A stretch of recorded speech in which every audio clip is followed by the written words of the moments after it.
right, let's call this meeting to order, please. May 4th, 6 p.m. Roll call, please. Councilmember Bracco. Here. Councilmember Klein. Here. Councilmember Fugazi. Here. Councilmember Hilton. Here. Councilmember Marks. Here. Councilmember Ramirez. Here. Mayor Bozo. Here. City Clerk's report on posting of the agenda, please. Thank you, Mayor. This agenda was posted on Friday, May 1st at 1:45 p.m. All right, please stand for the Pledge of Allegiance, which will be followed by the invocation by Trevor Van Laar. Ready, begin. I pledge allegiance to the flag of the United States of America and to the republic for which it stands, one nation, under God, indivisible, with liberty and justice for all.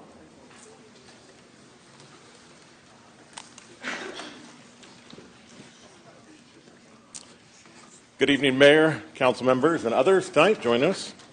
Please join me as we join in the invocation. Father in heaven, thank you for our mayor, for our city council, and our leaders at every level in our city. Please give our leaders courage to do what is right and to rule in all fairness for those that they are ruling over.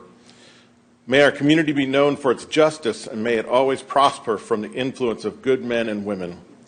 Tonight, as we pray for our city, we ask for your blessings on each one of its citizens. We pray that those who live in Gilroy would feel purpose, dignity, and your presence. We pray that those in our city who are desperate and lonely would ask that our neediest are seen, valued, loved, and not forgotten. We pray for hope, for paths of stability, for meaningful employment, and for the shelter for all who may need it.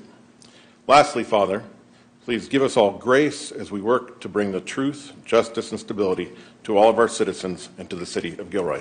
Amen.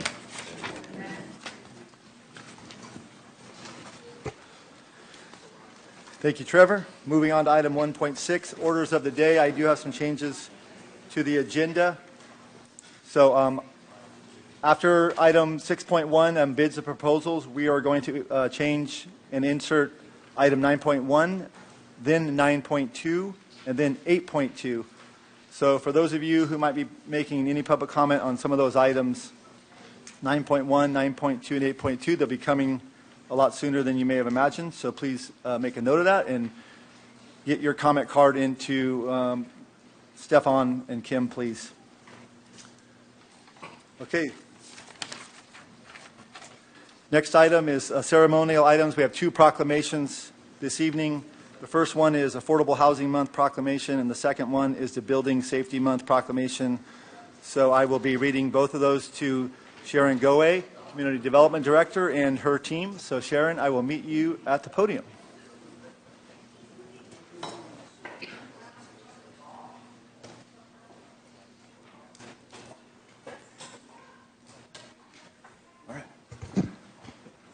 So the first one is a City of Gilroy proclamation for Affordable Housing Month. Whereas an affordable place to call home provides everyone an opportunity to thrive, making our community stronger, healthier, more inclusive, and more prosperous. And whereas the Santa Clara County Community Plan to End Homelessness emphasizes expanding homelessness prevention and housing programs as a critical strategy to address our region's housing crisis. And whereas the City of Gilroy remains committed to partnering with local, regional, and state agencies to secure funding to support the construction and preservation of high-quality, affordable homes that will serve as lasting community assets for generations to come. Now, therefore, I, Greg Bozo, Mayor of the City of Gilroy, on this 4th day of May 2026, along with my colleagues on the City Council, do hereby proclaim May 26 as Affordable Housing Month, and invite residents to support affordable housing solutions and to recognize the efforts of the City of Gilroy and its dedicated community partners who seek to improve access to affordable housing opportunities in the City of Gilroy and our neighboring communities. Thank you.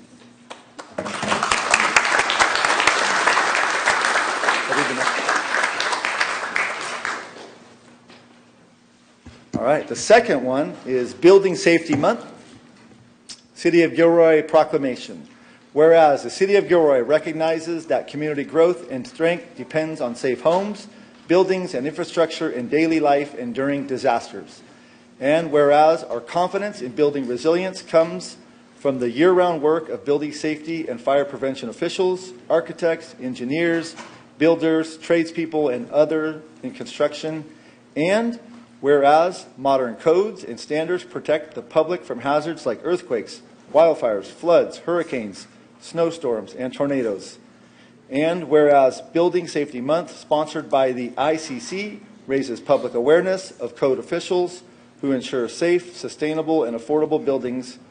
And whereas the 2026 Building Safety Month theme, Built to Last, invites everyone to promote building safety locally and globally. Now, therefore, I, Greg Bozo, Mayor of the City of Gilroy, on this 4th day of May 2026, along with my colleagues on the City Council, do hereby proclaim May 26 as Building Safety Month and invite residents and businesses to support building safety and acknowledge the contributions of our safety professionals in protecting lives and property. Congratulations.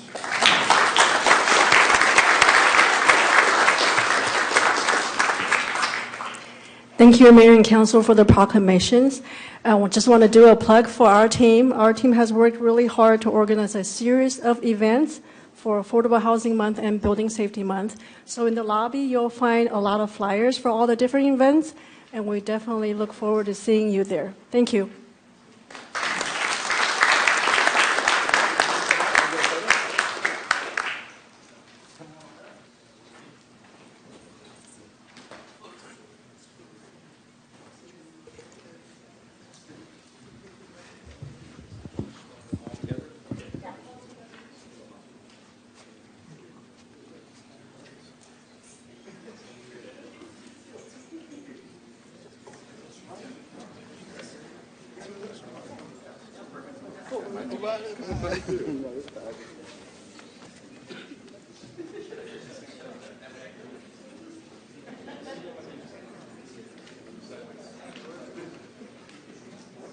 You guys did good. All right, ready? 1, 2, 3. We're going to take another step. Ready? 1, 2, 3. Kelly, I'm going to have you take one step this way. Yeah, good. All right, ready? 1, 2, 3. Okay, we're good. Thank you.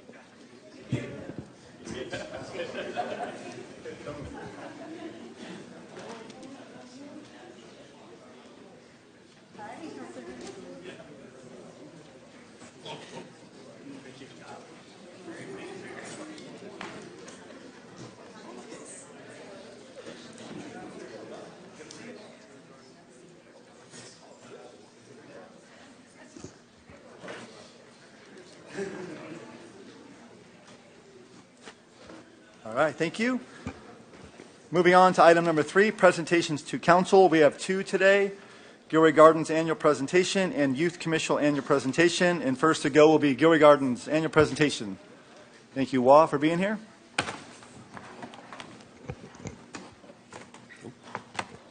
Oops. Good evening, Mayor, Council member.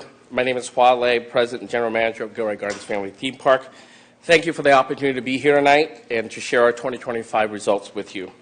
Before I begin, I want to acknowledge the member of our Board of Directors and our park management team who have joined us here this evening.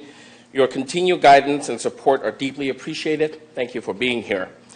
For those who may be less familiar with our organization, Gilroy Gardens, Inc. is a 501c3 nonprofit education institution. Our mission is to educate and inspire families, especially children, to appreciate horticulture and the importance of trees in our lives by providing fun and memories in a beautiful garden setting. That mission, guided by our volunteer board of directors, is the foundation of everything you'll hear about tonight. Tonight's presentation will cover 4 areas: what we achieved in 2025, the 3 pillars that guides everything that we do, the investment we made in city assets, and our vision for the next 25 years. 25 years, Gilroy Gardens Family Theme Park has been the heart of childhood dreams, where imaginations blossom and magical memories take root. A generation of children found wonder here, and today, those children return, now hand in hand with their own little ones, passing down the joy that first made their hearts soar. Stories just begun. After all, Gilroy Gardens is a place where generations can grow together, where toddlers' eyes light up on their very first ride, where bigger kids scream as they brave the bucket, and where even grandparents get to feel like they're kids again. So whether it's your first visit or a cherished family tradition, join us in 2025 as we celebrate 25 incredible seasons of joy, love, and laughter at Gilroy Gardens. Together, we can keep the magic growing for generations to come. In 2025, Gilroy Gardens celebrated 25 years of serving this community. What began as a vision for a botanical gardens family theme park in the heart of Gilroy has grown into one of the most distinctive family destinations in Northern California. As we look ahead, our mission is not simply to operate a theme park. It is to build the next 25 years of impact for the city and its residents.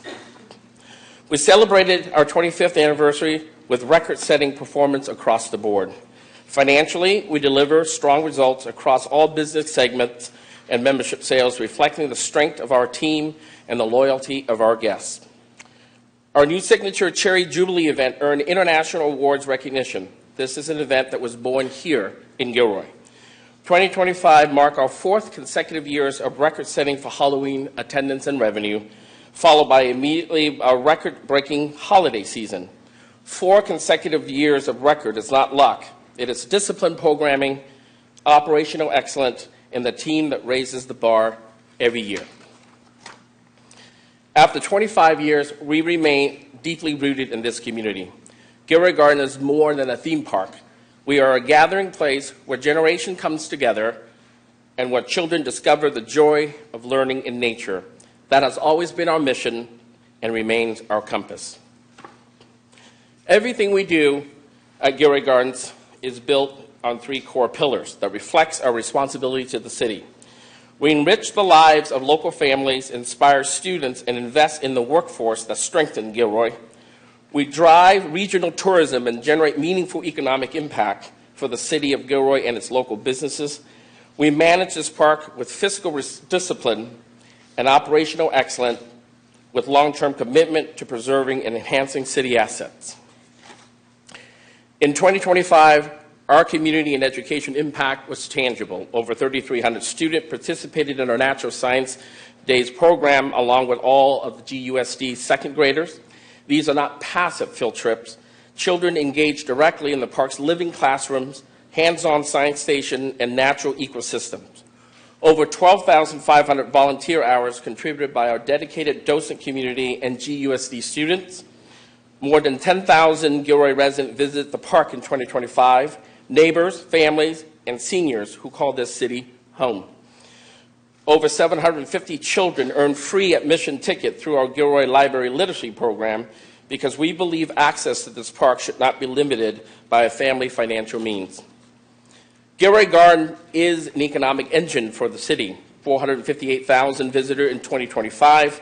The majority of them comes from outside of Gilroy, and when they arrive, they spend here. Our research estimates $2.6 million in visitor spending at local restaurants, hotels, shops, and services.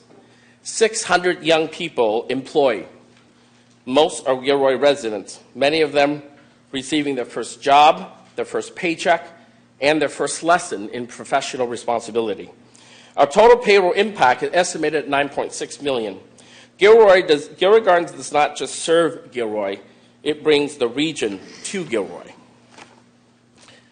Stewardship is not just a word for us, it is a financial commitment. In 2025, Gilroy Gardens invested over $575,000 in repairs and restoration of city-owned assets above and beyond the soft capital programming and EBITDA rent payment to the city. The Boneyard cleanup has been our major undertaking. Over 25 years of unused equipment cleared. Land is now free for future city use. Rebuilt back emergency and pump fire system. Fixing roof, facade, and facility brought up to long-term standard. Aging light poles replaced with energy-efficient LEDs and powder-coated fixtures. Our 25-year-old rides and attraction actively maintain and guest-ready, including our unique collection of circuitries, one of the most distinctive living assets in any theme park in the country. Every one of these investment protect the long-term value and assets for the city, and we are proud of the progress we continue to make. Now I want to share one of our most exciting forward-looking initiatives, the Hector Pass Outdoor Event Center. Through targeted capital investment, we are enhancing and reintroduced an underutilized portion of our property as a multi-use outdoor venue capable of hosting corporate events, community gathering, cultural events, concert, and special occasion year-round, even when the park is not open. Planned enhancement include multi-activity recreation area, live entertainment,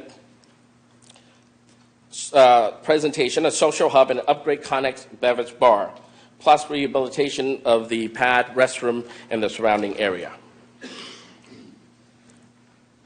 As we enter the next chapter, our strategic focus is built on 4 priorities. Enhanced education expansion. We have created a new Chief Advancement Officer role specifically to grow our education mission, expanding student outreach, deepening our GUSD partnership, and building a formal fundraising program. We will continue expanding our award-winning seasonal events, creating new signature experiences at the park. Our newest event, Voyage to the Islands, launched on May 2nd. Our 4th and final anchor event, completing our full lineup of signature event for the year. We are committed to ensuring that all Gilroy families, regardless of economic circumstances, can experience this park through a variety of local admission programs through Gilroy Parks and Recreation Summer Program.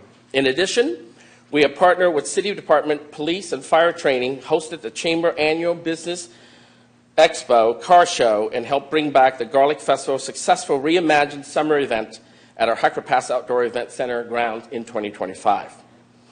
Our teams also actively serve in local boards, organizations, and programs throughout the city. We will continue investing in infrastructure advancement in the Hector Pass Event Center and offering new reach new audience. The foundation we have built over the last 25 years is strong. What comes next will be built on that foundation with the same commitment to the community, excellence, and stewardship that has defined us since day one. In closing, I want to say thank you. Thank you to this council, thank you to the City of Gilroy, and to this community for 25 years of partnership and trust. Gilroy Gardens exists because of this community, and this community is better because of Gilroy Gardens. That relationship and that partnership is something we do not take for granted.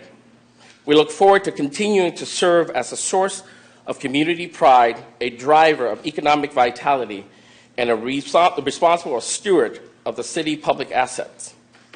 The story of Gilroy Gardens is the story of Gilroy itself, and we believe the best chapters are still ahead for Gilroy Gardens and for this community. Thank you for your time. I'm happy to answer any question council may have. Thank you, Hua. Any questions for Hua from council?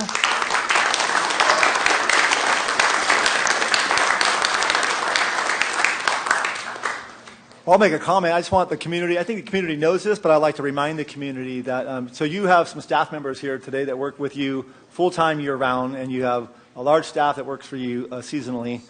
But I want the community to know also that there's a board of directors that's sitting out here in this audience, and this board of directors has been serving at Gilroy Gardens. Some of these members have been there for a year or less, and some of these members have been there for 10 years or more. On a volunteer basis. On a volunteer basis, and they are not paid. And these meetings are anywhere from 1 to 2 to 3 times a month. So I want to thank you, the board of directors, the commitment you've made to Gilroy Gardens and Gilroy. So thank you.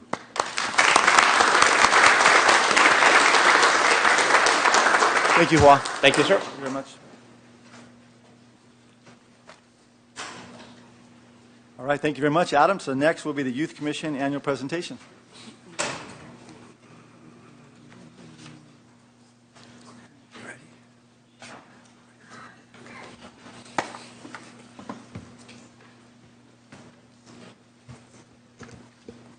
Good evening, Mayor and City Council. My name is Anna Nguyen, and I'm a senior at Gilroy High School.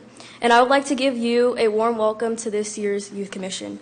It's comprised of Baru, Thanmei, Diana, Ben, Sophia, Alexander, Maya, Logan, Ashleen, Jacob, and myself. To start, I would like to give you a quick overview.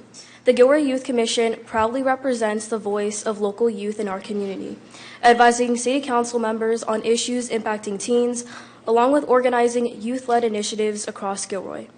This year, civic engagement rose to new heights with events like the Opportunity Teen Fair, Senior Tech Week, Breakfast with Santa, Yak Attack, and the Intergenerational Dance. Throughout this all, we fostered leadership, service, and collaboration. To start, in November of last year, we held the Intergenerational Dance. This was a special night for both seniors and ourselves as we were able to bond through dancing, music, dinner, and game night competitions.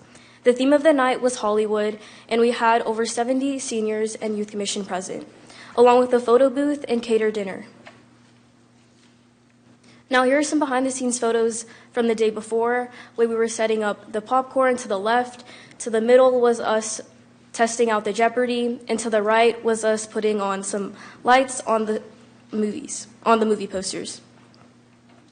Now moving on to the night of, we have us with a few of the seniors.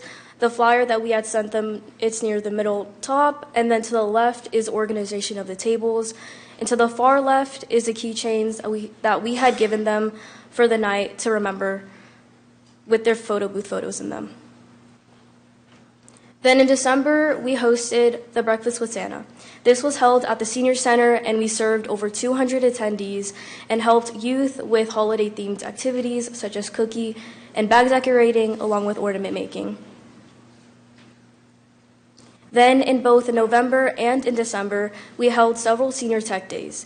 We supported over 43 seniors with their tech devices, ranging from iPhones, iPads, to computers. And it was awesome knowing that we could help them get more in touch with technology. Then, in March, a few commissioners and I attended the Yak Attack conference. This stands for the Youth Advisory Commission. It was held at Los Altos at their community center, and it was a day for Bay Area youth commissions to come together to learn more about the community, about the issues that are impacting each of our communities, and it was also a day to foster leadership. There we also held a workshop about our intergenerational dance that we had hosted prior in November. We talked about the positive things that came out of it, along with some aspects that we would like to improve on in the future. Then, most recently, in March, we held our annual Opportunity Teen Fair. This was hosted at the Wheeler Gym, and it serves as an opportunity for hundreds of high school students in Gilroy to learn more about and apply for internship, volunteer opportunities, and jobs.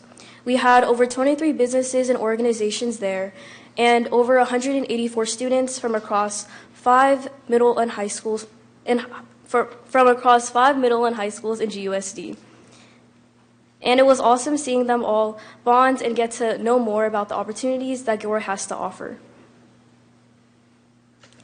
Now moving on to our legislative issue. As you may know, each year the Youth Commission proposes a plan to tackle a legislative issue. A few years prior, we had proposed the development of a youth center.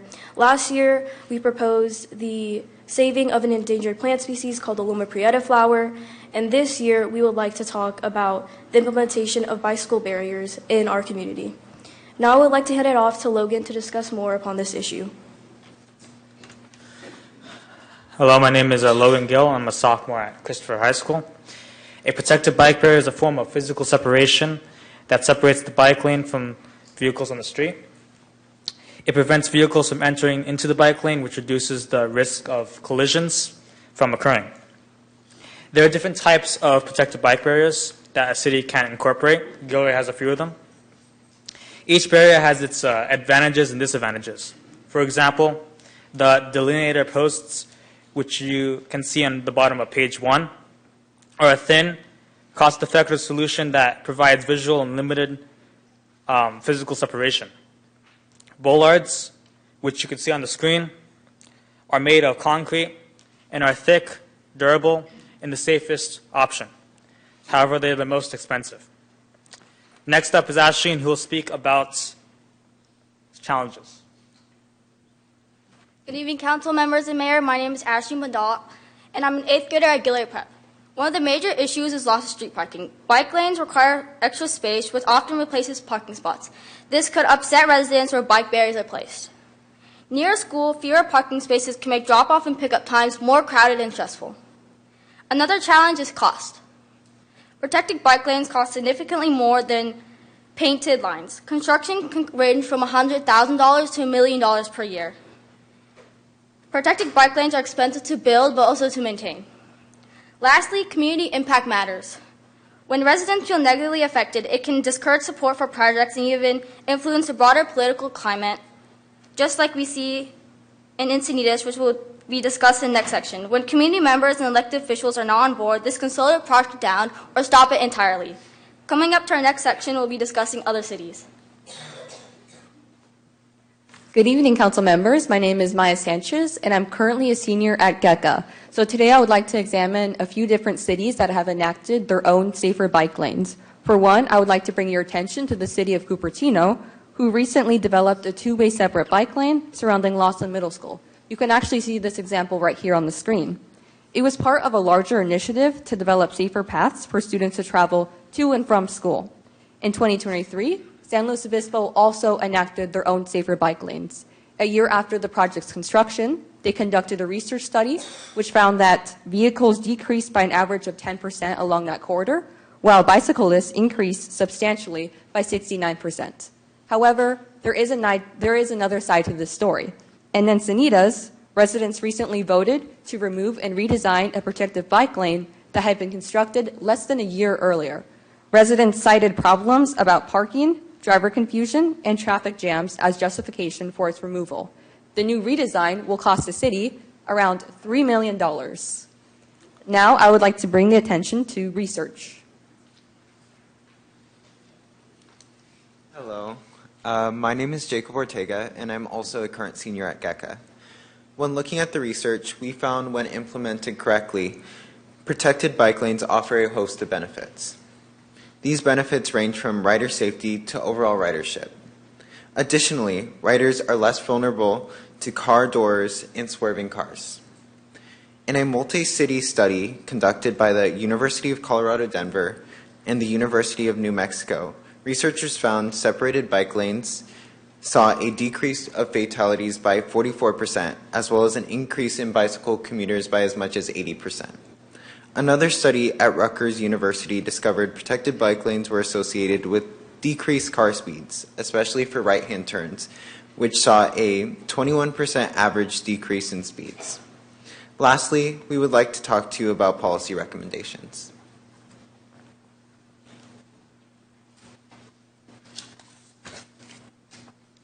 In taking into consideration both its benefits and its research, the Youth Commission would like to recommend that the City Council develop a policy that would take into consideration the development of protective bicycle barriers wherever there is a new street project near a school or near high traffic areas such as 1st Street or 10th Street. Thank you so much for your time, and I'd be happy to take your questions. Thank you. Any questions?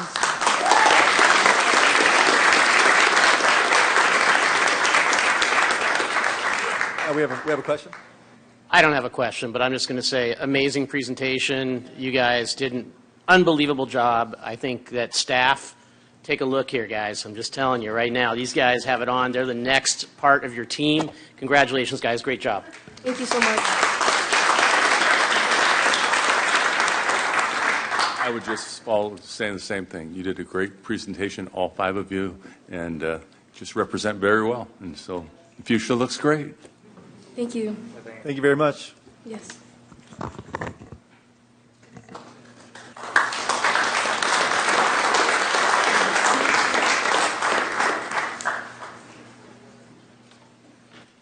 So typically, I usually make this announcement prior when especially when we have long meetings and there's people who come and present to council. I always like to remind you guys. Well, these guys got it figured out. You are not obligated. You're not obligated to stay the entire meeting, and our feelings won't be hurt. So I just want to let you guys know that. Especially tonight, it looks like it might be a long meeting, so keep that in mind. Okay. Moving on to item number 3.3. It's public comment by members of the public on items not on the agenda, but within the subject matter jurisdiction of the City Council. Thank you. I have 4 speakers. Ron Kirkish, followed by Angelica Holguin, Anne Marie McCulley, then Elizabeth Stone, please. Good evening, Mayor, Council, Matt, and City Attorney, and the community at large. Tonight, we're discussing the issue of the Gilroy Gardens, and I can't wait to hear what I already heard what they had to say, but I'd like to add a little thing. I received this email, and I'd like to, it's regarding Don Gage and what he helped to do during the creation of the Gilroy Gardens. The email is from a Mr. Paul Nakamoto, who is a member of the Silicon Valley Monterey Bay Council. And what he has to say is, and he's saying it to his wife, Jean. Nice to hear from you. I knew your husband, Don, well, and worked with him while I was working for Michael Bonifanti in the late 1990s on the planning, construction, and opening of Bonifanti Gardens theme park. If it hadn't been for Don and his support, that park might have never opened. The park needed to be connected to Gilroy City Public Works, water and sewage. And at the time, the parkland was in the unincorporated area of Santa Clara County. Don was instrumental in getting the parkland annexed. And those of you who deal with LAFCO know how difficult that can be. So anyway, this is to give, to remind everybody the good job that Don Gage did. Don was my mentor. Whenever I called him, whether it was fishing on his boat at his cabin or anything, he always picked up, and we always had a good talk, and he was my mentor, and I miss him. Thank you. Thank you, Ron. Angelica?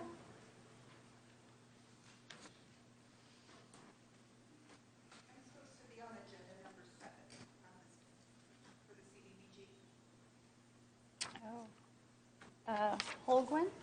Yes. I have it for you as well. I have that one also. You want it? You know. Yeah, it's supposed to be. Okay.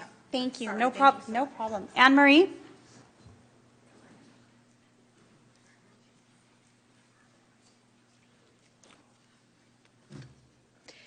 It might be odd for a citizen to be so excited over an agenda packet. Yes!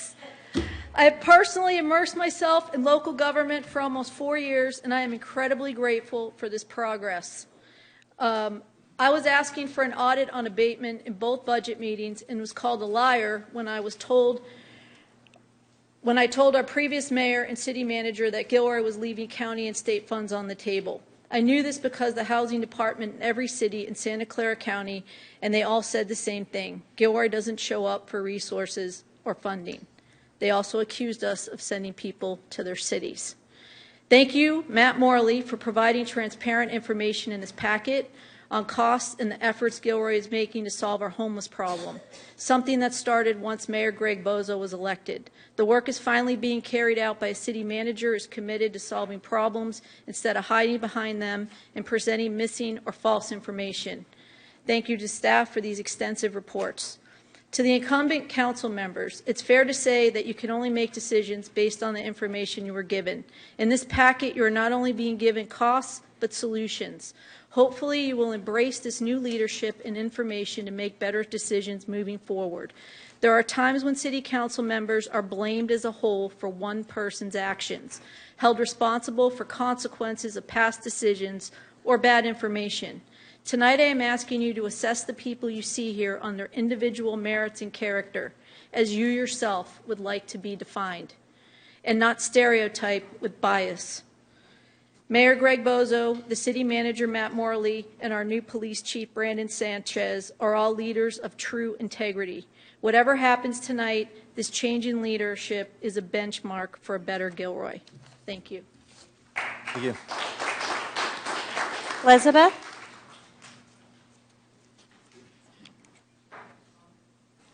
Elizabeth Stone?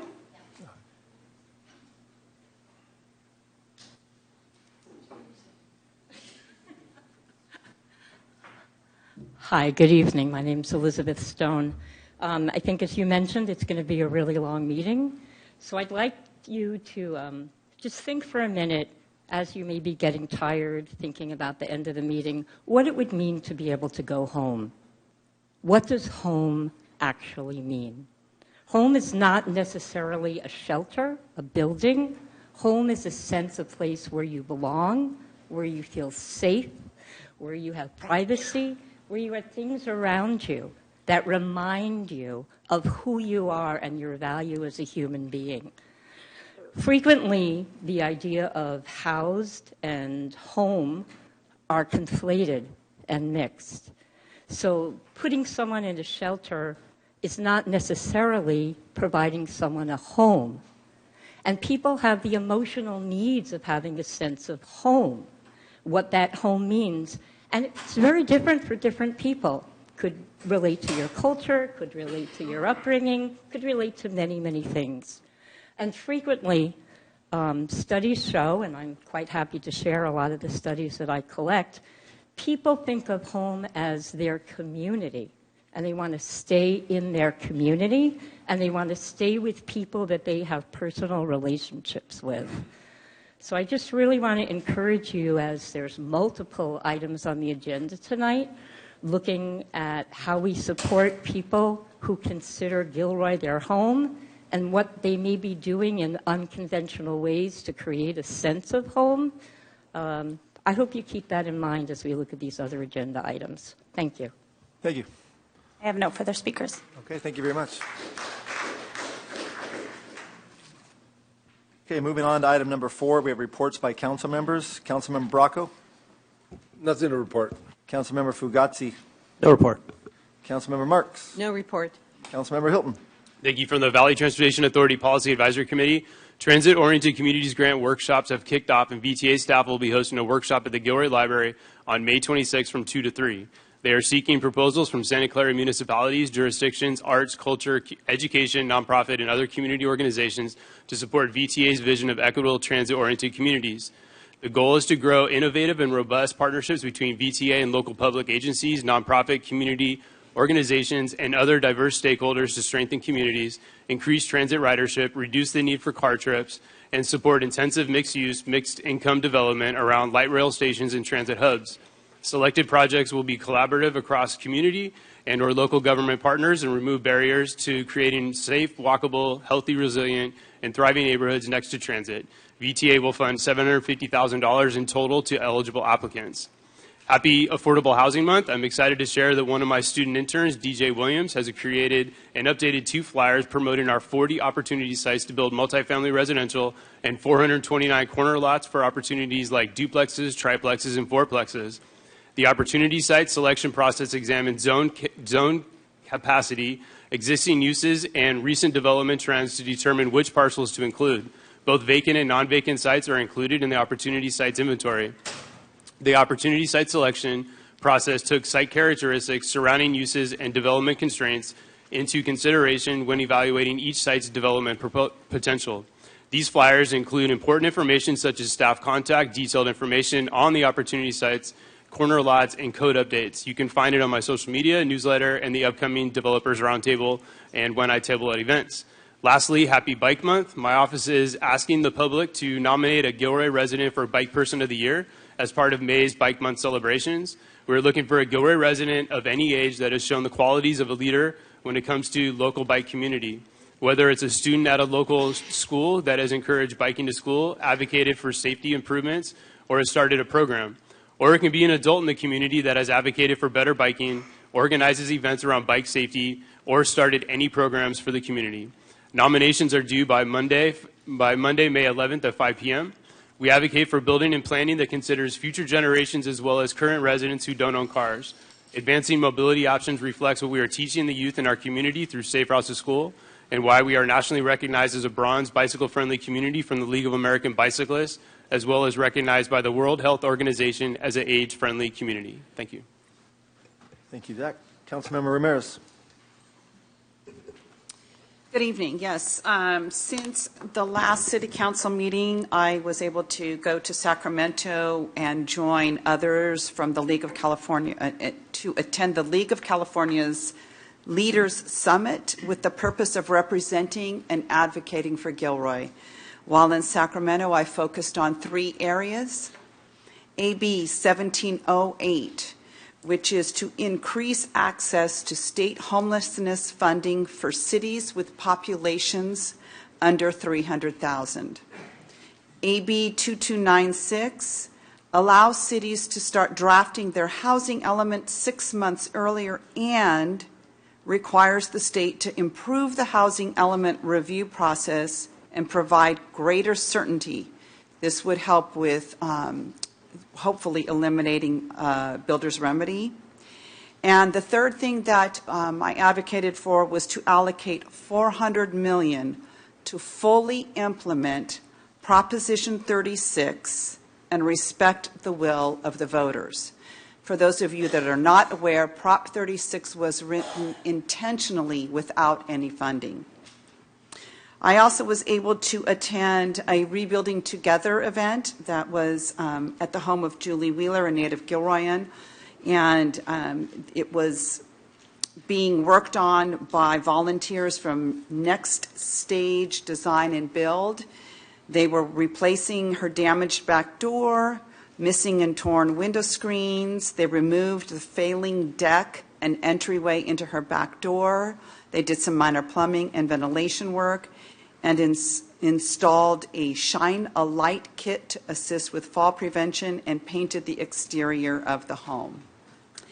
I also would like to congratulate Gilroy Chamber of Commerce for another successful Spice of Life Awards.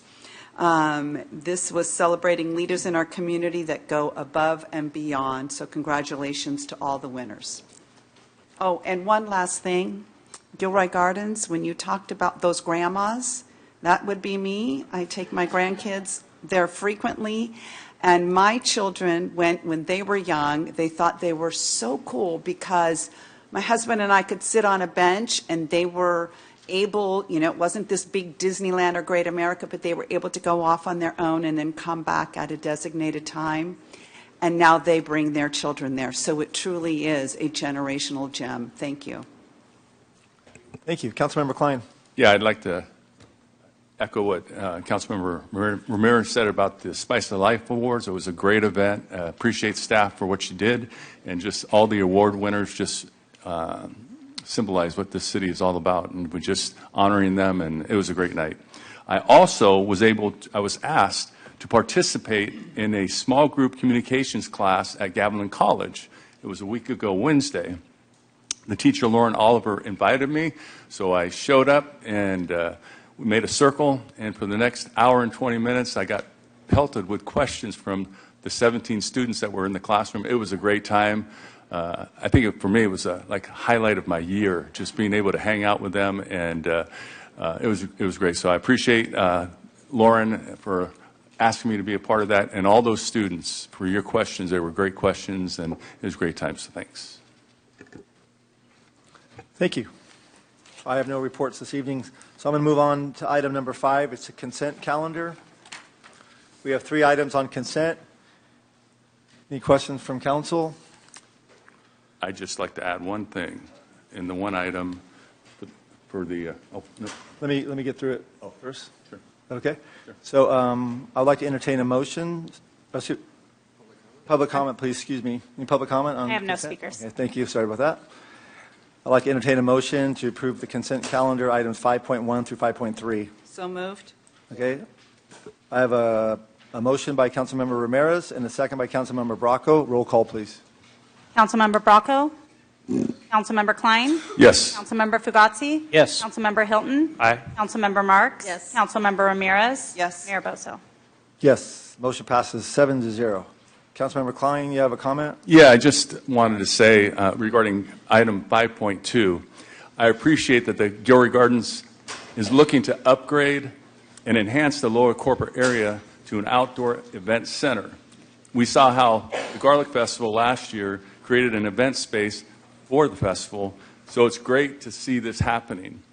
But I would like to point out that in the lease agreement being worked out with the gardens, the City of Gilroy still holds controlling interest to develop the property in the future. Thanks.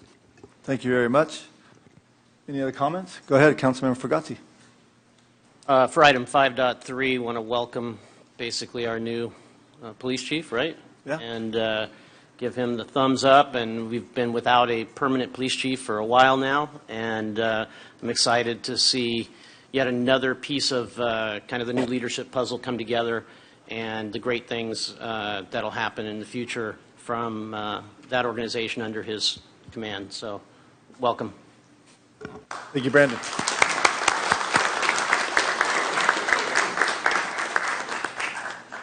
Thank you very much. Moving on to item number 6, bids and proposals.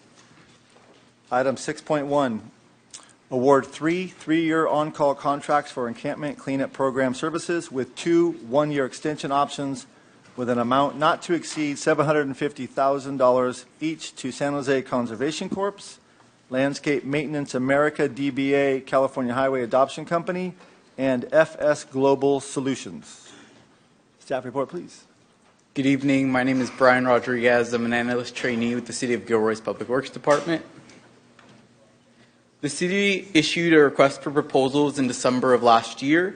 We received 14 proposals, and after evaluating and reviewing all 14 proposals, we interviewed the top candidates, and tonight staff requests that you move forward and award 3 on-call agreements for encampment cleanup services with a not-to-exceed amount of $750,000 over a 5-year period, that you authorize the city administrator to execute these agreements, and that you adopt a resolution amending the fiscal year 2026 adopted budget to appropriate $50,000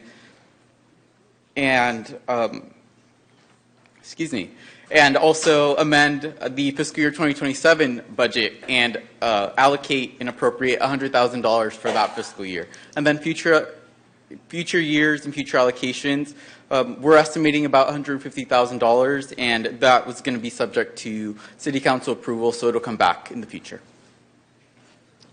This presentation is focused on public property cleanup. You'll hear more in future items about the city's efforts on homelessness. This item is really just about how we tackle cleaning up encampments. All work that we do is in coordination with the city's Quality of Life Officer program. Once QOL requests support from Public Works, we send out our maintenance workers, and they go and provide that service. Recently, we've been trying to reach out to private contractors to see if they could augment that service, which has meant that each location has to be quoted separately, and it's creating some real inefficiencies and operational delays. Currently, we have about 4 full-time maintenance workers in our streets, trees, and storm drains division, and that's the division that's primarily responsible for cleaning up these encampments. We do have 6 employees in our parks and landscaping who could potentially support that division, but for all 10 employees, the real goal is to focus on routine preventative maintenance of our city infrastructure and the right-of-way, so graffiti abatement, weed abatement, park restroom cleanings, sign replacements, and responding to other requests for service. We did an analysis of just the Public Works employees. We found that from mid-December to the start of this month, we've cleaned 14 encampments, and over 400 hours of labor were dedicated to that effort. That resulted in about $50,000 of labor cost and $20,000 for equipment costs, for a total of roughly $70,000 in just over 4.5 months. These on-call agreements are set up for comprehensive site cleanup and proper disposal, full service contractor support, and documentation and coordination. So we're requiring from them to take before and after pictures of each location and to provide detailed reports kind of breaking down each encampment. And these are just 2 photos that kind of highlight locations where potentially we would be having a contractor service that instead of having city staff. We are recommending to move forward with 3 agreements to really just allow staff to have some operational flexibility and to control cost. Prices are going to be set for multiple years, and we could really align the scope of work and each location to the strengths, availability, and pricing of each contractor. All 3 contractors really bring their own unique strengths and skill sets and technical expertise, and they're really going to be good partners and assets for the City of Gilroy. We did make it clear, though, to each of the contractors that we're not going to guarantee a minimum number of call-outs or kind of any work. And we also understand that even if we do move forward with these 3 agreements tonight, we still anticipate staff to potentially assist with these efforts or provide cleanups outside of these contracts. We propose this program be funded through the city's general fund with an initial allocation of $50,000 in this fiscal year and $100,000 next fiscal year. No work will be assigned unless the City Council authorizes the funding, and we don't anticipate requesting more than $750,000 for the total program. Each contract is also set up at that $750,000 mark to just allow staff the flexibility to allocate the work to each contractor and be able to kind of match that scope of work to their skill set. And all 3 contractors are going to be sharing the budgeted allocation. After next fiscal year, we're going to come back to the City Council and request the future funding for the future years, and that will go through the regular budget development process. Again, we recommend that you authorize the 3 agreements for a not to exceed amount of $750,000 each, that you authorize the City Administrator to execute these agreements, and that you adopt a resolution appropriating the funding for this year and next fiscal year. I'm available, along with Director John Dowdy, to answer any of your questions. Thank you. Hey, Councilmember Bracco. Yeah, I'm a bit confused now. As I understood it, that it was $750,000 each for 3 different companies. That's wrong?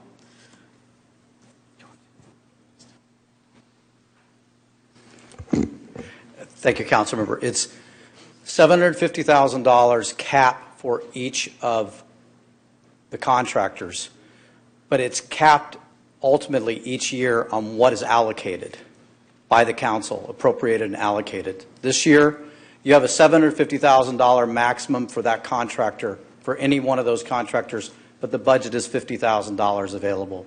This only provides us over the potential 5-year terms of these to allow increases in budget without having to get budgetary authority necessarily to change the maximum amount of the contract. It just means every year we don't have to come back and basically ask for a new budget authority in terms of the contract amount, maximum amount. So I think I've totally confused the question on it. And why? In the end, your budget establishes what is going to be able to be charged against and used for this purpose. So you'll always have to come back to council to get approval to do a cleanup? We were under your budgetary authority that you're giving tonight. If you do this for this year, we would have $50,000 between the 3 contractors to use for the remainder of this fiscal year and $100,000 between the 3 contractors for next fiscal year, unless we come back, unless there is a need, and the council gives us additional budget to do so, to increase the number, increase the amount. Okay, and I never remember the council talking about this. How did this come about? Whose decision was it to decide to do this? Well, this follows up 2024. You had a contract that was funded by ARPA funds, as indicated in the staff report. That provided, I believe, was a 3-year contract for camp cleanups. When ARPA funding went away, that project went away, or that funding went away, because that was a one-time only. Basically, what we're suggesting here is that we have very limited staffing. There is a cost associated with cleanup. There is also a lost opportunity cost when staff is handling the cleanup. So we're suggesting a combination of both staff still involved in some work, but not in all of the work out there in terms of any encampment cleanups that are being orchestrated or facilitated through the Quality of Life program. Because a few years ago, we hired quality of life officers to work with this stuff. We were told that we needed equipment. We bought a dump truck and some other equipment to do cleanups. And now we're being told, well, we don't want to do cleanups anymore. So we just wasted all that money? I mean, we have city staff. If we need more, then we need to hire more. I don't understand why the answer is always spend a whole bunch of money and pay somebody else to do it. Because if you go like to the parks, they don't do a very good job. All of these contractors we hire, they do not a very good job. And then we're left holding the bag.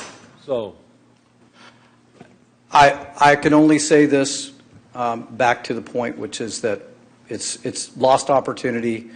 We can either do these cleanups and not be doing the other things that are asked for by the community, or we can basically bring in assistance to help deal with that. We believe basically when you start looking at the total cost of staffing, this is a better path of travel for certain specific terms of work, such as these encampment cleanups. But it's a choice. It's a policy decision.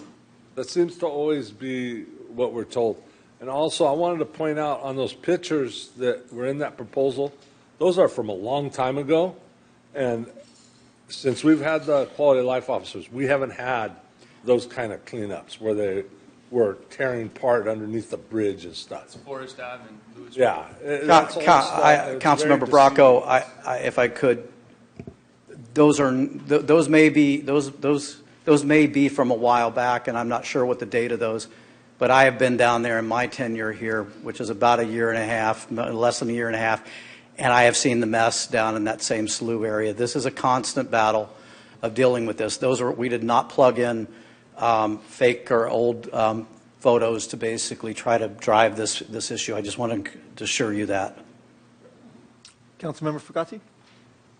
So in a full year of next year, it's $100,000. And how many person hours are you planning on recovering in lieu of that, since somebody's going to be doing it on the outside? Well, we've indicated that up through this point, we're at what, 430 hours or so of staff hours that we're accounting for just in the 4.5 month period. So they're not going to take it all. You said there's an ebb and flow to it. Staff will do some of these cleanups just simply because they're a small area and we're dealing with that. But if you said it's more efficient, you know a number. Well, we would hope to gain at least 600 to 800 hours out of this of opportunity in the other areas. I don't think we could get a 1-for-1 over the course of the year, and 450 times 3. But I think you could at least for $100,000, you're going to get somewhere around 700 hours of additional time. Yes. Okay. And this was already in our budget at what level from our already agreed to budget? Was it already in there, or is this an add-on to the budget? This is an add-on. That's what I thought. And so it's 750 max, like he said, right? So it's not 750. It's just so that you can have the opportunity. What about dump fees and hazardous waste removal fees and all of those kinds of things? Are those included in the contract, or is it labor only? Those are part of the cost associated with this equipment, dumping fees, disposal fees. So that's going to come back from our budget from the other side as well, then, because we wouldn't be doing it ourselves. Correct. Out of that same $100,000. Correct. Okay. All right. Thank you. Further questions from council? So it's good to know that it's set aside, but if we don't use it, we don't use it. And one of the things is, I don't know whether you would consider this or not, but I know that we have just put together an ad hoc committee to try to create some kind of a more viable temporary solution that may in the future prevent these all these different scattered abatements. So I don't know what happens if we do come up with something viable and after a year we don't need these, that's not a problem, then we're not beholden to them. Is that correct? We're under no obligation to spend a single dollar, and we hope that we would never have to spend a single dollar toward this purpose. Thank you. Councilmember Klein. You basically pre-qualified these 3 contractors to be able to line up to access them to get the work done. But it's not all 3 of them as far as at one time. It's just who's available at that time when the need arises. who's available and who also has basically the best way to serve. Right. Some have more equipment, some are very hand-based on the boots on the ground, some are more equipment-based, and depends on the issue at hand. And it would be a performance issue then in how they perform the job at that given time, so you can evaluate that over that time factor too. Okay. Correct. All right. I believe it also adds expediency, right? So if you have contracts in advance, that's why maybe the public is thinking, oh my gosh, why do you need so many large contracts with so many companies? But you want to be able to call any 3 companies at any single time and figure out who's most qualified and who can do it quickest. Correct. Yeah. So for the people that would not be doing this on staff, what would their fully burdened hourly rate be? That would vary depending on whether they're, what position they're in. There's people that would be doing this kind of work, picking up the stuff and putting it into the dump trucks and that kind of thing. Is it? Let's call it average out about $120 an hour. Really? Fully burdened. Okay. Interesting. All right. Let's go to public comment, please. I have 3 speakers, Anne Marie McCulley, Jan Bernstein-Chardon, and Vanessa Ashford.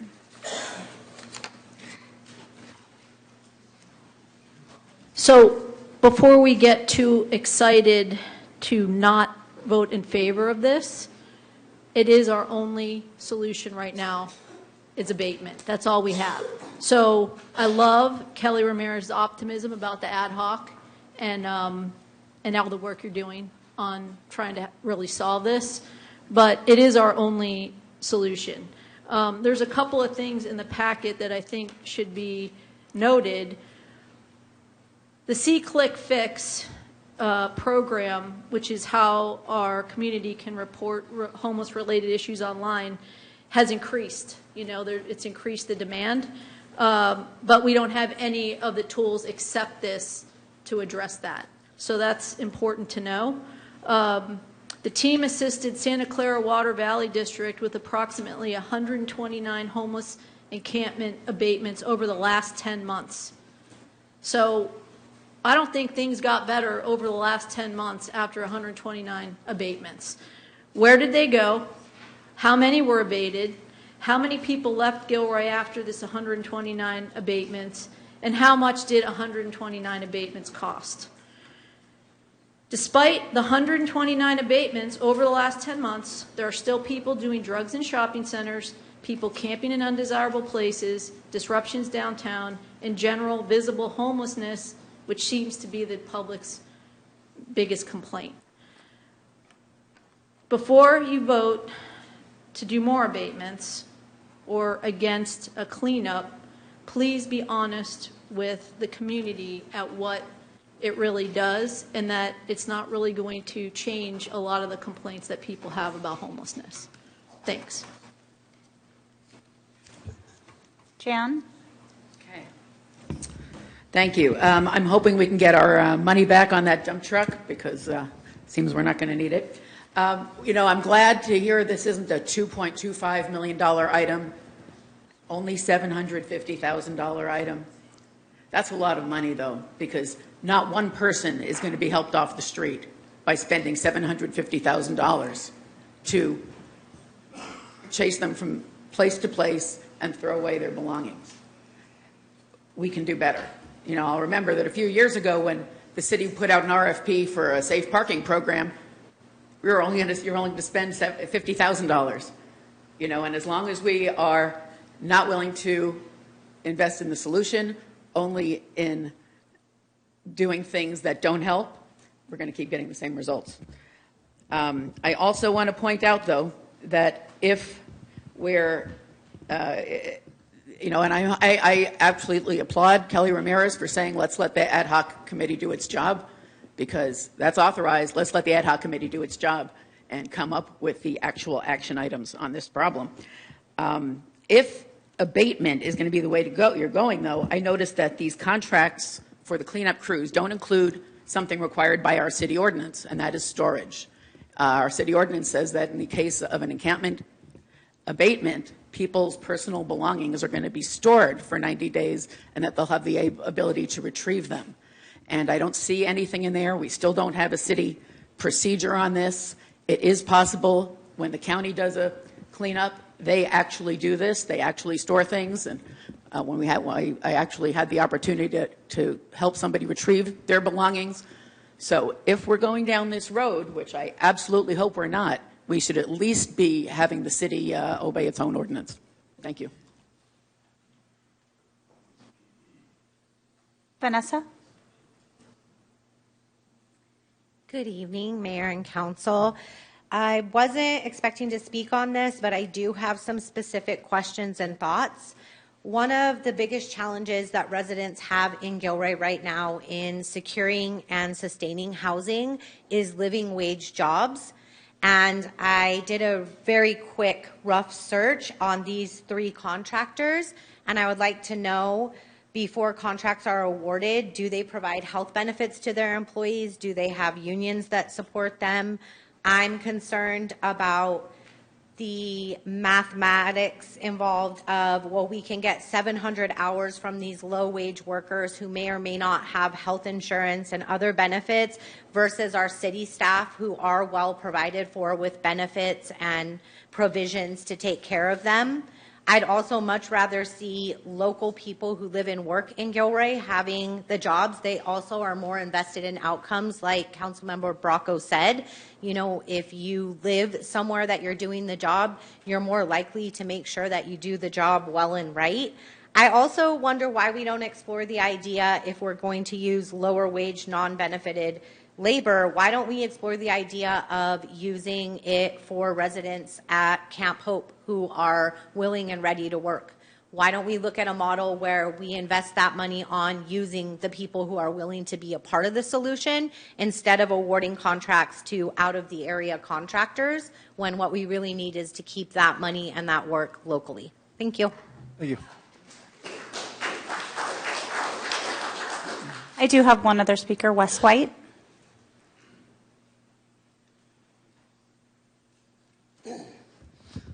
Hello, Wes White, Salinas Monterey County Homeless Union Co-President. Came up here because of the Camp Hope and then also this agenda item too. In Salinas, we actually had shelter in place during COVID, and that was actually, cheaper. We ended up with camp captains out of those places. Each encampment, they provided porta potties and dumpsters, as well as consider laundry and shower, as well as kitchen. If you sustain people, it's better than just driving them out, because what you're doing is delegitimizing people instead of validating them. They are your residents, and they're here lifelong. They're not leaving. So just robbing them, strong-arm robbery by the police, is not the way to go. It's cheaper if you want to cooperate with people, create minimal health and safety standards. Camp Hope has their own set of rules that they go by.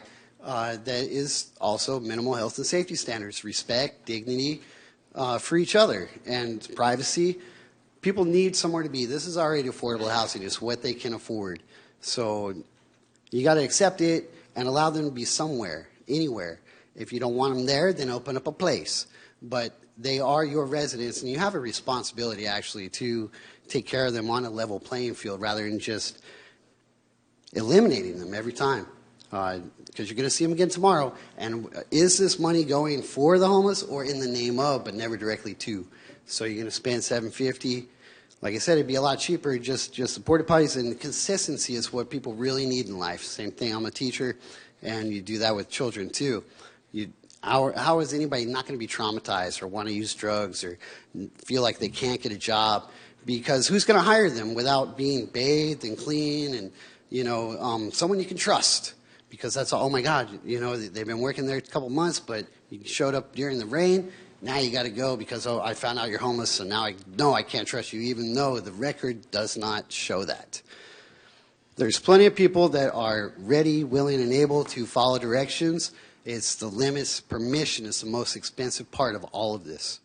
You could easily validate people where they're at, offer, minimal. You're supposed to be connecting people with services and continuum of care. I'm with the Leadership Council in Monterey, San Benito counties as well. I'm a voting member on the LEAD, the Lived Experience Advisory Directive.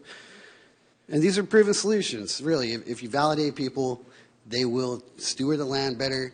They'll, maintain themselves. And, do you really want them to get out of poverty, or do you want to just keep on stepping over people as if it's red carpet for you and that's all bloody bodies underneath it? So are you going to support life, or are you going to try to keep people on life support? That becomes an ultimate question. You are a public service, not just a business, even though you are a city corporate. Your responsibility is to people. And thank you so much for having 3 minutes, because in Monterey County, Salinas, almost all the jurisdictions, they only give you 2, and they even limit that. So I do appreciate there being an opportunity to address this jurisdiction. Help us stop the sweeps. Thank you, Wes. I have no further speakers. Thank you. All right, any additional, Councilmember Marks. I have to agree with Vanessa. I was thinking about that this past weekend. This project could ultimately cost the city over 5 years $2.2 million. That's a lot of money. And I think we have people in the encampments and in the city that would be very willing to get out there and work for a salary to help themselves out. And also it goes ahead and accomplishes what the city wants to do. So I have to go along with Councilmember Ramirez. I think this is something that the ad hoc committee should talk about. And then this item comes back in a few months, if not sooner, to see what suggestions you have all come up with. Thank you. Councilmember Frugazzi. I think, in looking at cleanups and camp cleanups and whatnot, using the same broad brush for every situation is not a good idea. I've spent a lot of time in the Uvas Creek Park Preserve doing trash cleanups and doing other things, and spent a lot of time. And you can see individuals who are unhoused who have a nice, neat tent and take care of their particular area. And then you will see other people crop up throughout the city who are not those same fastidious, let's just say, individuals in caring for the area like you would want a good neighbor to. I've put out, counting 13 fires underneath the bridge in Santa Teresa so far.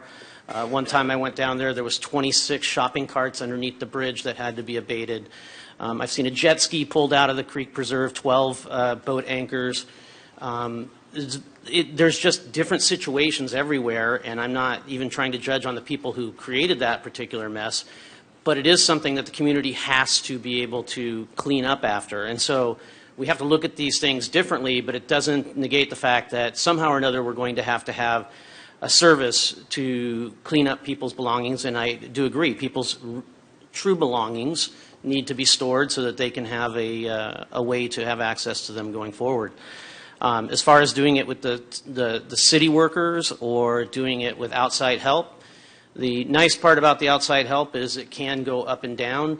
Councilmember Marks, it isn't, I think, from the description, and the city administrator can elaborate on this more, not $2.25 million. It really is only $750. It's just they want to have those contracts open and available, so if they don't have the ability to use one, they could use a different one. So that really is where it tops out. And it still has to come back to us. But I do think it's a $750,000 each. Well, that is what they have a contract to have. Matt, you can maybe speak to this a little better than I will. Yeah, so there's a lot of numbers in here, and the answer is that 750 is a 5-year term for one contractor.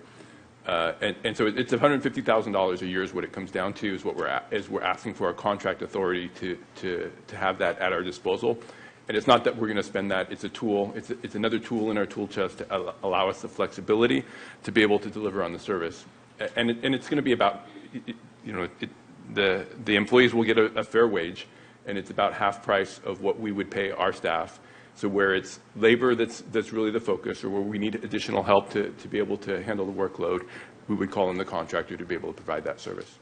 And if I can give one extra example to help you out there too, it's as if two of those contractors were to just say no, okay, in 6 months, then they have the third one still to go to have all $150,000 a year for 5 years to go to. That's why they've structured it that way. You know, I'm going to trust you as the city administrator on the fiscal wherewithal on this one. We certainly don't want to staff to the peak. We want to staff to, you know, the middle and be able to scale, in my opinion, up if we need to as the need arises. So I definitely am in favor of this. If I can add on the fiscal side, so that the council still, so this is a contract authority, but it doesn't give us the money to spend, it gives us the contract to spend against. So we still need the council authority for the dollars in order to be able to spend to abate the homelessness. So in this current year through the end of the fiscal year, we're asking for $50,000. We won't have 150 to spend this year, only the 50, unless we come back and ask you for more. So you'll be able to track it, and we'll be able to report out on what we spent on an ongoing basis, so you can see what the expenditures are. One last comment: I will find something for the 700 hours that we're going to recover. Further comments or questions to my left? I have a question for Matt. So it sounds like to me, as you just mentioned, that the original ask is $50,000. And you're looking ahead 2 or 3 or 4 months, and I know others have talked about this ad hoc that we're going to talk about and come up with new ideas. I mean, all of that can still be considered, even though you're moving forward with a contract. Yeah, I think as our Public Works Director told us, there's no obligation to spend a single dollar here. So if we get through the ad hoc and decide that we want a different method of delivering the service, or if we're able to come up with a solution that ends the encampment cleanups, then we can stop the contracts. We don't have to continue spending on them. Okay, so then, and for Council Member Marks, I know you had some concerns about the pay, but as a city contract, this is all typically prevailing wage type of work. Is that what I heard you say? It's not a prevailing wage job. I don't. Oh, go ahead, Brian. So yes, these contracts are, you know, they fall under the prevailing wage requirements. They're over 15,000, so they will be, you know, getting a prevailing wage. All the employees. I also would like to speak to, you know, I can't speak to the health benefit side of it, but there is one of our contractors who, you know, it has a particularly unique story. San Jose Conservation Corps. They're actually a workforce nonprofit based out of San Jose, so they do a lot of their work. Beautify San Jose. They do a lot of that work with Caltrans. So they employ 18 to 27-year-olds. And for all 3 contractors, we did ask during the interview process if they would be willing to consider hiring local, and all 3 did say yes. So we did make sure to do that. Of course, it's going to come down to whether or not they have that need here to be able to make that feasible, but all 3 did commit to hiring local, should the possibility arise. All right, that's good. Yeah. That's very good. Could I add something? I'm sorry, yeah, go ahead, I'm sorry. To his Job Corps, just from a personal standpoint, my daughter adopted 3 children, and they were all young and from one mother, but multiple fathers. But anyway, and they were homeless, and she's raised them.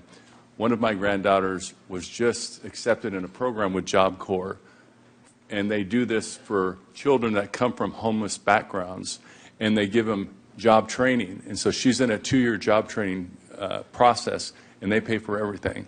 So just as a note, they do some real positive things addressing the needs of those who come out of homelessness. Thanks. All right. Well, it feels like we have some direction here. I'm going to go ahead and entertain a motion to authorize the city to enter into agreements into the amount not to exceed $750,000 each with San Jose Conservation Corps, Landscape Maintenance America, DBA California Highway Adoption Company, and FS Global for a 3-year on-call encampment cleanup program services with 2 one-year extension options, and authorize the city administrator to execute the agreements, and adopt a resolution amending the fiscal year 2026-27 adopted budgets appropriating $50,000 from the general fund in fiscal year 2026 and $100,000 in fiscal year 2027 for this work. Move. Okay, I have a motion by Councilmember Fugazzi. I'll second. I got a second by Councilmember Klein. Roll call, please. Councilmember Bracco? No. Councilmember Klein? Yes. Councilmember Fugazzi? Yes. Councilmember Hilton? Aye. Councilmember Marks? Yes. Councilmember Ramirez? Yes. Mayor Boso? Yes, motion passes 6-1. Thank you very much. Moving on to item 9.2. moving on to item 9.1.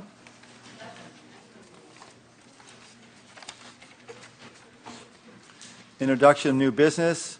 9.1, Gilroy homelessness efforts.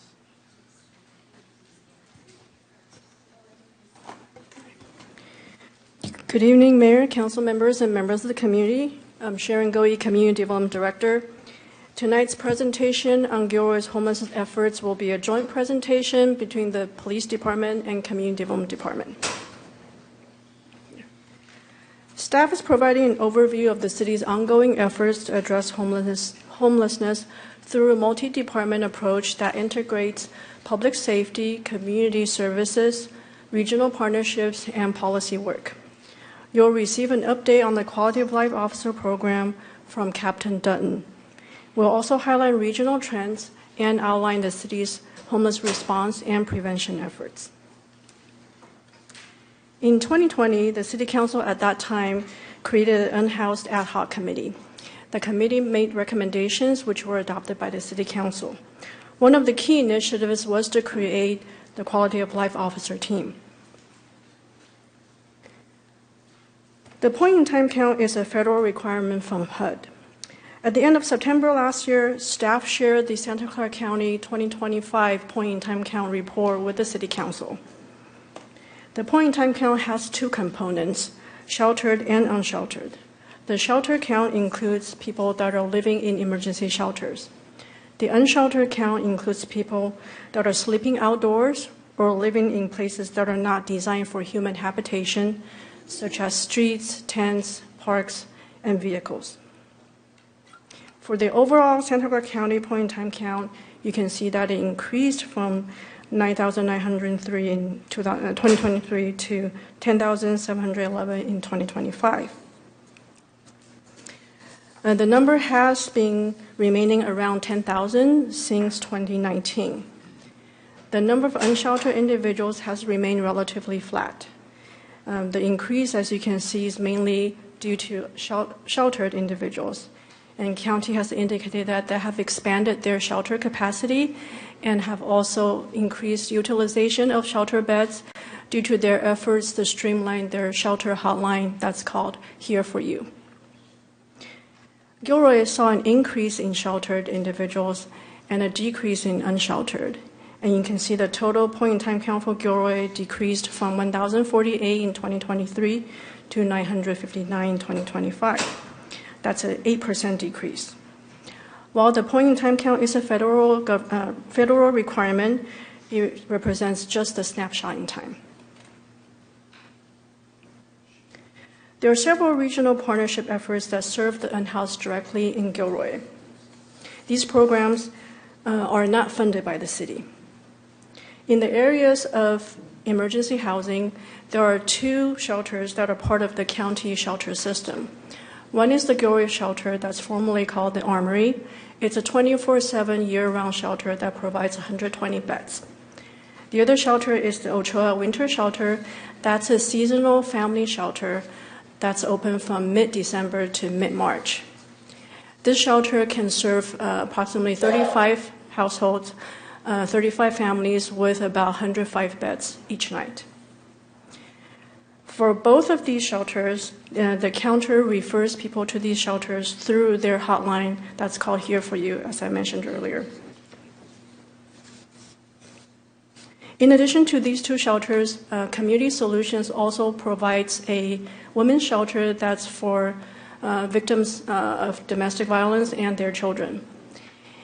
And the South County service provider, South County Community Services, they also operate a safe parking program, one in Morgan Hill and one in Gilroy. A significant part of our regional partnership is with local nonprofit service providers. We collaborate through a network of nonprofit service providers that directly serve the unhoused. Examples include the South County Community Services and Pit Stop Outreach. They perform outreach to the unhoused residents. They engage them, provide resources, and they also conduct assessments of individuals that enable these individuals to be entered into the county-wide coordinated entry system. And through this system, the unhoused residents are provided the priorities of different types of housing or different types of assistance based on their vulnerability and their needs. The service providers also provide basic needs items such as food, water, clothing, and basic hygiene services. There are also many nonprofit service providers that provide homeless prevention services. And this can be a wide range and a wide variety of services that assist individuals and families from becoming displaced and becoming unhoused. Examples include rental assistance, utility assistance, food resources, transportation resources, case management support, access to legal aid, access to healthcare resources, and connections to employment. Our community also receives services from other agencies. Santa Clara County provides services through their Office of Supportive Housing, Behavioral Health Department, and Social Services Agency. Santa Clara County Housing Authority also provides a voucher program and rental properties that provide affordable housing to low-income residents that keep them from becoming displaced and becoming unhoused. Next, we'll highlight some of the city's unhoused response and prevention efforts. As I mentioned earlier, you will hear a detailed update from Captain Dutton on the Quality of Life Officer Program. In 2023, the city created the Housing Community Service Division with 2 dedicated positions that collaborate with service providers to assist the unhoused and those at risk of homelessness. In early 2023, we also renamed and revamped the Unhoused Service Providers Network. We've been hosting monthly meetings among service providers to increase collaboration with the service providers and the city to connect the unhoused with services. In early 2023, we also created an Unhoused Resource and Efforts webpage, and our team has continued to add and update to this webpage where you'll find a variety of citywide efforts and regional partnership efforts that aim at assisting the unhoused. And it's a very simple web address, just www.cityofgilroy.org/unhoused. During cold weather, the city activates the senior center as the warming shelter. Affordable housing development, which is the production side of things, that's one of the 3 P's of housing: production, preservation, and protection. Staff works with applicants to deliver affordable housing projects, and we also provide affordable housing lists on our website and at tabling events. Through our housing element programs, we have completed some policy work that provide resources and support to allow emergency shelters and supportive housing. And in terms of funding, you'll see tonight, and Council saw this at the April 6th meeting, it's about CDBG funding. As you saw before, one of the priorities of CDBG identifying the consolidated plan, the 5-year consolidated plan, is to prevent and reduce homelessness. So the service providers will receive allocation to provide a variety of prevention and preservation services. And PLHA is another funding source. The city participates in the county PLHA consortium, and the county administers those funds on behalf of the consortium jurisdictions. Through PLHA funding, there's also a variety of nonprofit service providers that provide services directly to the unhoused and also homeless prevention services. Now I'm going to turn this over to Captain Dutton to talk about the Quality of Life Officer Program.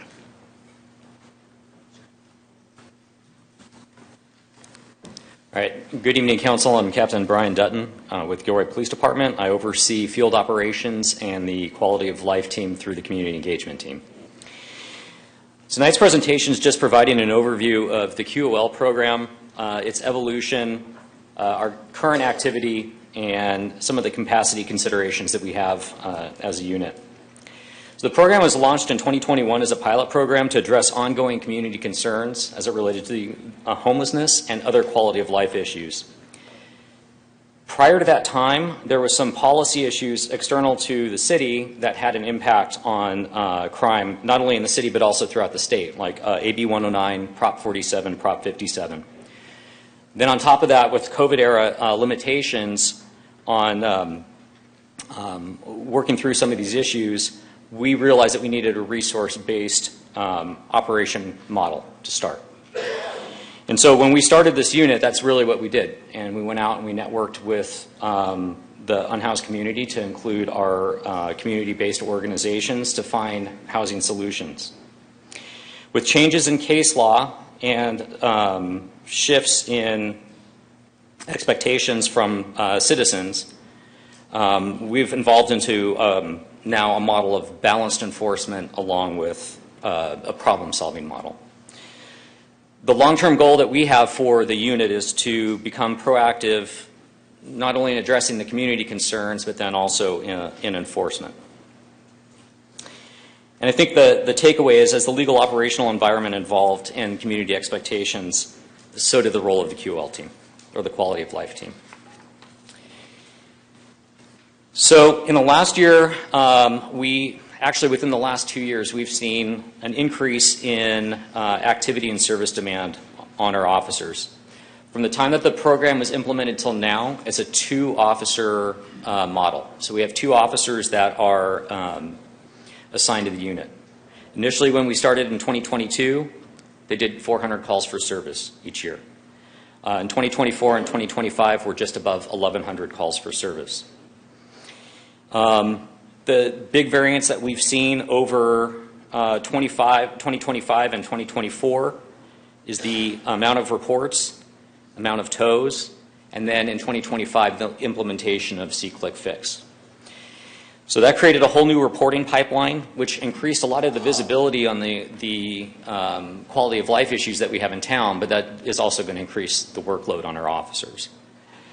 And so in 2025, we were able to not only have roughly the same number of calls for service, roughly the same amount of referrals, warnings. We decreased arrests, increased tows on vehicles, but then also addressed those C-Click-Fix tickets. That's in addition to a tripling of cleanup activity, largely driven by the Valley Water District and the city. So, to reiterate, C-Click-Fix created an increase in service demand, as many of our responses require now interdepartmental coordination of field response, documentation, and follow-up. And on a side note, I want to touch on the interdepartmental coordination. I have nothing but very kind words and a lot of respect for Public Works and community development. The police department and the other 2 divisions have all come together and started figuring out how to get through workflows when it comes to encampments, to find people resources, and to very quickly address those concerns. So I just want to pass my thank you on to those divisions. We're throwing out a lot of terms like abatements and cleanups. I just want to run through real quick what a typical, that might not be the right word, but what a routine encampment cleanup or abatement looks like. So we'll get a complaint regardless of where it comes from, whether it's a call for service to communications or comes through C-Click-Fix. We'll be notified of it, and we will send our QOL officers out to do an initial assessment. So we'll take a look and see, and really what they're going to look at is what are the conditions they're encountering, and then who owns the property? Who do we need to coordinate with? Just because someone owns a property doesn't necessarily mean that they're going to be the ones responsible for cleaning it up. Or there are several unique properties throughout the city, especially the waterways, where one portion of the waterway is owned by a private citizen, while the other portion of the waterway is owned by the water district, while another portion of the waterway is owned by the city, and then the railroad has a right-of-way in it as well. So we need to take those into consideration. And then ultimately, what outcome do we want to achieve? So once we do the initial assessment and we realize that there's the encampment there, that's when the team will reach out to our community-based partners like Carry the Vision, Pit Stop, and South County Community Services to coordinate outreach and get the resources required for the particular individual that we're working with. Our primary focus is public health and safety, but then we're also taking into account the environmental impacts and the repeated service engagements that we have with those particular people. And then as we work through that, they'll be posting, again, further outreach with our community-based organizations, and then we ultimately get to the cleanup. So really what our focus is that the multi-agency coordination, maintaining public safety, and then infrastructure and environmental impacts. Our goal is not enforcement alone, but combined with the outreach and service opportunities that we can deliver not only a lawful but a compassionate response when working with people who are unhoused. I was asked to just give a quick sample of what the workload looks like for our, our quality of life officers. So I have about 3 days of activity. I'm not going to run through all 3 days, so I don't go on too long. But I think what I'll do is I'll highlight April 21st. And on that day, the team went out about mid-morning to check on an abandoned RV that they had tagged 4 days prior. The vehicle hadn't moved, and there was no one associated with the vehicle, and was in a condition to where it could be towed. So that day was actually a very fast day for an RV tow. It was a 25-foot long RV. They called the RV company, or I'm sorry, the tow company within 3 minutes, and the tow company was there within 20 and had it towed within 30 minutes. That is fast. I was on a call for service myself one day where we encountered a 38-foot diesel pusher that required a wrecker, and it took probably 2 to 3 hours just to tow. Okay, but then they finish with that tow. They immediately get a notification, and when I say immediately, like they left where this RV was and immediately drove to a park where they'd gotten notification that there was an unhoused person in mental crisis. He was contacted. We contacted the county's behavioral health mobile crisis service. They responded within 30 minutes, which can be very quick for them. Completed the assessment, and then did the transportation with a non-medical ambulance transportation company. There's bottlenecks with all of that process. And so that process took about 2.5 hours, which is fine. But what I'm trying to demonstrate is it's not running from call to call like a patrol officer does, where you maybe have 5 to 10 minutes to deal with things. Sometimes we go out to tow a vehicle, it can take hours. Sometimes we work with someone in mental crisis and it can take hours. We'll give it the time that it needs. We just have 2 officers and we need to budget that time. So, having said that, the program's effectiveness and then the increased visibility from the calls for service is creating some operational demands on us. Again, we still have the same 2 officer staffing model that we had. While we've increased our coordination responsibility responding to encampment cleanups and the abatements, while we're trying to meet service level requests on completing those in a timely manner. In addition, there's more documentation. There's a long-term follow-up for people that we're trying to work to get into housing, and then also working with C-Click Fix. I also want to shout out to one of the officers on the team. Everything I've thrown at you for this year there was about a month or 2-month period where he was the only officer assigned, and we were still hitting the same targets we were with 2 officers.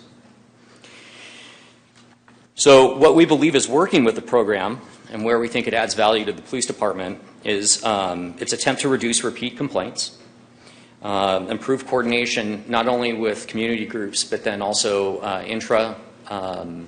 departmental here in the city, but then also external. So we work well with Valley Water, Caltrans, Union Pacific Railroad, the Sheriff's Department, any other governmental organization that has responsibility in this area. We can provide a faster response, better tracking of our reoccurring issues, and then I think that ultimately leads to an increase in trust.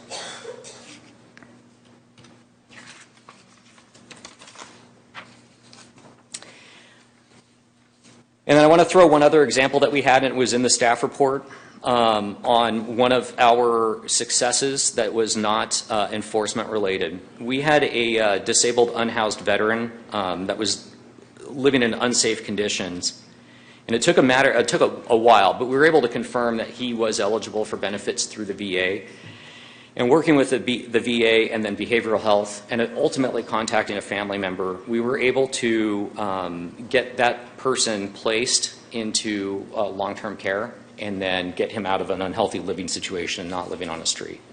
And to the best of our follow-up, our understanding is that was permanent housing that was achieved on that. So in closing, the unit remains well positioned to address our complex quality of life issues and concerns through the long-term problem solving, the coordinated enforcement, and then our continued outreach with the community. And that concludes my report. If there's any questions, I'll be open to taking them. Sure, I'll start with Councilmember Fugazzi. Great work and a lot of great stuff that you guys do out there. The amount of tows in the last year was a lot because and you can answer this. It's not normal, right? It was built up over a long period of time. You don't expect that to continue that way. At least it doesn't look that way on the street. Yes, I think. Yeah, I think that there is. I think that there is a lot of tows because of that convergence of the change in expectations of enforcement, going back to what I was discussing, like say with the COVID era. So we were more permissive for quite some time. We had a buildup of broken down cars, RVs, various things. It took a year to kind of clear through them. We're seeing that in the numbers. Is that a correct assessment? And, yes. And that going forward, it's likely not to have that large of an impact as it did in the past year. Yeah, I have not had a chance to look at this year's numbers, but we can always come back and take a look at that if you. I'm just looking on the street. It looks great, right? I mean, okay. Comparatively, you know, yeah. between last year and the years before. So, that's very anecdotal. What is your? So obviously, cities like Morgan Hill, do they have a program like this, the QOL program? Not to the extent that we're providing it. Why do you think that is? I mean, just if you had to speculate. I think that they have other programs in place that they're using to address their homelessness that are a little different than what we've done here. So is every officer there is kind of trained to be able to know how to deal with it rather than have to call in a special task force? Yeah, that could be the case. I just haven't had a chance to look at their workload to see what they're doing.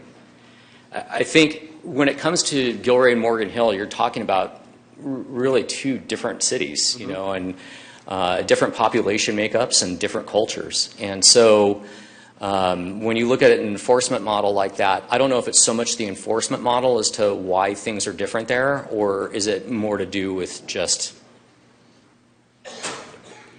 the cultural parts of the city and the demographics and the makeup of the city that are just different. What's our closest, like, mirrored city that's doing the same kind of thing that we're doing?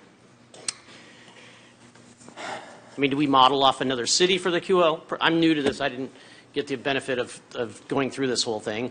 Yeah, and so not being the original supervisor of the unit or even being part of it when it was created, off the top of my head, I cannot remember what cities were the model for it in 2021. But from now, we're just kind of doing our own thing. We're not like modeling it after another city and evolving it as another city would have evolved it. We're kind of finding our way. No, our teams are networking with other officers, but I think what it is that you, just like you would in any other industry, you talk to people and you figure out what they're doing and what works, but then you have to look at where you're at and how that would work within the particular environment that you're in. Let me jump to Councilmember Ramirez. Okay, and we'll get back to you if you still have more questions. Go ahead, Kelly. Thank you. Great report. And I commend the QOL team. I've done a ride-along with them. They do address this with compassion, and they do a great job balancing. So my hat's off to them. When you spoke about the coordinated efforts, I also had an opportunity to see that firsthand. I was given the privilege of being a witness to the abatement day one of the jungle up in San Jose and the coordinated efforts you spoke to.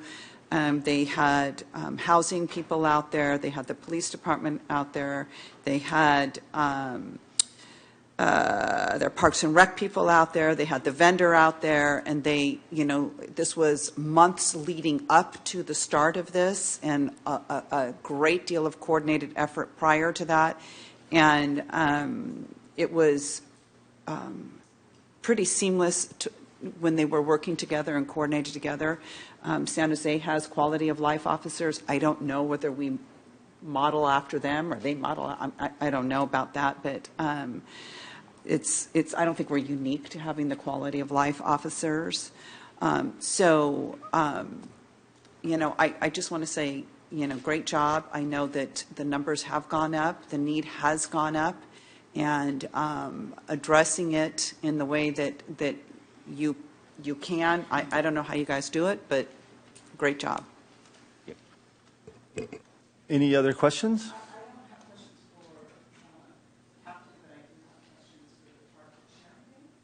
Okay, let's see if there's any other questions for the captain, and then I may have one myself for him. Go ahead.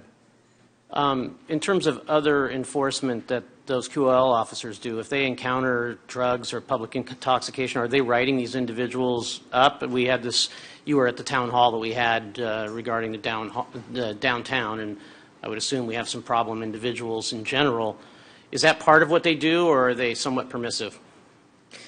No, that's part of what they do, but the example I gave about the activity on April 21st is the quick transition that they have to make and the potential time constraints that they have. So if they were out patrolling or driving around, or say they were going out to monitor an encampment, and then they came upon something like someone intoxicated in public, they would deal with it, just like any other patrol officer would. Potentially, they might get dispatched to it if all the other beat units are tied up. But really, what they're doing is they're focusing on the long-term cleanups, the vehicle tows, that type of thing, and then also working in some of the proactive enforcement, I think is what you're alluding to. Yeah, proactive. I mean, bringing a drug dog through a camp, for instance, to do, a drug raid on a camp, or trying to prevent, the excessive drug use in town by coordinating an effort to see who the supply chain is, or these kinds of things where the QL officers, I think, would be much more dialed in than anybody else to help in that respect. Yeah. And when they get that information, they will also filter it to the anti-crime team that handles the narcotics investigations as well. Okay. Yeah. Quick question for you when you talked about the coordination effort between yourself and Public Works and the cleanup. Yeah.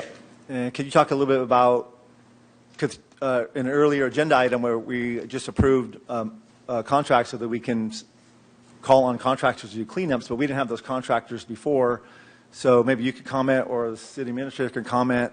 What was that process like?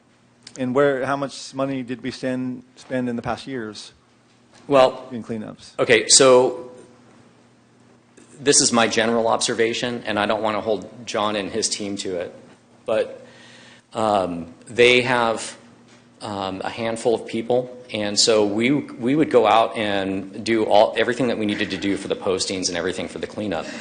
But they have other responsibilities, maintaining the streets and water, sewers, and so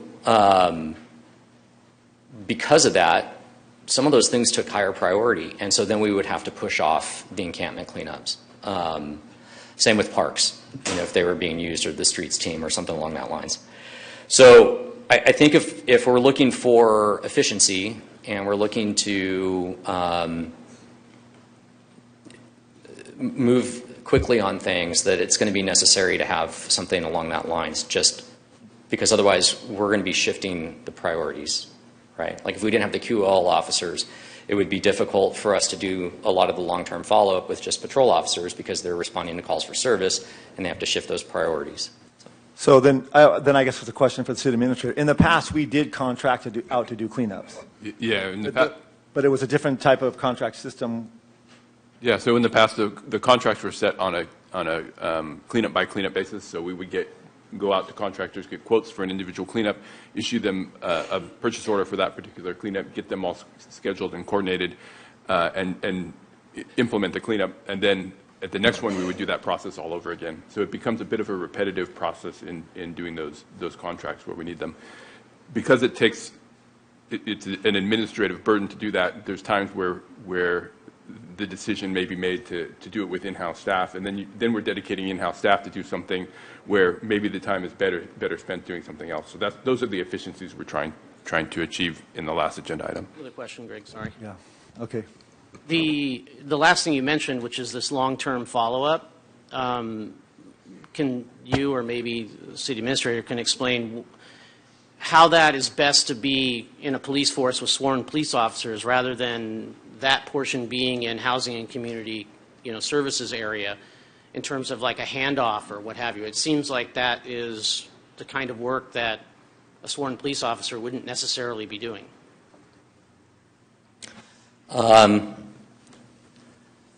I could see where if we were given direction, and that's where city leadership would like to go, that would be a very reasonable model to research and take a look at. Thank you. All right, so we have a question for Sharon. So Sharon, could you please come back? Thank you very much, Captain Dutton. Appreciate it. And we have a question, please, for Sharon. And I don't know whether this, if you spoke about the armory, so I have some questions about the armory. I don't know if you're going to, if you would like to answer them. Should I wait till the county comes up?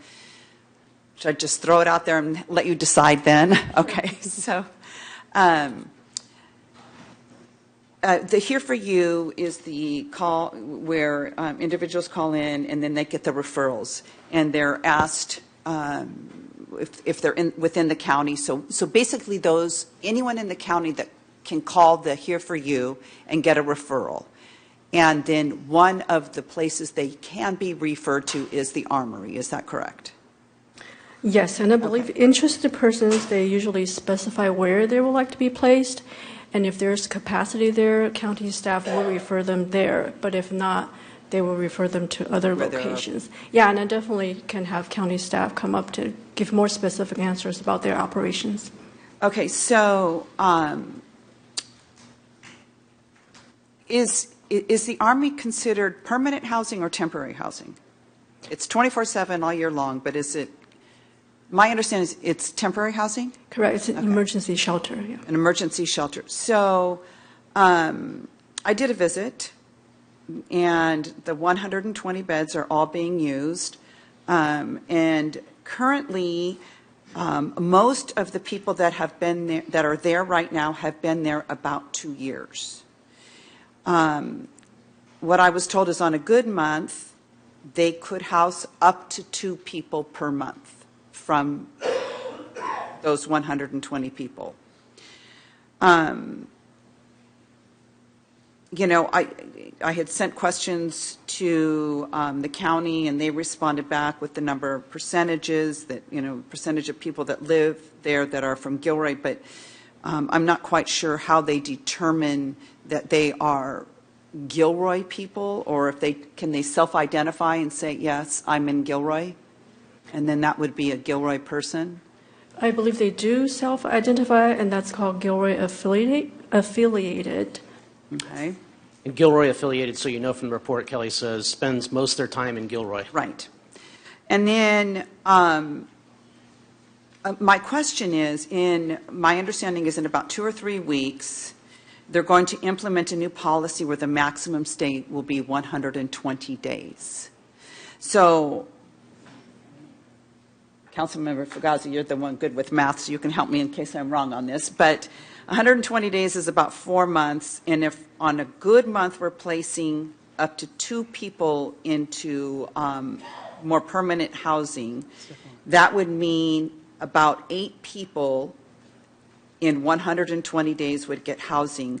What would happen to the other 112 people? Would they then become unhoused residents on the Gilroy streets? I'm going to ask KJ, the Director of Office of Supportive Housing with the county, to provide you more of the data. Thank you.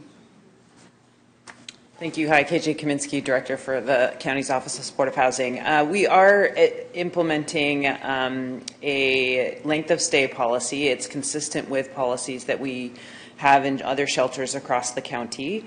There is some flexibility in that if people are working on a housing plan, that can be extended. The intent of this is to get folks engaged and working on a housing plan with folks. And to the point of, yes, there are some folks that have been there a very long time, and that there are folks in this particular shelter that have high needs and fixed income or limited ability to make income. So the case managers are working with them on housing options, but we did have 270 folks exit last year. So that's higher than 2 a month.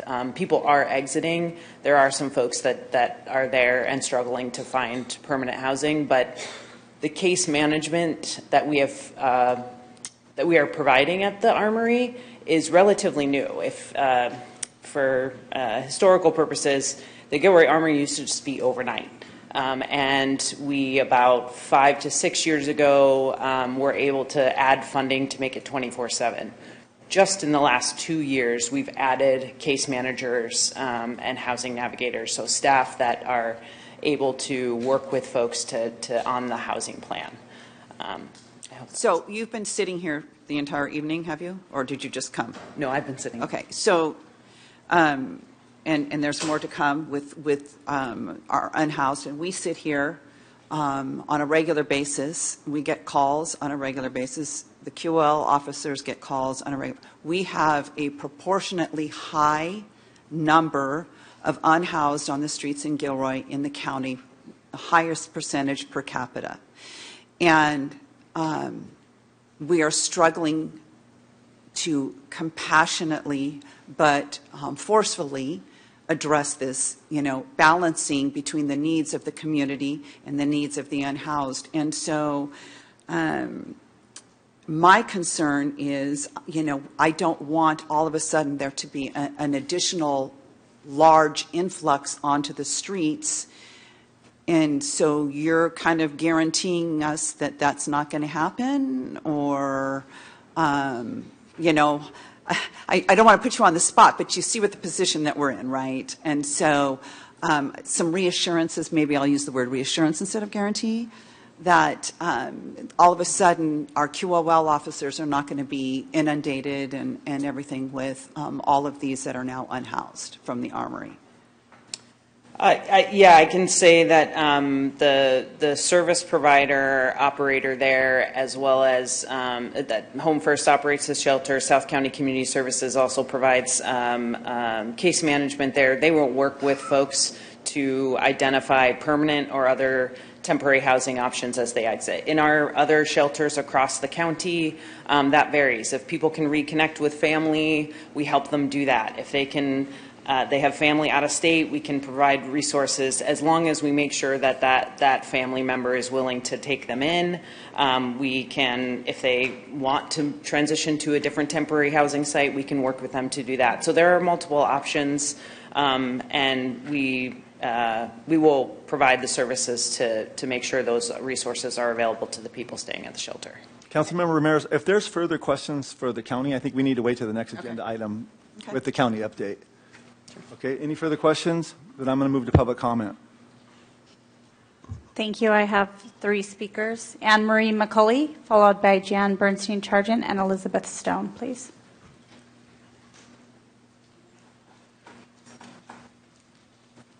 This might actually be helpful for Terrence. I spend some time at the Reentry Center, and I'm also Mothers Against Drug Addiction and Death.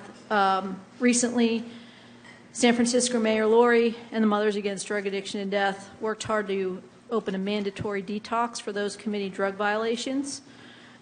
This is an alternative to jail and a path to treatment. I was at Reentry, and they do need a detox. There's one that they're started in San Jose, and I think that one of the reasons your police officers have a hard time answering what the path is because we don't have a path. And, but we could, and it's county-run reentry. It's got a good foundation. The people that work there are committed and also in sobriety. I do think that, you know, if it's easier to get drugs in Gilroy than treatment, you're not going to be able to achieve what the community wants. And that is not a homeless issue. So I know that they are intrinsic to each other, but they are separate issues. There are way more drug addicts and alcoholics living in houses than there are on the streets. So I just think it's important that it's a bigger problem than our homelessness in a lot of ways, and it's a different problem. And I'm hoping that we can start to pull those two apart, because we're not solving either one of them when we just say, all the homeless people need to go to detox and get a job and they have mental problems, because it's not true. But we can't deny the citizens who are saying that there's some really bad things happening with people who are in active addiction and the way they're behaving.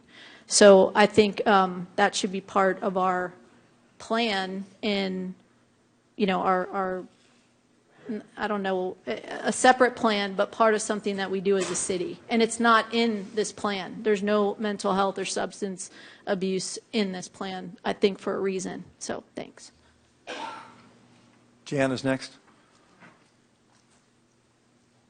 I want to call attention to the fact that you did see that the number of unsheltered homeless people has gone down by over 100 from one point in time count to the other. And on behalf of Pit Stop Outreach, I will confirm that. A few years ago, we were providing 150 meals per night on the street. Now we are down to less than 60, and that's a great trend, and I'd like to see it continue. Some good, and although I'd say Councilmember Ramirez asked a very good question about what happens when the policies change over at the Armory, and I think we're all interested in making sure that there is some real preparation for that event and not a sudden shock for the city of Gilroy. I also want to address something that Councilmember Fugazi said, asked some really good questions, one of them being, what's Morgan Hill doing differently? Morgan Hill has a full-time city-employed housing specialist, so that when, let's say, their police department finds somebody in need of that, they refer them to Brian Malikdem. He does screening, he does housing search assistance, and does a lot of homelessness services out of the city. He is a city employee. That's something that Morgan Hill has that Gilroy does not have. And I thought it was a really good question. You know, wouldn't some of this stuff be better handled maybe by somebody in the housing thing? Probably, because police officers are trained to do something completely different. We want to keep the numbers of unsheltered homeless moving in the right direction, and one of the ways we do that is by helping people into housing. And that housing process is long, and it's complicated, and it's confusing, can be confusing. And one of the ways we help, the service providers help people navigate it, is we've got to be able to find them, because it's not a one-time thing. We've got to be able to go out and talk to that person one time, two times. They've got to be able to check in with South County Community Services weekly for a year, right? They've got to be able to find them, and they've got to be able to know where to send an Uber if they're helping somebody get to a housing appointment in San Jose or to an office in Salinas, and gathering the documentation. I mean, once somebody is finally called for housing, called by the county, yes, you're up in the next batch here, and we need you to get these documents. They've got a limited amount of time. If they don't get all those documents in within that limited amount of time, guess what? They drop off. That opportunity is gone. They're back down into the queue. So once people are called for housing, it is imperative that the service providers be able to find them and that they not lose any of the documents they've collected and their ID and everything. And that's where sweeps can derail this process and send it right back to the beginning. And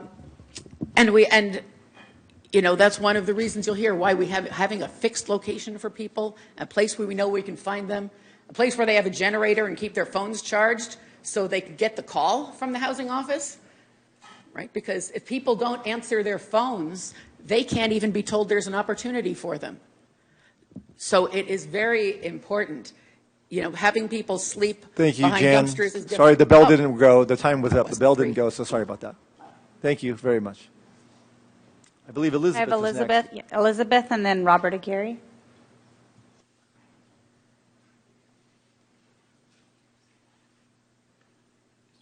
I'm freezing. I don't know about you guys. So I moved to Gilroy at the beginning of 2024 as an adjunct professor at Gavilan, my first graduate degrees in teaching ESL. I was really excited, had a lot of trees, it's beautiful, I really loved Gilroy. And then on May 9th of last year, I got a diagnosis for endometrial cancer, which kind of just blew my mind. I'd been getting really, really tired, so things were challenging, and I just rented a house that was a lot larger, so it had a lot more financial responsibilities. So I knew I didn't even know if I was going to live, so I needed to get out of that housing. And because I also have worked as a case manager and done a lot of that work, I'm really good at finding resources, really good. And so, but first, a shout out for that webpage that community development did. That is the best thing that's really been helpful. And that's how I connected with one of the service providers. But every single other provider throughout the county, even the cancer places, said, oh, we're really sorry to hear that, we can't help you. I had my total hysterectomy at Stanford on July 23rd and moved into a hotel on a week-by-week basis because as a 68-year-old woman, I didn't want to be in a congregate shelter. I didn't know, like, if I would be bleeding, how I'd use the bathroom, how I was going to take care of myself. It was really, really difficult. And, some of this will go on to 9.2. I called every single place, registered, quote, unquote, with every single place. A referral literally means, here's a phone number, call them. Places lost my information. I know they were counting me as on their rolls, and they would return a call like 5 minutes before they close. If you still need our help, let us know. Even though I would leave detailed phone messages and send emails. Right? I'm kind of used to working independently, so that's part of being in the hotel for me was I had like the whole office set up. So I could make that, fax anymore. I could scan things, email my documents, and they would get lost. So the system is really, really, really not working. Yeah. Two other points real quickly. Where am I time-wise? 26 seconds. I would not have been counted in the pit because I was not homeless on that one day in January. A lot of women are not counted because they know it's not safe, and so they hide places where they can't be found, right? And there's two things that have really come up that people need: a place to sign documents and a way to help people save their documents. Okay, thank you. Thank you, Elizabeth. I'm sorry. We're unhoused people. Please just remember people, not just unhoused. Thank you. Thank you. Robert's next, and then Wes.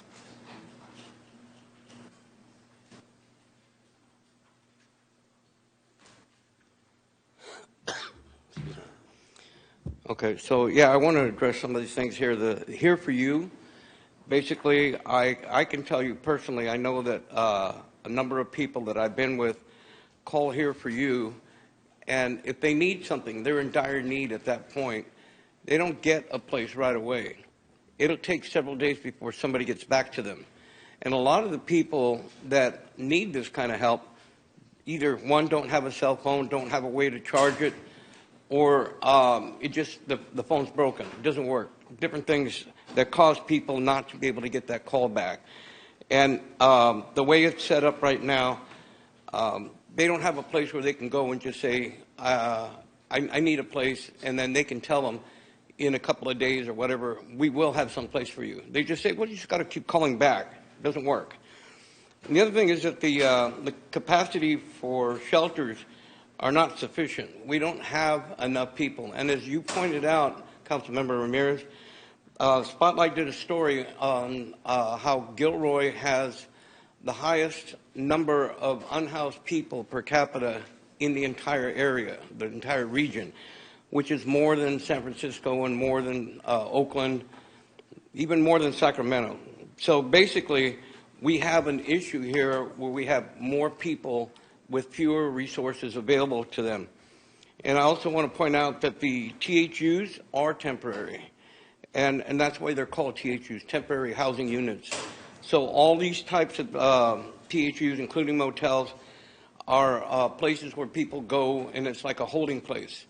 But eventually, if their issues are not resolved, they will return to the streets because they have nowhere else to go.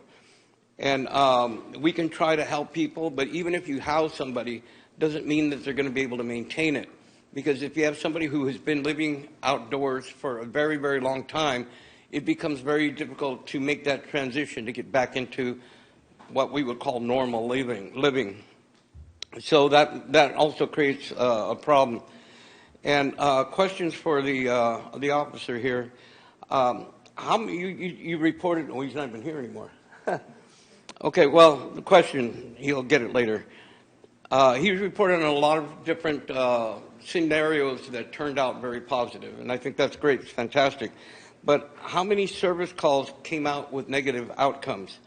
How many seniors and handicapped people that can't be placed into shelters did he run across, and how did he deal with that situation? Because the Armory will not accept seniors or handicapped people that can't care for themselves. And the places where people can go are full all the time. So we need to be able to have a way to deal with that, and right now we don't.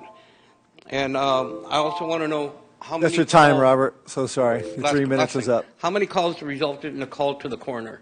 Thank you. Wes is next.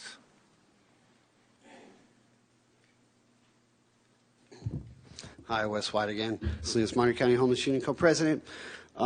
Quality of life really panged when I heard that, because whose life, whose quality of life are we talking about? It's a very us versus them type of mentality, and they're your citizens. Whether or not they can, how can they actually even vote for you, obviously, right? No constituency needed, so, you know, too poor to afford rent, obviously they can't really register to vote just by a mail-in address. But can they run for office? No, of course not, because where do you lay your head? That's what determines the district. If they can only do by mailing address, then that's going to be insufficient. So what kind of challenger do you even have for opposition against these decisions? Back to the shelter in place, you know, that was because, oh my God, you might kill me. Stay away from me. I don't need to destroy and remove you and steal all your property and cause all this trauma for you because you might kill me. Stay away from me. That's one of the selling points in Salinas that actually helped make it work. We had 12 different encampments around the city, and they all had captains to them. And that's what created the Salinas SORT team, the outreach response team. You know, of course, that's all with the ARPA money that's gone. So that actually created a lot of community, and you'd be preserving community as well. Do you see these people as any one of community members? Because it feels like when you say abatement, or as it's doled out administratively, that you're talking about rats, rodents. You're talking about people being rodents. That's not trying, because of the money aspect. Again, they're leaseless. They're not homeless. They have a home. This affordable housing is what they can afford. And you want to take it away from them, keep them on the run daily. The money goes in the name of the homeless, but never directly to. So much money. Just this last one, $2.25 million. You know, you can make an apartment complex for that and then solve your problem that way. But then that's jealousy. Oh my God, why would I give those people freebies when I can give my corporate friends that money instead? Are we doing public service or business? That's what I'm concerned about. People, I've lost over 200 people in Salinas just in the last 10, 15 years. And it's heartbreaking, because it is the jurisdictions that are forcing this. Even Robert Rivas, during shelter in place, only cleared debris along the highway here in Gilroy and did not take people's property, their housing. We'll give you our dead relatives' clothes. We'll give you our stale food that we can't sell anymore. But if you ain't paying the rent, we're taking it all back.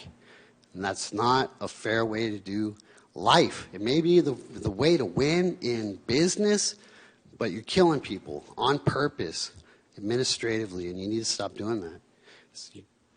Stop sweeps. I have no further speakers.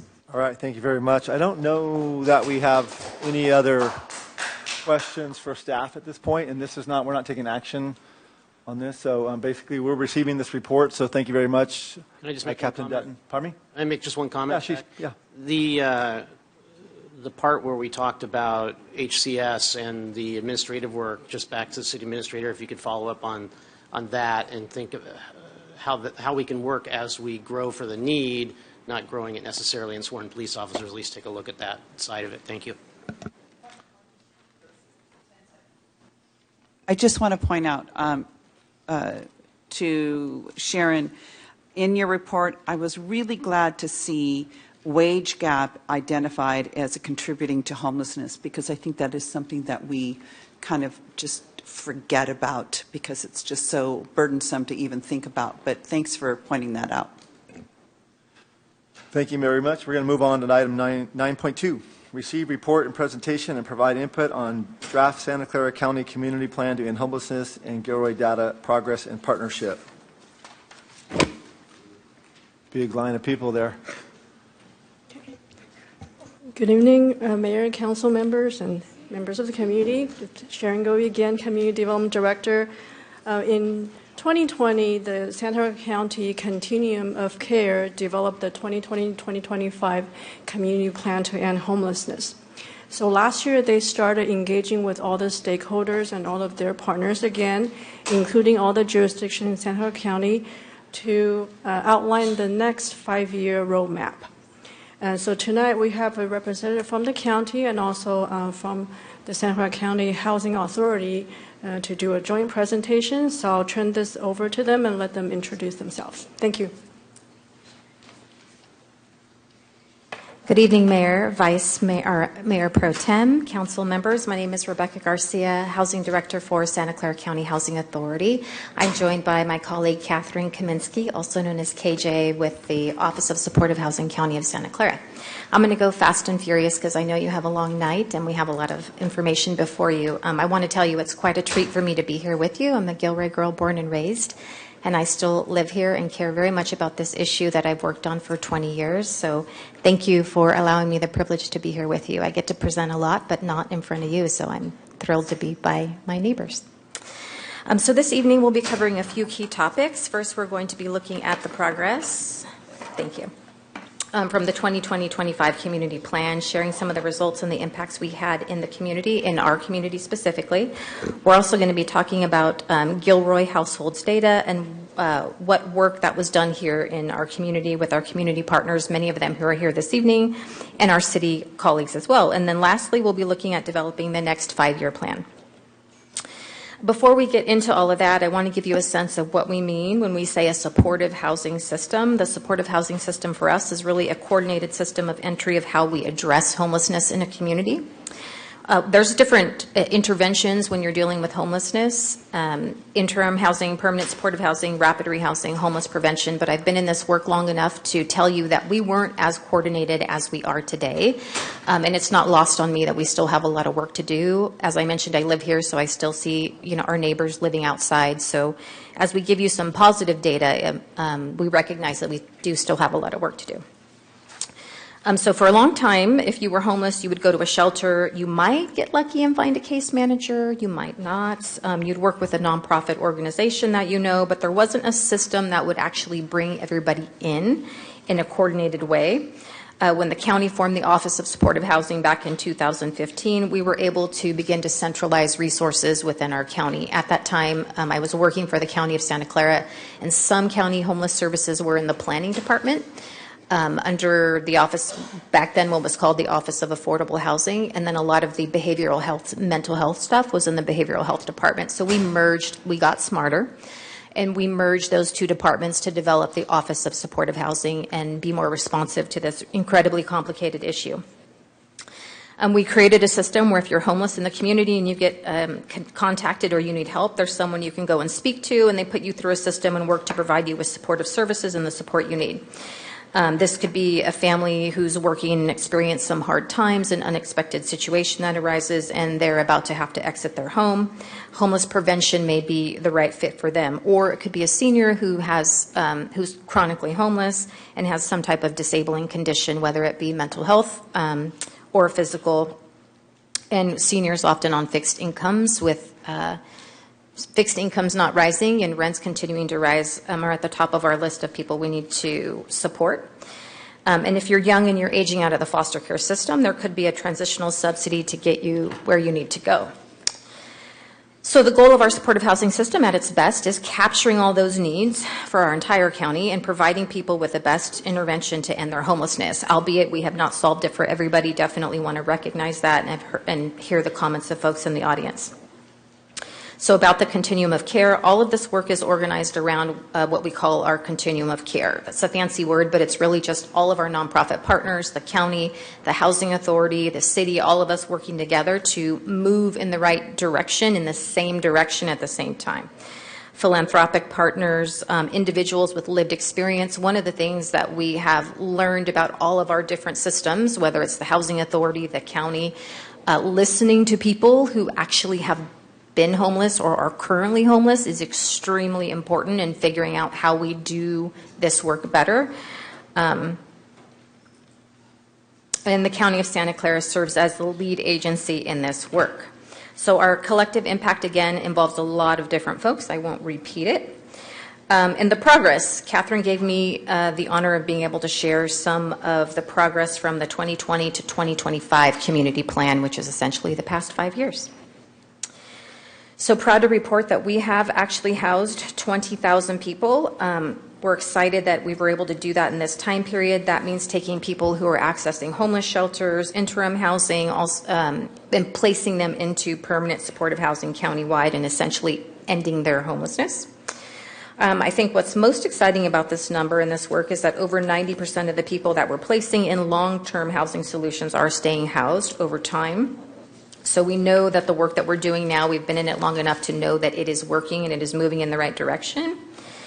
And it's not just for one single population. We have a wide cohort of individuals. We have individuals who are young, chronically homeless, seniors, but we're also seeing a quarter of them as families with children. We're seeing young adults, veterans, seniors, and seniors, as I mentioned earlier, are really a growing concern for us as a community as we continue to see them outdoors for the very first time. People who've often lived in our community their whole lives are finding themselves homeless for the first time.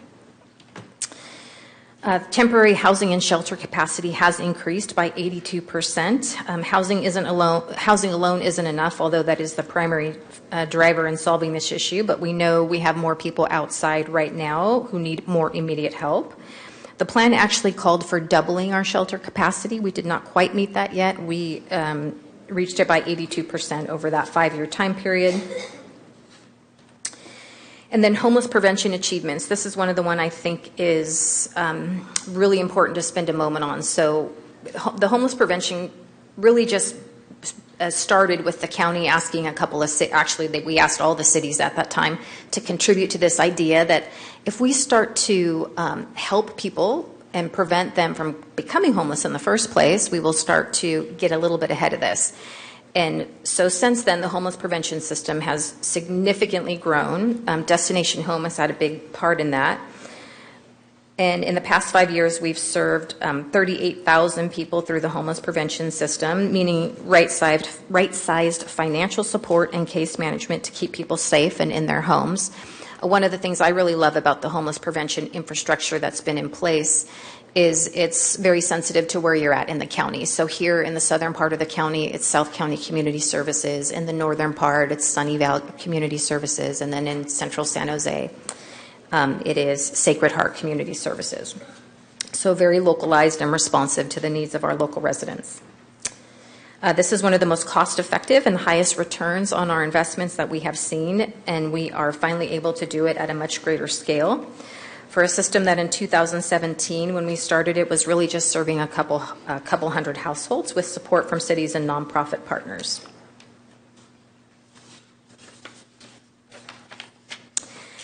And the result is that we're now seeing a decrease in new households becoming homeless. When we started this work, for every one household that we housed, another 2.5 were becoming homeless. So that was discouraging. But today, for every one household that we have, only 1.9 are becoming homeless. So we're definitely not all the way there yet, and we want to see that number below 1. But it is getting us to a point in our community work we can see some functional decreases in homelessness and progress towards this longer-term goal. We're excited for the results of this work, and I'm now going to turn it over to Catherine Kaminsky from the County of Santa Clara, Director of the Office of Supportive Housing.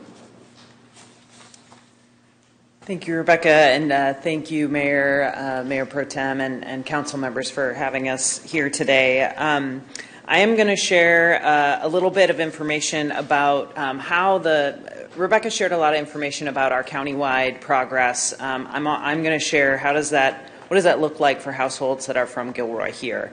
And then I'm also going to share a little bit about the next steps in the community plan. So just to start off, in terms of demographics, we included some information. Sharon talked about the point in time count, but we also look at understanding the population of people experiencing homelessness through housing assessments. We use a standardized assessment across the entire county for households that identified as affiliated with Gilroy. That could be they work here, they were last housed here, they have children who go to school here. We see that there's a range of ages of people experiencing homelessness. 81% are single adults, but we also have 14% were households with children, and 63% identified as man, whereas 37% identified as women. This pretty much is aligned with what we see countywide. We also ask questions about how long they've been experiencing homelessness, where are they currently sleeping. In the data set that we looked at for the past year, the majority of Gilroy-affiliated households reported experiencing homelessness for 2 or more years, and 42% reported sleeping outdoors, followed by 24% in a vehicle. Again, fairly aligned with what we see in countywide trends. There are 2 separate data points where we saw some variation for households specifically from Gilroy. A higher percentage identified as Hispanic or Latino, 72% roughly compared to 53% countywide as a whole. And then separately, the other data point where we saw a difference was the need. Gilroy-affiliated households were more likely to report higher levels of need for permanent supportive housing. It was 81% for those assessed from Gilroy compared to 53% of the county. This slide is to try to take those countywide numbers and translate it into what did that mean for households in Gilroy. So we housed collectively across the county 20,830 folks from 2020 to 2025.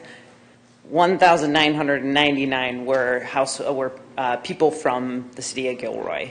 In terms of the folks we served in shelter over that 5-year period, over 3,000 were from the city of Gilroy, and in the prevention system, we served over 2,600 people from Gilroy.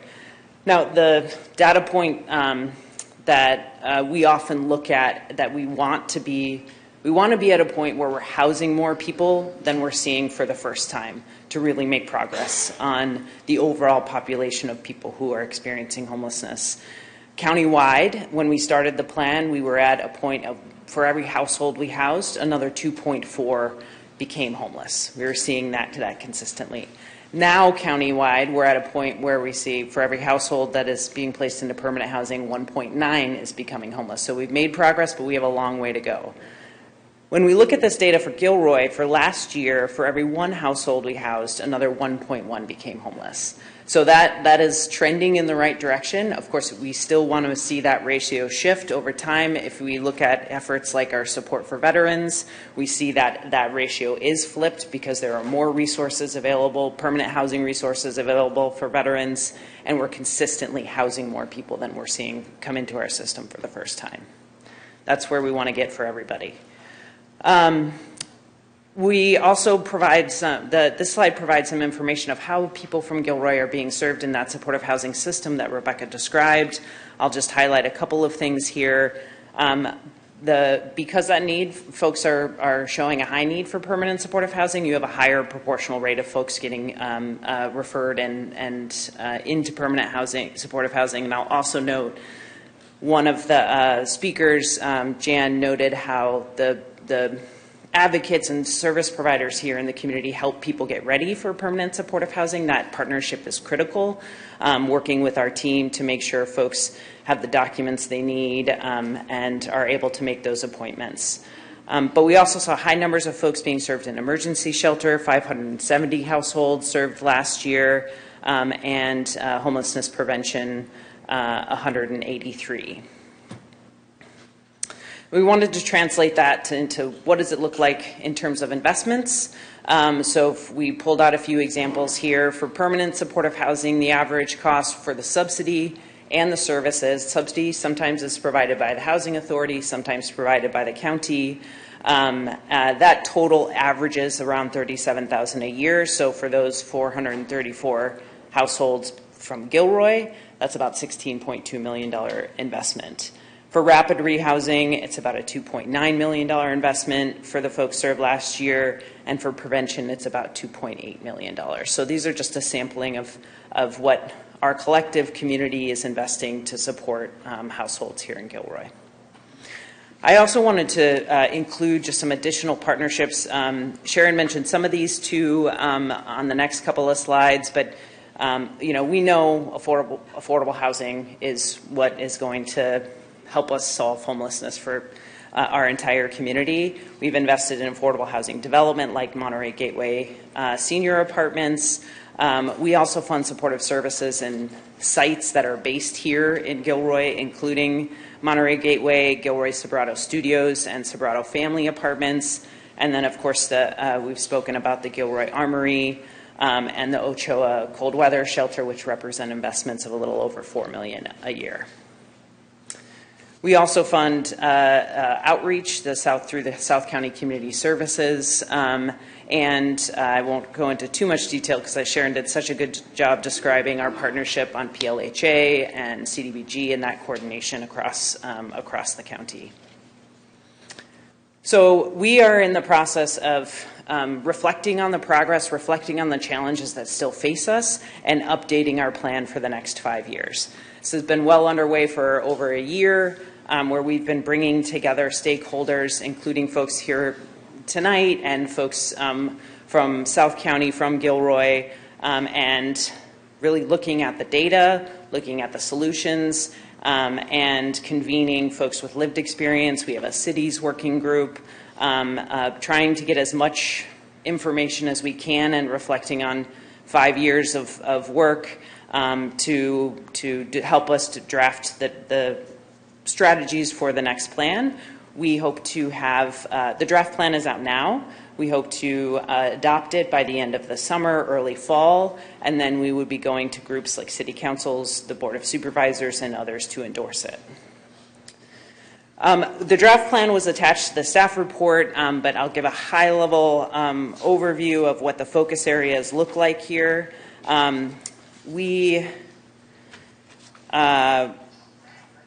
The first area, we are focusing on prevention because we know to make progress, we have to stop people from entering our homelessness system in the first place. It's cost effective and it's humane. So the first area is around prevention. The second area is around focusing on our continuum of housing programs, from temporary to interim to permanent housing programs, and how do we continue to expand those and improve those services that we're providing. The third area of focus is, as well, we know permanent housing is a solution. We know folks are also experiencing unsheltered homelessness right now, and we want to work to improve access to critical services while they're outside. And then lastly, while we do this work, we know the people that know the most about our system are folks who have been served in our community, who are experiencing homelessness today, and that we should be prioritizing their voice and helping lead this work. I mentioned the community engagement phase is underway now. We had a great meeting last week here in Gilroy and got a really wonderful turnout and amazing feedback from community members. We're taking that to influence the draft plan. We are also working on sub-regional plans over the next couple of months, recognizing there's some shared concerns within sub-regions of the county. And those sub-regional plans, we're looking to include a description of what the characteristics of the region. So for we have South County, North County, West Valley, and San Jose. And also looking at a summary of those existing efforts in those areas, and hopefully developing a sort of shared framework of goals and priorities that will help guide our work together, the county, nonprofits, cities, in when working in those subregions. So I mentioned, I got a little ahead of myself. I mentioned we had the South County convening last week and got great feedback, but there's also a virtual meeting next month that's open to everybody. And there's also, the draft plan is posted on the county's website with email address if people would like to provide information, feedback on the plan via survey or written feedback. So again, thank you for making the time for us. Really what we'd like to, what we're hoping to hear are these focus areas reflective of the needs and goals of your community here in Gilroy? What are your priorities that you'd like to see in the sub-regional plan for South County, and how we can work with you all to share this information with the community? And with that, we're here for any questions. Why don't I send it back to Councilmember Ramirez, since you ended off with questions for them? Thank you, Mayor. Okay, trying to figure out where to start here. So on, I believe it was slide 19, you indicated that you're exploring the 8th and Alexander project. Yeah. So my understanding is that was approved in 23. Can you provide me with, you know, an update? Like, you know, my understanding, it's kind of shifted directions over the years, and it is supposed to be affordable housing. We've been waiting for this. You know, when do you anticipate breaking ground, move in? What's the timeline on that? Thank you for the question, Councilmember Ramirez.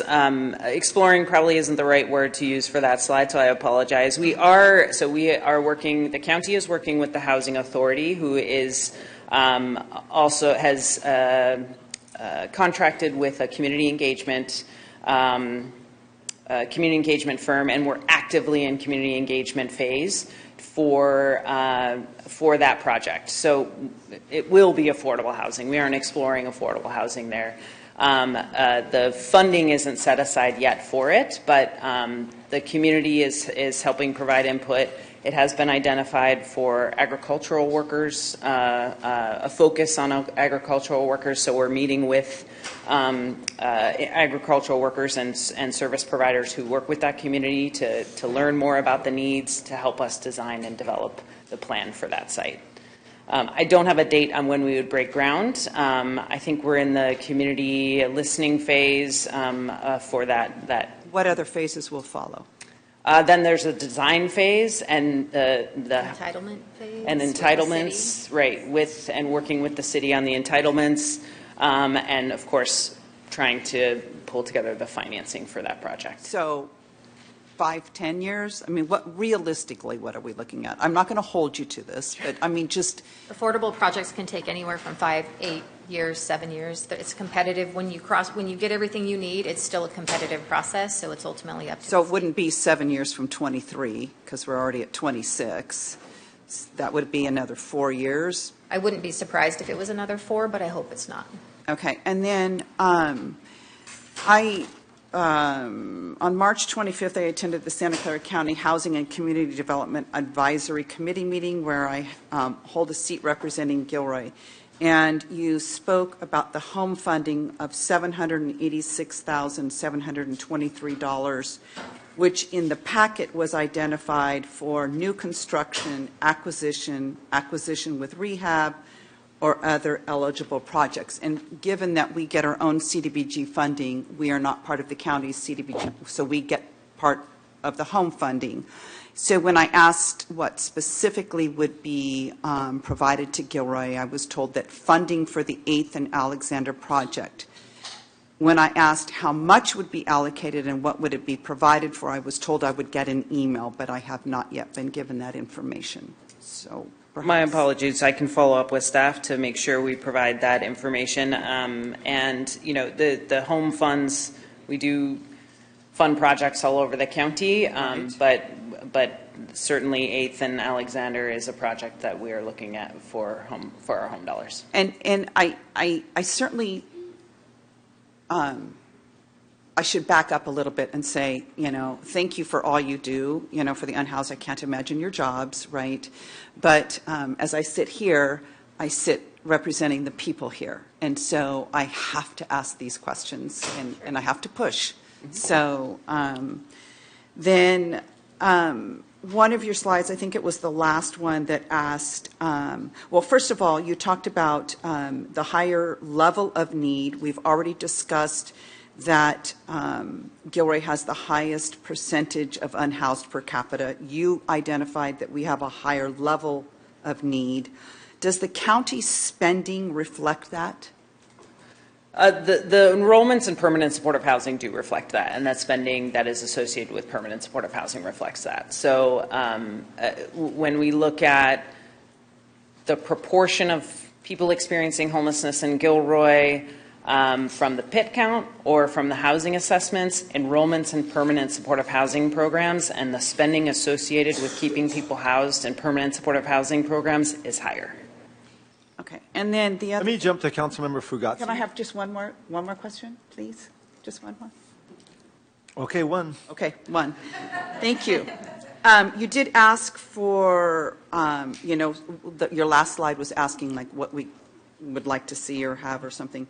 I'm just hopeful that perhaps maybe the land that has been identified for 8th and Alexander, maybe if we find some kind of temporary use until that permanent, that would be what I would advocate for. Thank you. Councilmember Fugazi. I'm glad we have the experts in this because I've got like the question that I've had forever that I can't understand, and I hope you have the answer to this because it is such a statistical outlier. Why is Gilroy so much higher than everywhere else? Mathematically, and I just ran the numbers, we would be in the 99.98 percentile in the county and close to the same even statewide for cities that are our size. There has to be, and I would expect that this would be almost a forest fire in the county to try to understand why it's so bad. And then also tell me after that what specifically, if you have something that's different here, that we're doing different for Gilroy than every place else. I'm going to take a stab at that. I would answer that question the way I would respond to any city. I currently work for the Housing Authority, but most of my experience is actually working with cities and small cities, Morgan Hill specifically. But just as an example, about 10 years ago, Morgan Hill experienced a very high increase in homelessness as well, at the same time Gilroy did. And my response to them was, you can pay for it now or you can pay for it later, but you better get ahead of it because once it starts and it expands, it's really hard to claw that back because encampments are incredibly expensive, as you've talked about already this evening. So I would ask a city what exactly has been done from the city's perspective or community to be super proactive and address that. I know we have newer council members and a new mayor, but my observation of not just Gilroy, but really all of the cities in the county is their approach has been very different, and a lot of time gets spent, because it's a really complicated issue and it's new to most people. So a lot of time gets spent philosophically talking about why someone's homeless or, you know, the whole blaming thing, and it takes a while longer to really get to the action items. Like, So I mean, that's not really a specific, there's nothing specific in what you're saying. In terms of, there's plenty of cities across the state who do this poorly, even more poorly than Gilroy, and don't have the numbers that we have.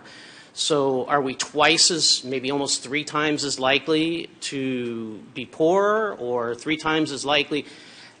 statistically, this is so far out of the realm that it would make, if it was in the private sector and you were that far out, right, in your in two different departments, you would be everything would be focused on that, because how could it be so far out of order? Yeah, I don't think there's one answer. I think it's a lower. Give me three. Lower socioeconomic status. You know, what's the housing production been in the community to address that? Do we have an inclusionary housing ordinance that contributes extremely low-income housing and lieu fees that build the affordable housing? Do we have a safe parking program? I think the answer there now is yes. But there was a lot of check boxes that did not get checked off over the past decade. And you do have some great work, which you've all heard about this evening, that came about in the past couple of years. There's plenty of other cities that have done worse than us. It just, anyway. Okay, so on the budget that you said, so how much total county is spent towards the homelessness prevention and doors and all of it all together? I mean, I looked it up, it said 120 million, but it's got to be more than that, right?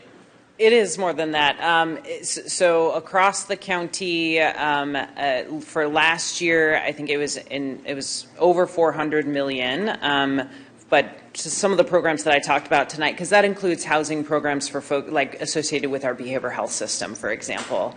But for the programs we were speaking to tonight for homelessness prevention, it's about 30 million annually total. For temporary housing, it's about 45 million annually. You had 21 million, I thought, just for Gilroy, though, right? For prevention. No, 2 million was for for prevention. No, I total. think it was because one of them was 16 million.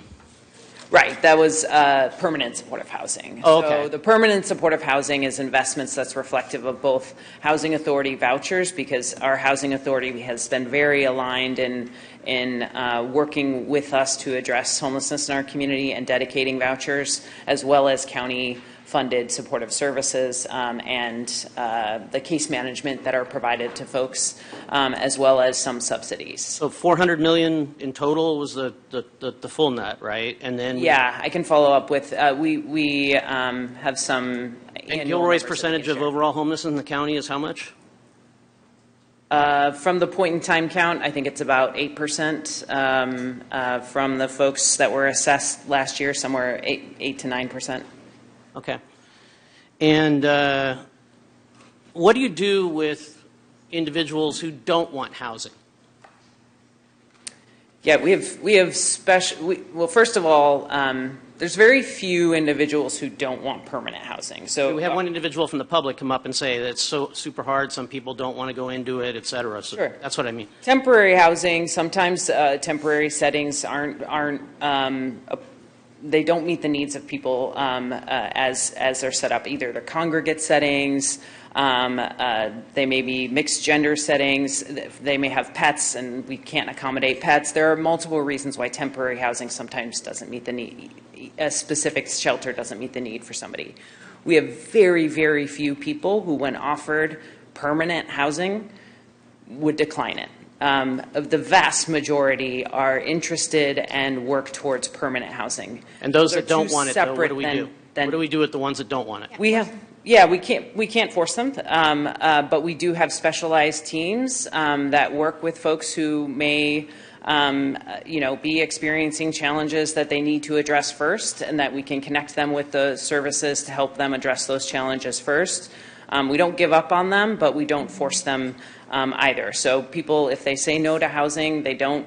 It's not a no for life. They can decline a program. One last question, Greg. Thank you. One last question. So in your report, there was no mention at all of substance abuse help, any of the things. There's a lot of, in the point in time report, it talks about why people get homeless, which can be an intermediate stage from those abuse cycles that happen. You get kicked out of your apartment or what have you. So can you comment why that's not at all part of this whole program?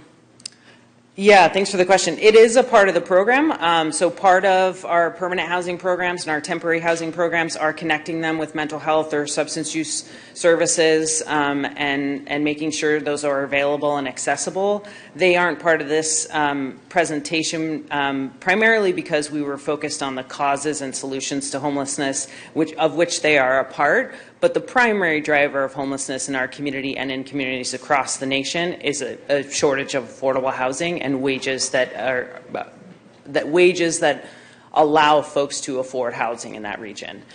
So when we're talking about our overall strategy, it does include housing solutions. That focus area 3 that I spoke to includes, if we look at the sub-strategies, connecting people with mental health and behavioral health services, but also our housing programs do that. We have those services available for folks who need them. So okay, it's just strange. They're part of it. There, so thank you. Yep. All right, I think that concludes questions from council. I'm going to jump to public comment, please. Thank you. Robert Aguirre, followed by Elizabeth Stone, and then Ron Kirkish.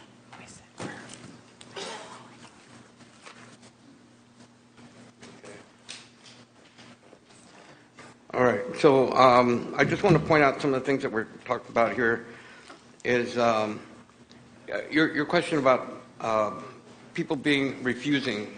Okay, so this is very much the same thing that happens when people are arrested and they're taken into a tank or holding cell, and they're usually handed a sandwich, and that sandwich more times than not is peanut butter, maybe peanut butter and jelly. The thing is that if somebody goes in there and they have either a peanut butter or a peanut allergy, and then they refuse that sandwich, can you say that they're refusing the service that they're being given or being offered? So sometimes just because you offer something to somebody doesn't mean that it's going to meet their needs. And I think that's very important that you understand that. And I want to know a couple of things. How many Gilroy unhoused and formerly unhoused are involved in the planning that's going to be going on?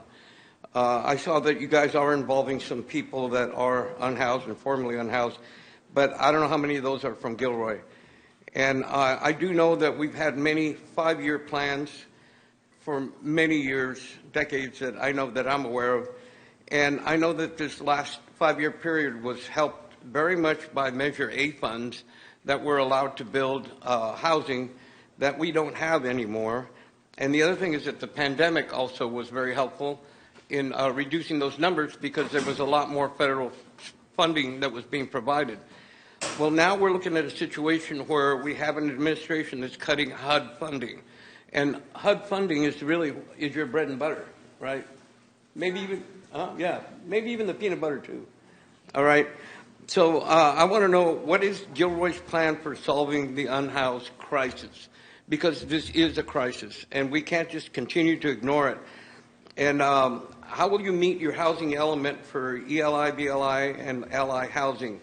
Because traditionally, for decades, the housing elements have met their requirements for market value and luxury, and they've exceeded over 100% of the planned amount. But the ELI, BLI housing has not been met, like I said, for decades, since Ronald Reagan's time, actually. And the housing that's being planned, you say, is for farm workers. But what about everybody else? So if we're spending all this money to house farm workers, which I think is a good thing to do, but what is the plan for people that are not farm workers? What are we going to do with that? And so I think, let me see, I'm at 14 seconds. Okay. So again, my big question is, how is Gilroy going to do their part, apart from what the county's doing and the housing authority is doing? What is Gilroy going to do to solve this problem?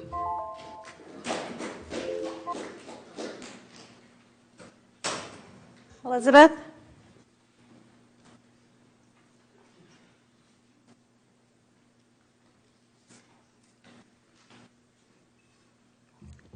Good evening again. So I did attend the the community discussion at CADAS, and there's a lot of really good ideas from other people that also had lived experience. In the little breakout room that I was in, because we broke up into 4 groups, every single person that was in that circle with me was someone that is either currently unhoused or had recently been. And just to be clear, I became unhoused July 9th, and January 2nd of this year, I moved into senior housing, which is actually interesting because people that live outside, and it's over 25% of people in Gilroy who are over age 55. Someone who has lived outside for more than a year is chronically homeless. People aged 50, because of the difficulty of living outside, physically are as frail as people aged 70 who are housed. Yet, the people that are dying are two groups. Young people that are dying of overdoses and people between 50 and 62 because they have those medical and emotional needs, but they don't qualify for those programs. So that's one thing to be thinking about in terms of input you give to the county, but also when the item comes up, 7.1, and we're looking at what this town would like to do, that's one thing to keep in mind. The whole accessibility, which Robert kind of mentioned, if you can't climb to a top bunk and you say, I can't use this service, or the workers are like, if you're in a wheelchair, it's a little too much for us to handle in this program, those are people that are dying as well. Okay? I previously had a lot of mobility difficulties, so I understand it's really challenging when it's very difficult. The other thing that I want to really call your attention to, because this topic right now is the county plan. I went to the housing conference in Sacramento last year, and let me just back up one sec. I also lived in a different county prior to this where I had written grants and had over $500,000 to work with people that had behavioral health, substance use, justice involvement, or were unhoused. So for the past 4 or 5 years, I've been watching the state roll out what's now Prop 1. So I'm really familiar with what the state's intention is with that funding. And that's really kind of missing. There's a lot of money from the Behavioral Health Services Act stuff. And the Behavioral Health Integrated Plan, which is under public comment right now, 1/3 of that money has to go to housing. And it was really mentioned at this conference last year, these two systems are not talking. There's resources there, and they're not working together. One talks about households, one talks about units, et cetera. So those are just some areas I hope you look at. Thank you. I think Ron's next, and then Anne Marie. Hello again, Mayor and Council. Somebody that's observing this meeting sent me a text message. The concern is the location, 8th and Alexander. Isn't that downtown? Isn't that like a block away from downtown? And aren't we trying to clean up our downtown, make it more beautiful, make it more reflective of the kind of downtown we want people to come and visit, like a tourist event? So why aren't we talking about that? Do we really want this? I know it's county property. At one point, they wanted to put the overflow of COVID patients there for temporarily, but that's over now. So now that is county property. But it also is something that I think is important to consider. Do we want something like this located at our downtown? Thank you. Thank you. Anne Marie. Terrence. So, my favorite city council member. I've been sober 31 years.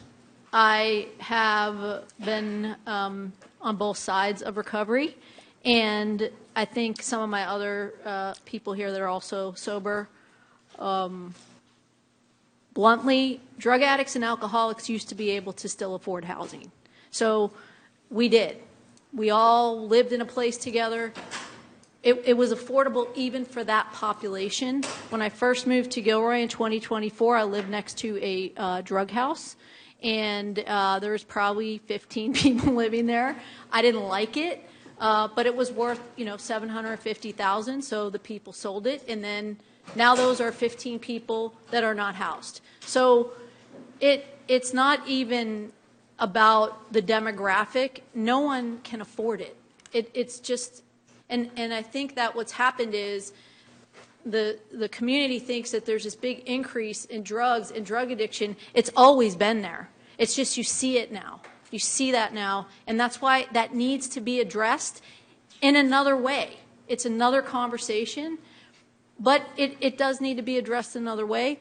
And yes, Gilroy is the worst. It handled the worst in the last 10 years. Rebecca was very polite. I talked to other cities. I reached out, and we've done a horrible job. So this is the consequence that we're seeing of doing nothing. Thank you. Thank you. I have no further speakers. All right, I think that concludes. Any other questions for staff or anybody? So that concludes. Thank you very much for you guys for submitting that report. Thank you guys for coming from the county. Appreciate it. Okay, moving on to item number 8.2. Homeless encampment on 6th Street in Camino Arroyo. I'm going to let Matt start this off, and then I'll have some comments myself.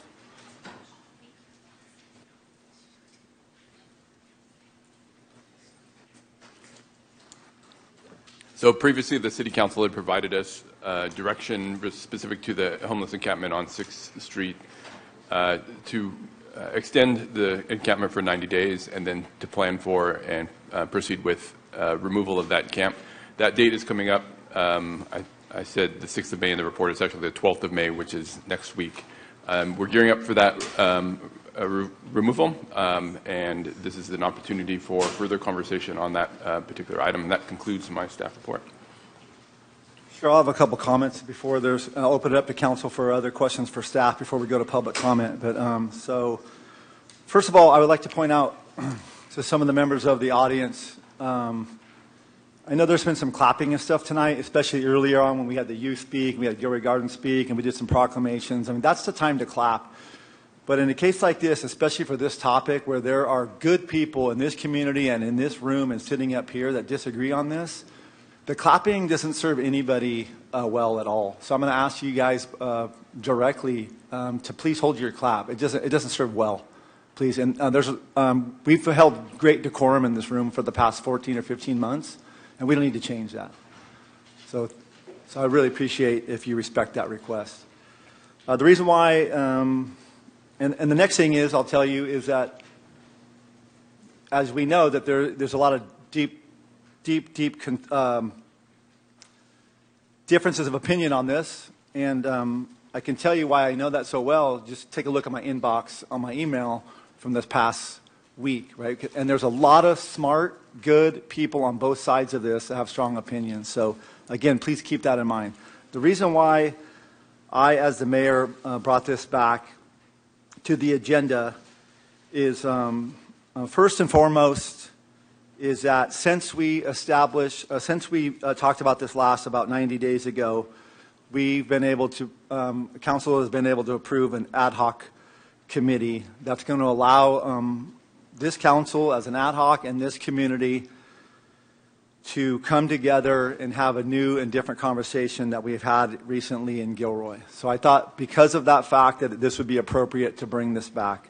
The second reason why is because last week that there was a community plan to end homelessness in Gilroy. You heard a report here from folks that are a part of that. And in addition to the community plan to end homelessness, the two other reports that we received this evening, whether it was from community development or PD or the conversation we had regarding the expenditures that are connected with camp cleanups, all of those items combined, I thought it would be appropriate to bring back this item to have one more conversation about before this council decides what to do next. So those are the reasons why I did that. And I'd like to open the floor for council. If you have any questions for any of the staff members before we go to public comment.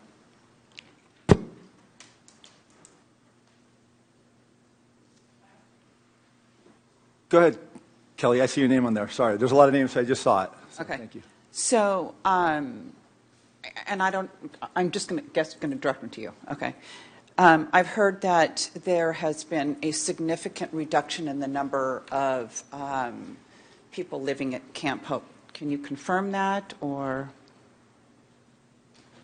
So I'll look for Captain Dutton to help us out a little bit with the quality of life information if he has any, but I'm not aware of any reduction in numbers at Camp Hope. I think the numbers have been pretty steady. Some come in and some go out. Okay. And then I guess I would like to know the opinion of those that would be impacted by the abatement. I mean, the abatement,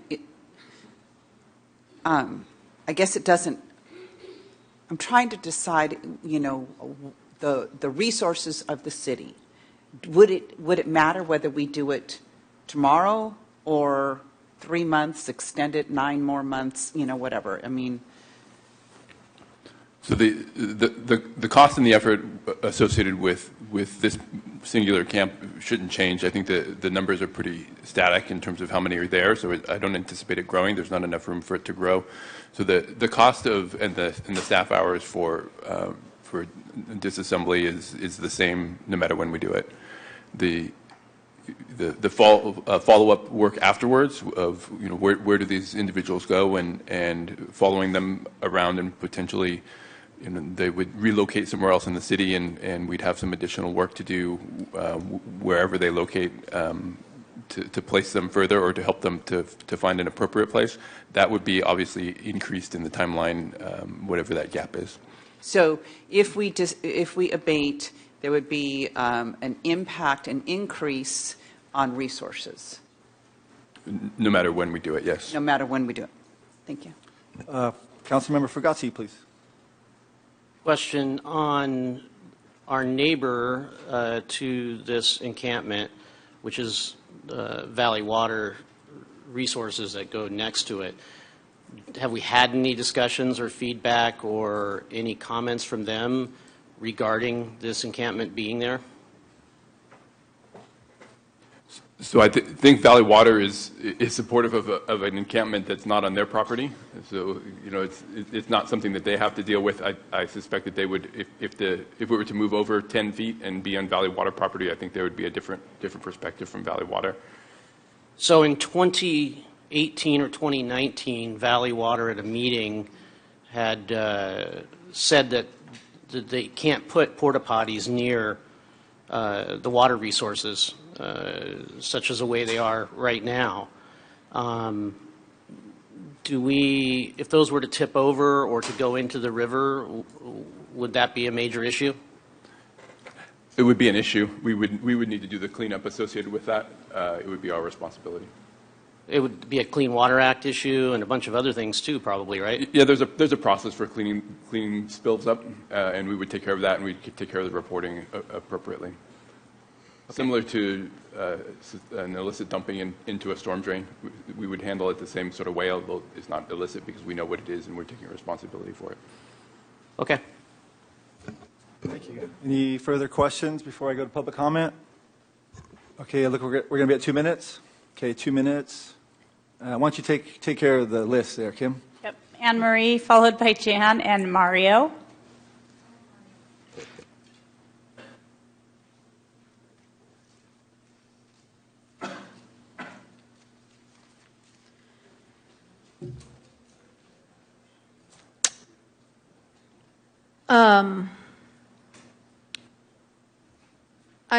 I just simply want to say that all the citizens that are complaining about Camp Hope today will be complaining next week and the week after, because this abatement will not stop people from doing drugs in shopping centers, camping in undesirable places, and being in public view.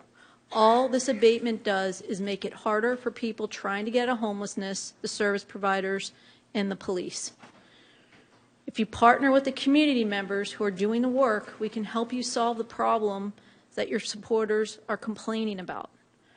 The complainers are not doing the work, but we are. Thank you. Okay. I'll be fast. Now that we know how much it costs to clean up encampments all around the city and chase people from place to place, why would we add to that? I can assure you, Councilmember Fugazi, it's far worse for the water quality to have 25 people with no sanitation facilities at all than it is to have 25 people with porta potty access. I also want to point out that Valley Water themselves had porta potties placed when the encampment was at Tompkins Court. So I have talked to Valley Water management, and they are happy with Camp Hope. It's, again, like I said, it's not on their property, and it's being managed. It's got porta potties, which is way better from their perspective. Not only that, the Camp Hope residents bag up their garbage, and this is the only city cost. The city has been picking up the garbage that they bagged, although 2 weeks ago, Pit Stop Outreach also helped pay for a dump run, and it was Camp Hope residents who did that cleanup, and large items not only from Camp Hope, but from the surrounding area there too. They went out, they got weed whackers, they did the weed abatement for the camp. They have been doing their best to be good neighbors. And going forward, you know, I say let's let the ad hoc committee make the decision, because as soon as that camp is abated, then the added expenses for the city of Gilroy start accruing. Why not put that off and let the ad hoc committee make its recommendations now that that's been approved? Thank you. Mario, followed by Vanessa, and then Max.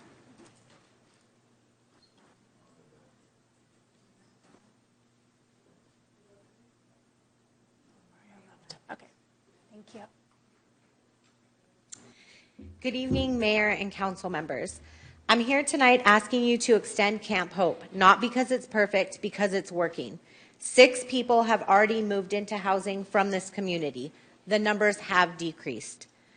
But the real story is not in the numbers, it's in the people. In a system that often measures failure, those numbers matter. Why?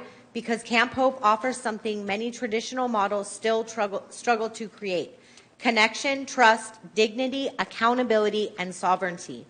In my diverse professional adventures, after years of watching what works and what doesn't, one truth keeps showing up. Connection changes outcomes, relationship changes outcomes, people stabilize when they are known, not just managed.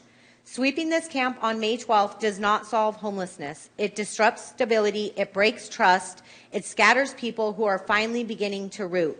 And when we break connection, we often recreate the very crisis our system then spends thousands of dollars responding to. Camp Hope is not creating disorder, it's creating community. So tonight, I'm asking you lead with courage, not optics. Extend Camp Hope, protect what is working, and show this city that when something is producing safety, housing, and human connection, we don't destroy it, we build on it. My ask is that we allow the ad hoc to take the time to explore solutions and feasibility. Thank you. Max, followed by Aubrey.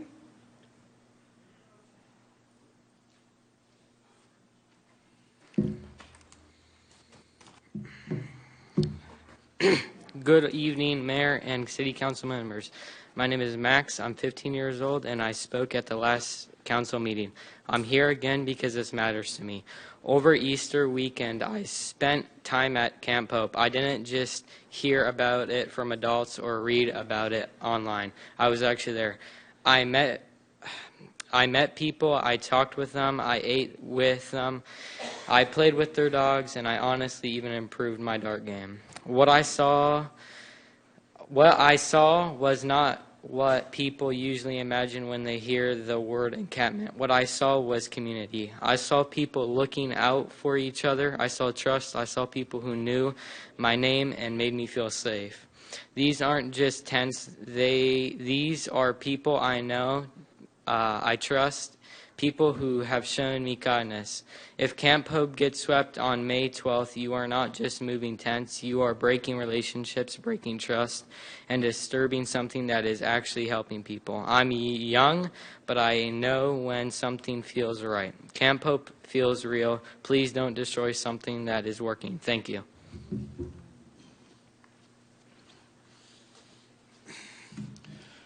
Good evening, Mayor City Council. To answer your question about the decrease, yeah, it went from 25 to 15. I know that because I'm the de facto mayor of Camp Hope. My name is Aubrey Tasby. I stand before you as Aubrey Tasby, the de facto mayor of Camp Hope. I live there with my neighbors on 6th Street, and I speak for our community, about 15 people who call this place home. Camp Hope is more than tents. It's a self-organized, structured, safe place. We maintain order. We have porta potties and trash service thanks to partners like Pit Stop Outreach.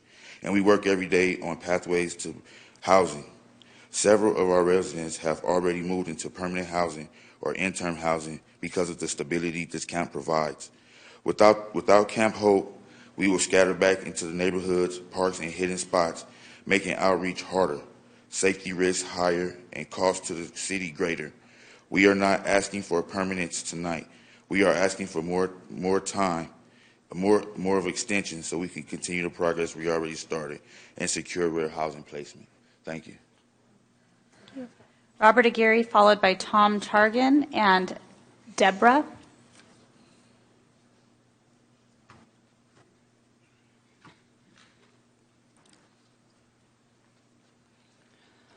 Hi. I would like to point out that what we have at Camp Hope is not just a bunch of people that are unhoused, that are living in tents. We have a community. We have people that have built together something that is working for them and on the same time working for the city, because we're trying to reduce the number of people that are living outdoors. And this is a path that has been carved out by the people with their own hands and their own work, along with the supporting people, the services that are brought to them, to get them out of this situation and reduce the number of people living in the streets. When you take that leg out from that three-legged stool, where you lose the support, you lose the community, you lose your economy, you're lost. You're starting from ground zero. And this continues to happen over and over again, and it has an effect on people. Can you imagine if you had to move out of your home every week or every 100 days, 90 days, whatever? You had to move to another place and take only what you could carry with you.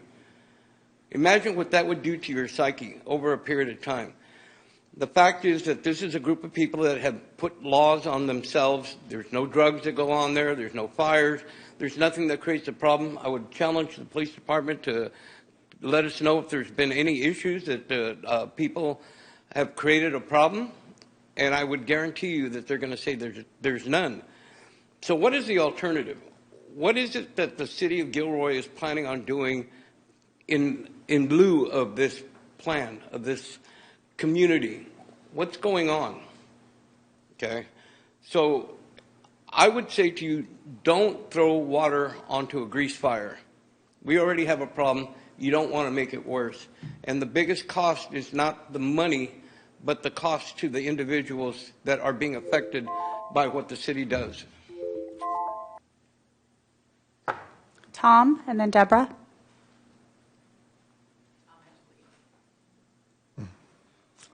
Deborah, please. Deborah?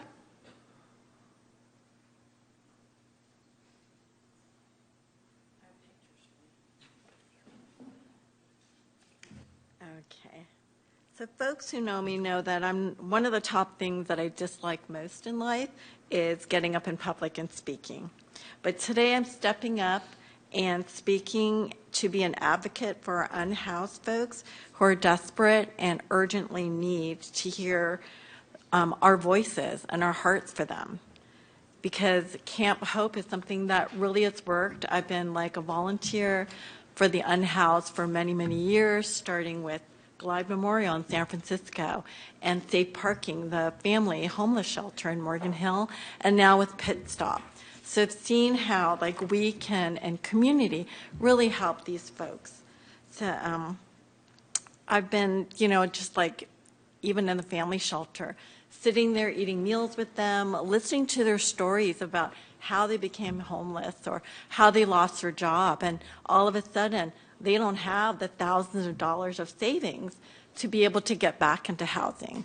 again, like, you've heard from so many people, they don't have, money for phone service, so people can call them and they can get a job. And pretty soon all the money that they possibly saved has gone to rent. And again, they don't have first and last month's rent to pay for money. So anyway, my point was, I've seen these people in the trenches trying to survive, and with the community's help and social services, they've been able to get out of that cycle of homelessness. But they can't do it on their own. So it's like imperative, like with Camp Hope, they have a stable place to provide that stability, and so social services can find them and get to them. So I really think that we as a community need to have that compassion, and we don't have a solution right now. And we can see Camp Hope, we can see that it's actually working, because again, they have that safety net, they have a place that they can be at. So, again, Camp Hope is about practical management, that we can give them the help that they need, and they have some place to go until we find some Thank you kind so of- much, Deborah. You're Your time is up. Thank you so much. Chris Fanny, followed by Rebecca Armendariz and Wes White.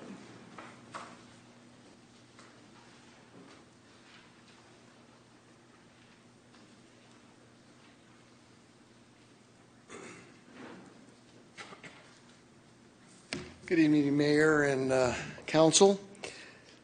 90 days ago, we heard that Camp Hope needed 90 days. Tonight, it's clear that the ask is more permanent than what was originally told to Council. And it's permanent in incremental amounts. It appears that that's where it's going. It's interesting. I've heard that a lot of folks have found housing. But I've also heard that camp is the same size, if not growing. So does that mean as folks are leaving, new folks are coming in? Because I don't think that was the original intent of Camp Hope and the 90-day extension that was granted. Back then, I expressed my concern that this would become a slippery slope. And here we are. It's becoming a slippery slope. As I stated last time, I'm deeply concerned that the slippery slope will result in other areas being slated for encampments or other encampments just popping up and then being allowed to stay. When we had the encampments out in the creek area, near several of our properties and other residential areas, we had nothing but problems. We had loitering, we had drug use, intoxicated folks we were constantly calling the police on. We had people exposing themselves at businesses and several other items. Once the creek caught on fire, that solved that problem because the city quickly moved to have that area cleaned up. A lot of the issues we were having went away. However, as a result of the fire, and you could have a result where you might have a creek cleanup, as a result of the fire, our insurance rates increased by over 25%. Directly as a result of the fire, something that the city had allowed. Those costs, most of them are passed on to our tenants. It raises the price of their business, raises the price of what they're going to charge the public. So, again, it's a slippery slope. I don't have the solution, but I don't think the solution is allowing encampments. Thank you, Chris. Rebecca?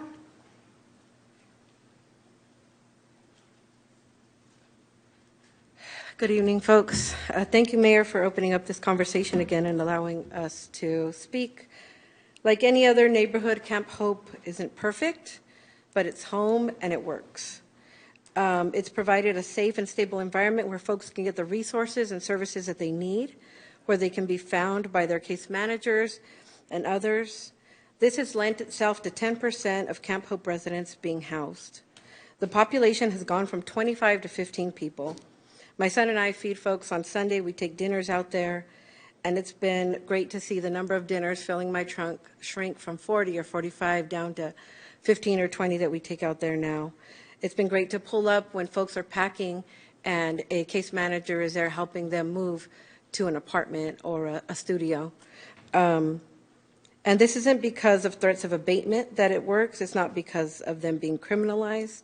This success is because of the residents being treated like human beings It's because they're being supported and assisted by our local agencies and their fellow residents like Deborah. So I really encourage you to create an exception to the policy, to not use this policy as an excuse not to do anything. This body created this policy, and this body can change it.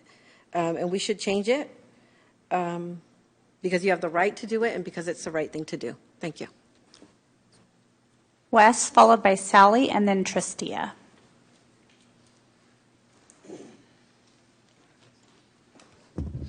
Wes Wisely, Monterey County Homeless Union co-president. You have an opportunity right now to save a lot of money, to validate people. I mean, you're going to see them again somewhere else. A new encampment's going to pop up. Oh my God, oh my God. You need minimal health and safety standards. Pass people over. What would it take to see just tent and ground? Is that enough to respect people's property? Real property versus private property, personal property, right? In this casino of this culture, we got rigged tables and rigged house odds and rigged tables. That's what it is. And of course, the person with less money has less influence over your decision because who's paying you? What is their life worth? Look how many properties they own. They've got millions of dollars. Those are the people I want to listen to. Those are the people that are going to get me reelected. Those worthless people. I'm worth 20 of those people. Is that how the United States is supposed to function? Is that what our core belief and value system is really built on? I thought it was equality and justice for all, not just some, not just the ones who pay for it, but every single human being here. Borders are illegal to begin with. Nobody is illegal on stolen land. And that's actually how a lot of this ends up being. If you're not alive on paper, you don't deserve to exist, so I'm going to spend money getting rid of you because I got no money to help you. And that's an attitude adjustment. That's abusive off the top. And hopefully that gives you a bad feeling in your mouth and you don't want to be that person and vote that way. You're still going to see these people again tomorrow, somewhere else. A new problem, oh my God, and they're now anonymous instead of people that you actually knew. So now you can just, they're transients. They don't even belong here. They're not residents. The whole attitude of open discrimination needs to stop. We need to do better. Stop the sweeps.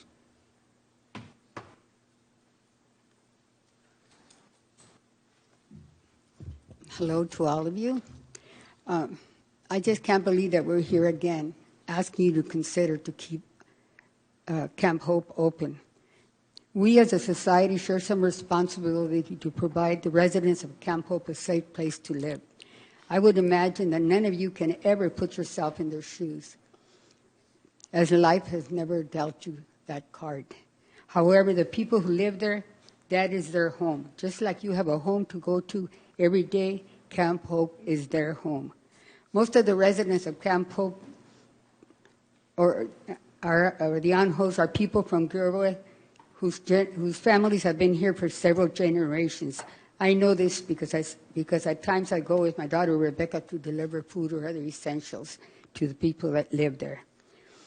I know that several months ago, Klein, Kelly, and Greg went out there, and I can assure you they know the situation and how people live there. Maybe the other members should go out there and see. These are members of our community, and due to their circumstances, cannot afford any type of rent in Gilroy or anywhere in South County. You, our city council, should know that without the community coming, you should know this without the community coming here and telling you, because you see them when you go to Costco or Walmart or wherever you go. Instead of closing it down, you should be looking for ways to keep it open and provide additional services. What you are doing is you're unhousing the unhoused from a place owned by the city, which is away from the residential homes. I understand that you formed an ad hoc committee to come up with a solution. That is pretty hypocritical of you if you shut down Camp Hope.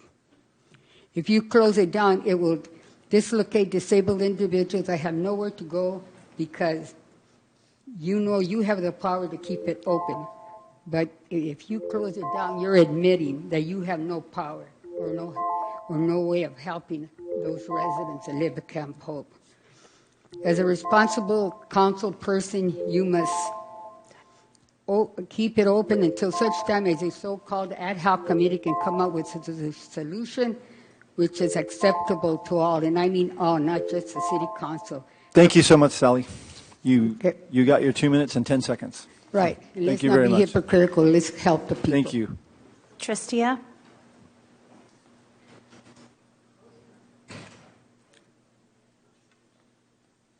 Hello, everyone. Tristia Bauman, Directing Attorney at the Law Foundation of Silicon Valley. I submitted a letter that laid out the reasons why I know in my 20 years of legal experience and policy experience in this space that Camp Hope is the most successful housing program that we have in terms of reduction of homelessness in a short period of time. But I don't want to restate the arguments in my letter. I want to just do some math because we heard a lot of numbers here today. There's a difference of opinion. So let's turn to objective numbers. There are 700 unsheltered people here in the city. We heard from the county experts that the ratio is about are exited for every 1.1 that enters in. So the numbers stay static. Is there affordable housing available for them? No. The county said that our next affordable housing project is going to come online maybe in 2030. Is there shelter available for them? No. We heard Ms. Ramirez, Councilmember Ramirez, describe that the Armory accepts around 2 people, and that is for a temporary time because the county is going to start a limitation of 120 days at a time. So 700 minus possibly 2 is going to be 698 people that will have no option but to go to another outdoor location. So in terms of displacing people from Camp Hope, you're not going to see a reduction in the number of people living outside. So let's turn to another way to look at this. Money. Are we going to save money? Well, no. In fact, we heard from the city manager that these cost of abating Camp Hope will be the same if you do it tomorrow, next week as planned, or 9 months from now. But there will be additional costs because people will be displaced to outdoor locations, and there will be costs associated with re-abating them. And in fact, because of that, there's $750,000 that's been asked of this body as an additional amount to include in the budget over the course of 5 years. This is a broken system, and we have a new ad hoc committee that can solve it intentionally, doing the math, setting aside the opinions, and that is what we're asking you to do. Thank you. Thank you very much. I have no further speakers. All right, so back to council. I guess the first thing I'll ask of council, are there any questions so far? Typically is when we deliberate, but are there any questions for staff or anything right now? No questions. No, I have one of Andy, though. Andy, if we allow Camp Hope to continue, what legal stance does the city have if other encampments, if other groups decide to form an encampment and maybe they're not going to be as well run as Camp Hope and it's just kind of helter-skelter? It's perhaps less a strictly legal issue than it would be an argument, because anybody would make the argument that I think Councilmember Marks is suggesting, which is if you let that camp go, you should let us do too, because we will self-govern or whatever positive features that they wish to say. In terms of how you enforce your ordinance, it's probably not precedent, but it would be argued to be precedent, I'm sure. So are you saying then that other encampments, people could say that we can start camping on any city property that we want? We can go to the parks, we can go to city streets. Is that what you're saying? I don't want to speculate as to what people would say, but people certainly could say that the city ordinance is not being enforced by the city over here, so it shouldn't be enforced over here or over here either. I would expect that argument to be made, I guess is what I would say.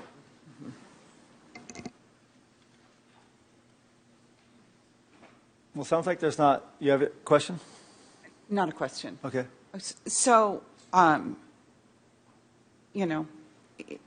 just a couple things. My mind is like pinballing all over the place. It has been ever since this was brought back on. First thing I want to do is I want to apologize. I do not remember who I sent the email to. And I said it cannot be put on the agenda because the process takes too long. I was thinking of, in terms of myself, as a council member, I have to go through the fair memo process. The mayor has a different ability than I do, so my bad on that. I completely forgot. Everyone here that spoke, I agree with. Both sides. The emails that we get, both sides, I agree with. everybody in the room seems to be right. And that is what makes it very difficult for me. Good points brought up by council members, right? Our obligation is first and foremost, is to protect the city. This is a really difficult thing. I want to thank everybody for emailing and coming up and talking. You all make great points. Just thank you for that. Go ahead, Councilmember Bracco, and then Fugazzi. Yes, it's not a difficult for me. Everybody knows how I felt last time. Nothing's changed. I've been surprised at some of the emails and stuff. The hatred in our community towards others in the community is sad.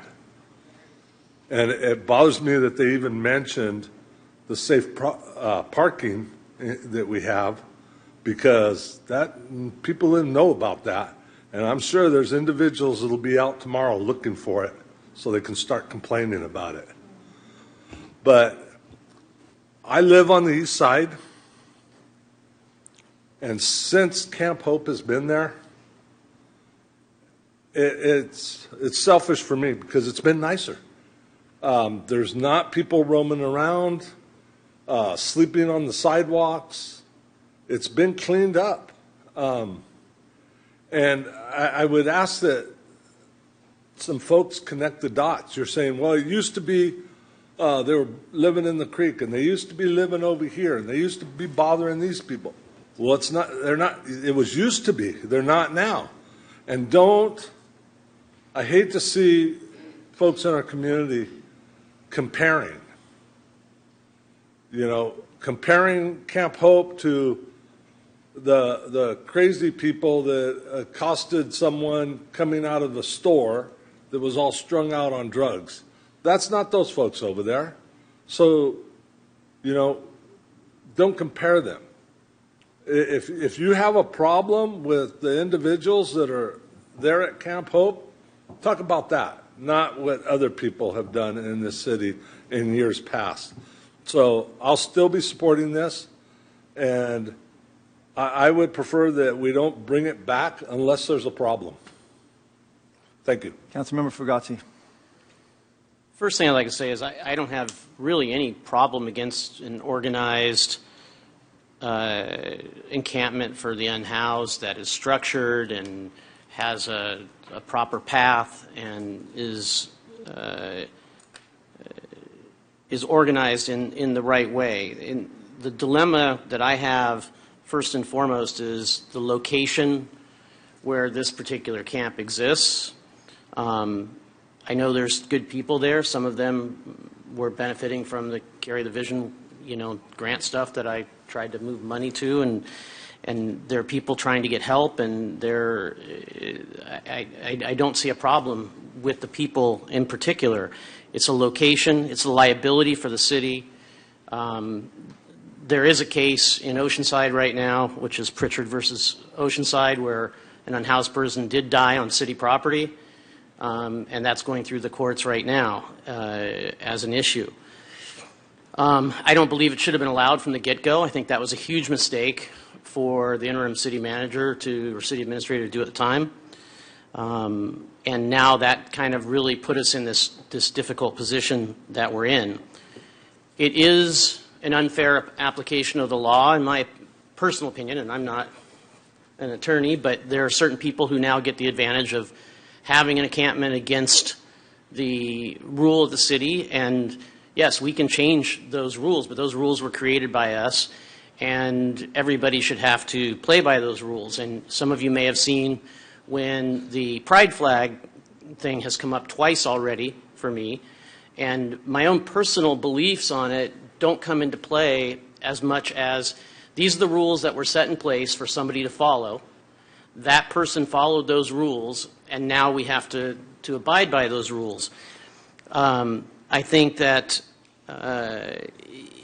15 people is a tiny percentage of the city. So to place an argument that there's going to be a huge impact, or even an argument that Councilmember Bracco made of this is now somehow or another cleaned up the whole city is kind of unrealistic. The idea that they have nowhere to go, if they have nowhere to go, all of you have failed. Because there's got to be some place where 15 people can go amongst people, some of which who have property where some of these people could also come and have a community on in private property.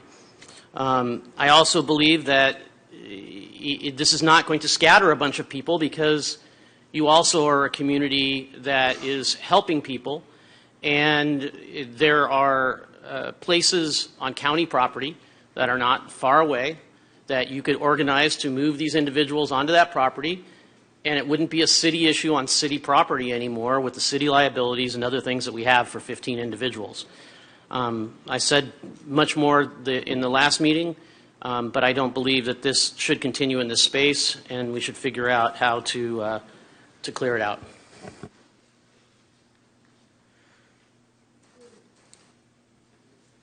I'll go ahead and say a few words.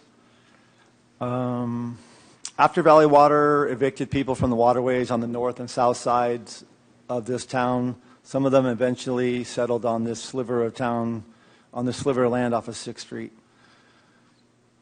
What we were told, and what I even thought at that time, is that we should be opposed to this type of settlement, is because we knew that the exact same challenges, not just limited to the environment, the damages to the environment, but also serious acts of weapons violations, robbery, violence amongst themselves, and violence against city staff, and experienced by Valley Water, that those were going to happen here.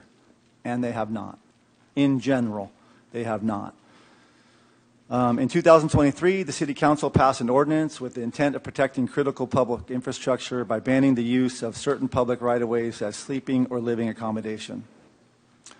While the 6th Street encampment does narrowly fall into the 100-foot zone adjacent to public infrastructure listed in the ordinance, such as underpasses, bridges, railways, water wells, and storm basins, to the best of my knowledge, they have not been damaged, nor do they appear to be threatened.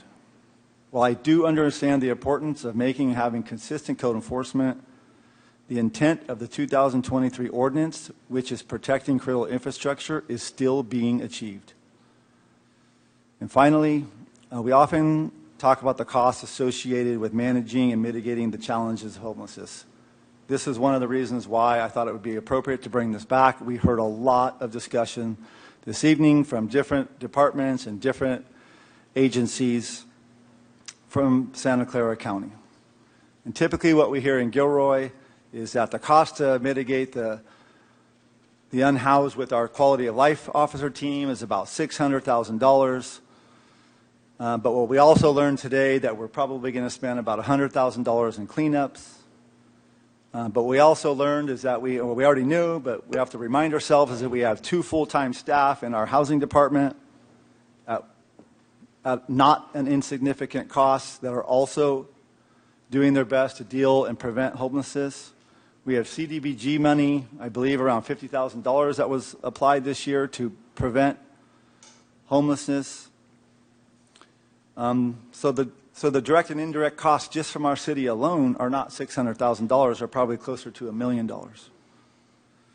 And when you start to think about the numbers that I just heard from Santa Clara County, the amount of money that they're spending down here was far and above what I ever even imagined. But there's other costs that go on down here in South Santa Clara too, and as some of our council members talked about before, we all have, even though it's not City of Gilroy money, it's our tax money. And if you think of the amount of money that Valley Water is spending on abatements, or have over the years, the amount of money that Caltrans continues to spend on abatements, if you think of the amount of money that the Salvation Army, that South County Community Services, that Community Solutions spend on preventing and dealing with homelessness, as well as, finally, the cost of private interests. Not just big private interests like Union Pacific, but local property and business owners and residences that deal with the consequences from bad actors, which, yes, does include some of those from the homeless community. These expenses include costs from garbage cleanup, preventing trespassing, destruction of property, loss of business, and theft. I know it full well. In 2025 alone, my small little family business was the victim of stolen tools, equipment, and vehicles of over $30,000 in 1 year alone. Unfortunately, for those of us in small business and construction and property ownership and agriculture, it's almost become normalized for this type of activity with our businesses. So while I appreciate the time and energy and the money associated with managing the unhoused over the past 5 years alone, since we began our quality of life officers, their cost alone is $3 million. But if you start to add up all of the other costs that it takes, that we are putting into preventing homelessness and dealing with homelessness throughout what's happening in South Santa Clara County over the past 5 years, it sounds like it's $6, $7, $8, or $9 million. And it is not uncommon, however, that the work we do in Gilroy with the unhoused, unfortunately, even though all this hard work is done, behind the scenes, what do we say about it? It's a cat and mouse game, it's a hide and seek game, and it's a whack-a-mole. And one thing that I can comfortably say, that what unites everybody in this community, I believe, and probably everyone in this room, and those of us that sit up here together, is that we believe that we are spending too much money on the unhoused challenges that we have in this community, and the outcomes are not good enough for us and the people in this room and this community. So because of that, for me, a vote to disband the 6th Street Encampment is a vote in favor of furthering supporting of the actions that we've already been taking that are not working.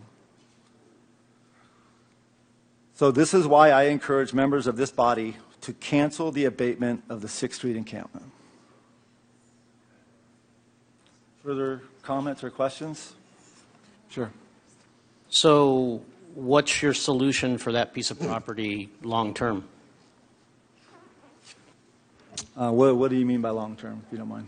I don't know. That's the whole question. Like, it's great that you want to abate it, but there's clearly concerns that we have for that property, or at least this council member's concern for that particular property or city property. We hear from others that haven't spoken at all yet, like Council Member Klein or what have you. But it's also unfair to extend out for 30 days and extend out for 30 days and extend out. So if you have something in mind of what you'd like to do, you should speak your mind now, and we should hear what that is, rather than just go, okay, we're not going to do it now, let's come back to it in 30 days, 60 days, 90.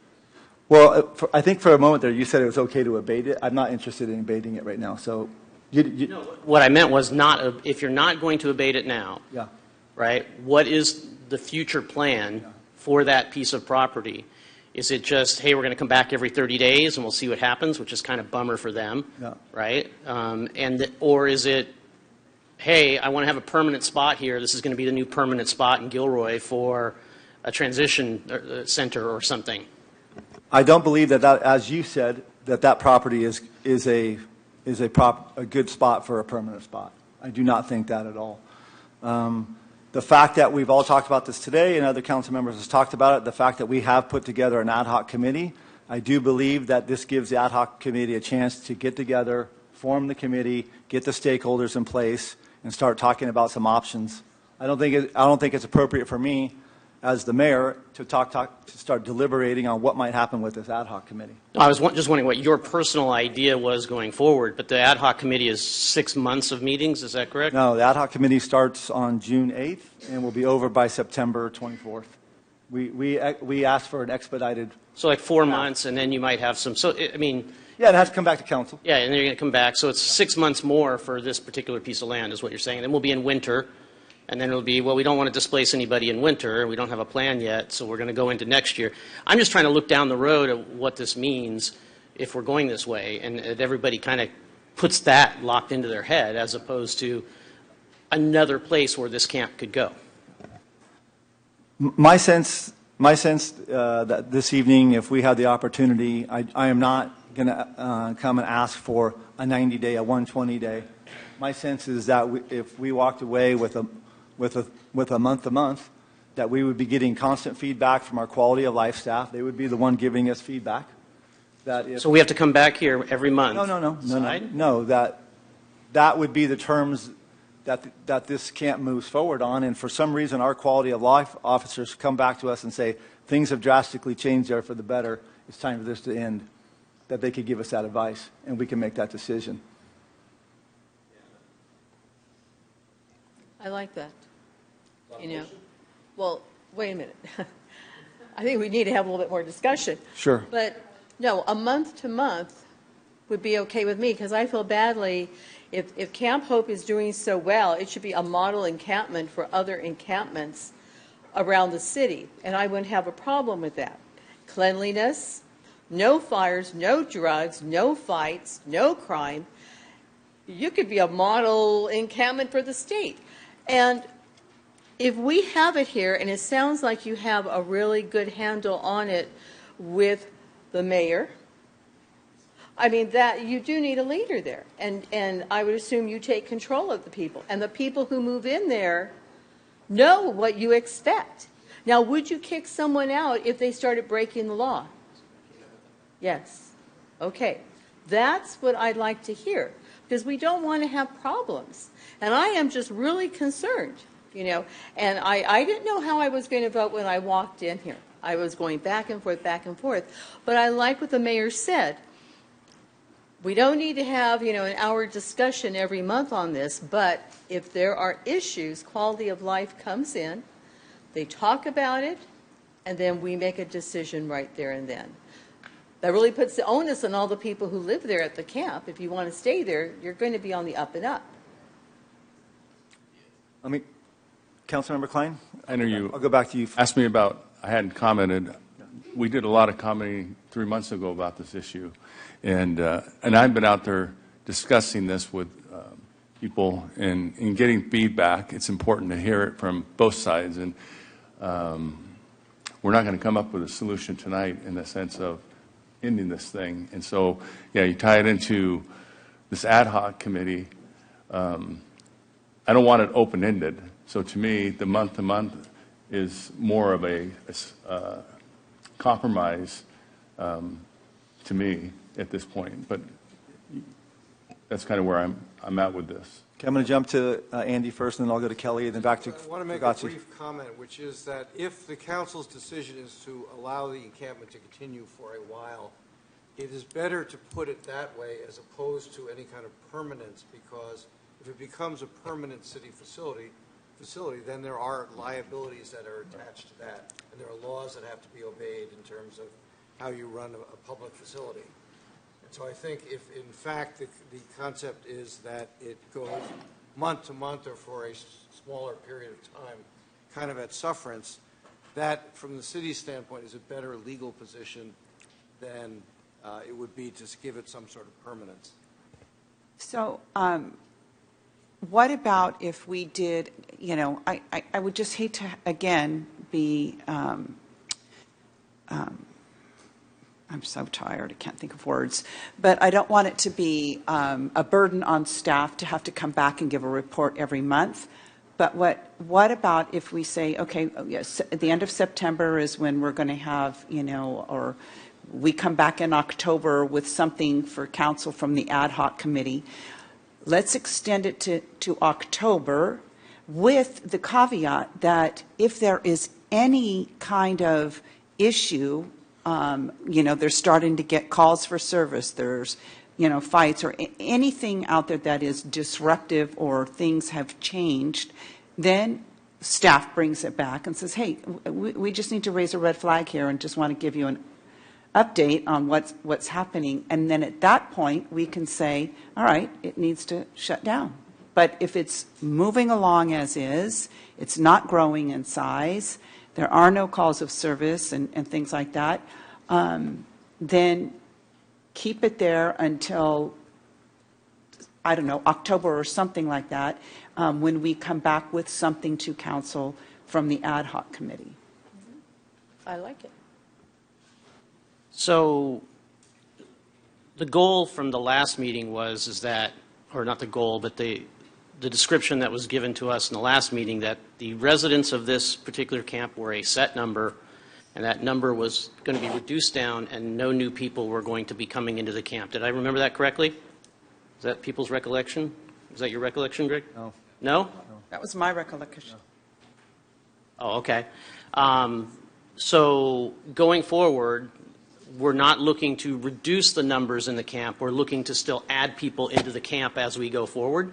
Is that what this would do as well? Because you might be able to get me on board if you said, hey, I got a log of everybody in the camp, okay, and we're trying to get those people into housing, and we're going to start knocking people off the camp, and somebody's going to keep track of who's in the camp, and there's no new people coming into the camp, then that seems like a better way of dealing with that situation. But if it's not, it's like the mayor, the other mayor, gets to decide who goes in and out of the camp, then no, it just becomes a continual situation that'll never be resolved, even to the time in which you come back with your results. There'll still be 25 or 22 or 17 or however many people in the camp on city property.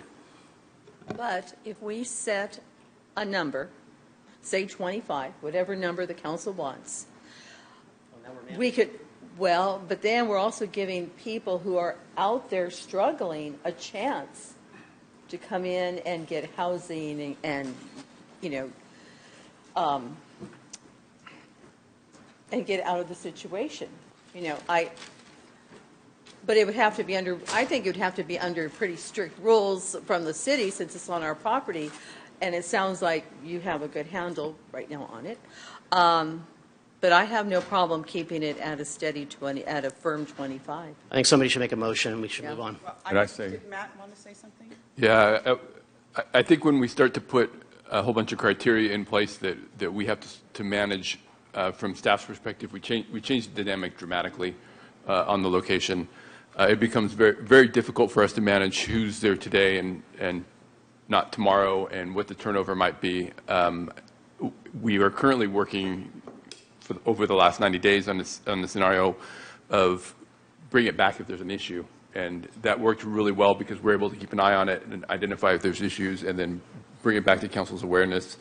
As you were suggesting, Councilmember Ramirez, I think that gives us an opportunity to say, hey, there's something going on here that the council needs to know about, but doesn't create that whole management structure and the oversight and the additional workload for staff in managing something that's not currently a city facility really and turning it into one. Okay, but suppose it all of a sudden jumps to 50. I mean, who's managing that? You know, do we want to keep the number down, or do we want to say that no one else moves in once someone leaves? I mean, I think there has to be some guidelines. So from my perspective, it's outcome based. Is the camp functioning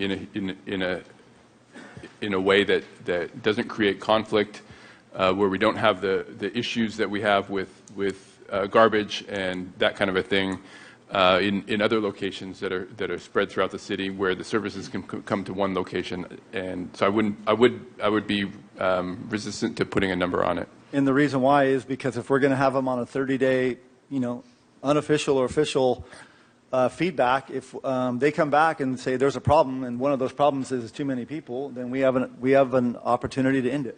Okay. And just on the record, I personally believe that we are taking on liability for the city, additional liability with this many people sitting on city property that are not managed by anybody from the city. So, okay. Want me to try to make a motion, Greg? Sure. Thank you. Yes, I'd like to make a motion that we allow Camp Hope to continue to operate, and barring any issues with our quality of life officers bring to us, that we allow them to be there. You have a second? Can you do a friendly amendment based on the recommendation by council to not have it extended forever? Just kind of put like at least come and have it be revisited in October or something like that.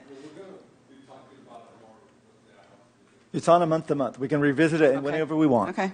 Perfect. All right, so I'm looking for a second. Second? Okay, I have a motion by Councilmember Bracco and a second by Councilmember Ramirez. Roll call, please. Before you do that, Thank you. Sure. It's okay. one more just brief comment, which is the sense of the motion, as I understand it, is that we would forbear abatement. In other words, not abate the property without a waiver of our right to enforce the city ordinance elsewhere or against this property when and if the council decides it's appropriate. Okay. Roll call, please. Councilmember Bracco? Yes. Councilmember Klein? Yes. Councilmember Fugazi? No. Councilmember Hilton? No. Councilmember Marks? Yes. Councilmember Ramirez? Yes. Mayor Boso? Yes, motion passes 5-2. Thank you.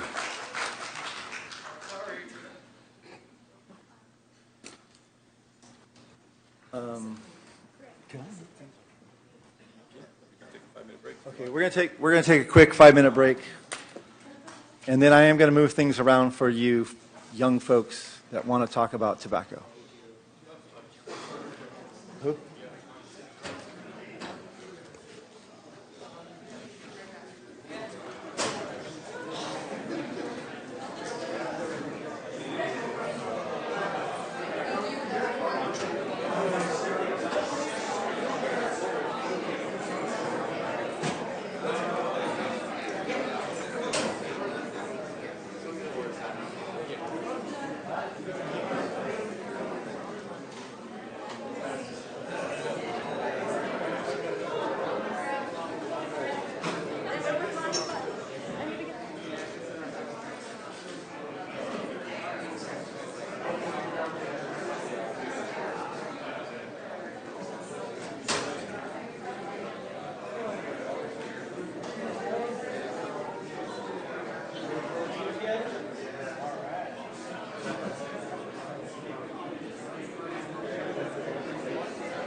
I'm vertically challenged, I get it. The intent was there, but it's confusing. It's like, it's not. Yeah. The retail changed everything. But not, yeah, it doesn't match today's standards yet.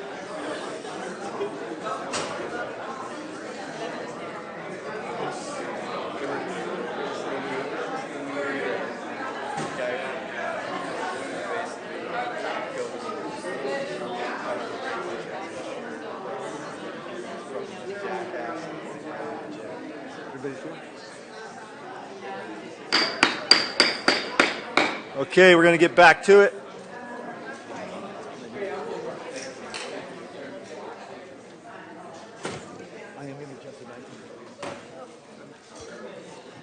We're gonna move around a little bit. Thank you. Yeah, draw straws. We're gonna move the agenda around a little bit more in the name of 95 housing. We're gonna go to 9.3. We're gonna jump right to 9.3.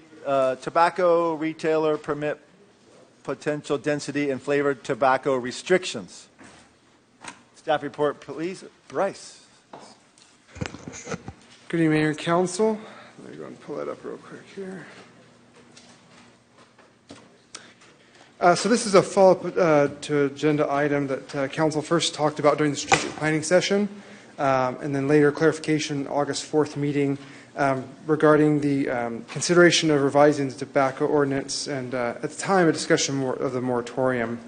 The direction August 4th meeting was to pursue the two initiatives that were contained in a grant provided by County Public Health, reducing the density of tobacco retailers and flavored tobacco restrictions or ban.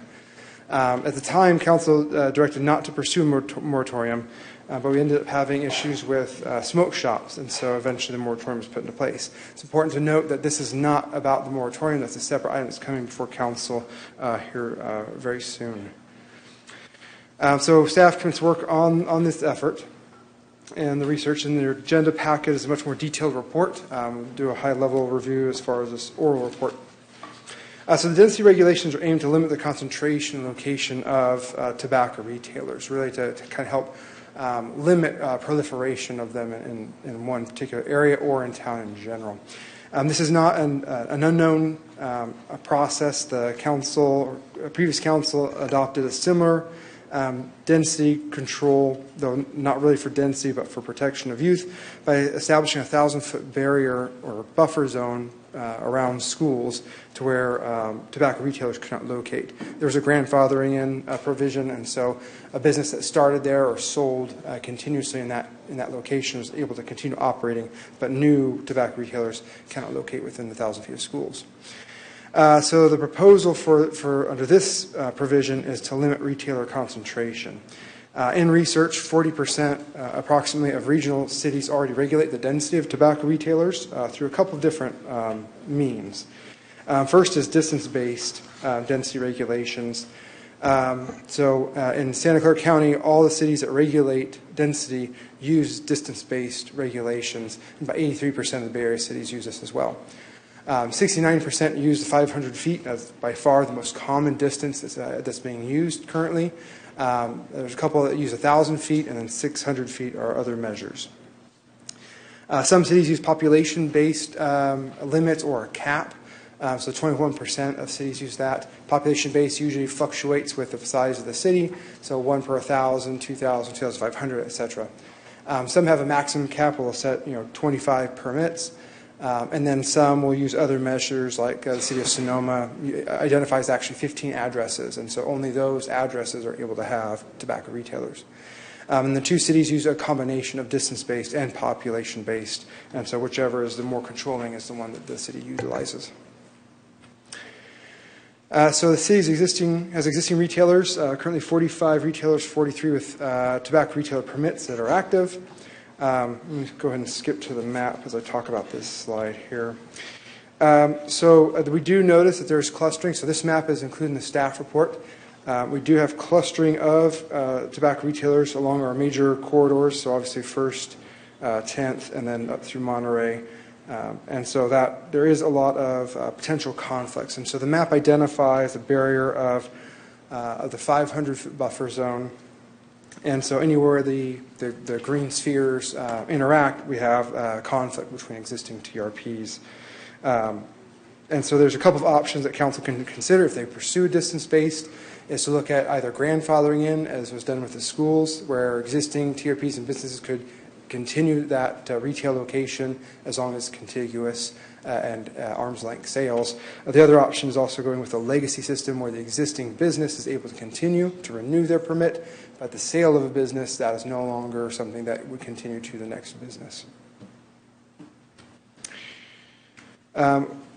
Another consideration, and this came up as we were evaluating the options going forward and discussions, there's various business types that sell tobacco. So, grocery stores, convenience stores, gas stations, and of course smoke shops.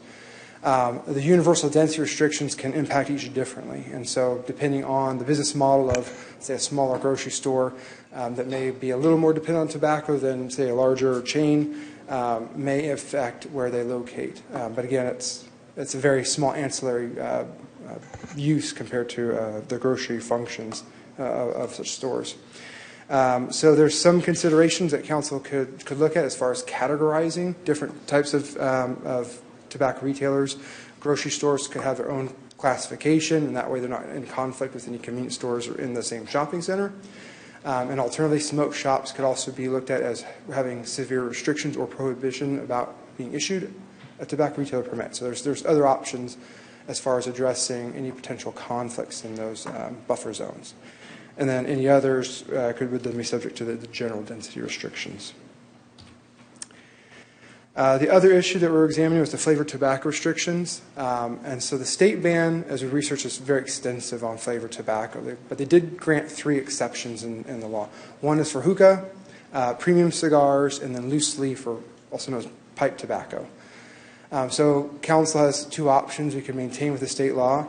The other option is if council wants to close those gaps and not have those exceptions be applicable to Gilroy, it could adopt stricter local restrictions that would then fall under the city code in order to enforce.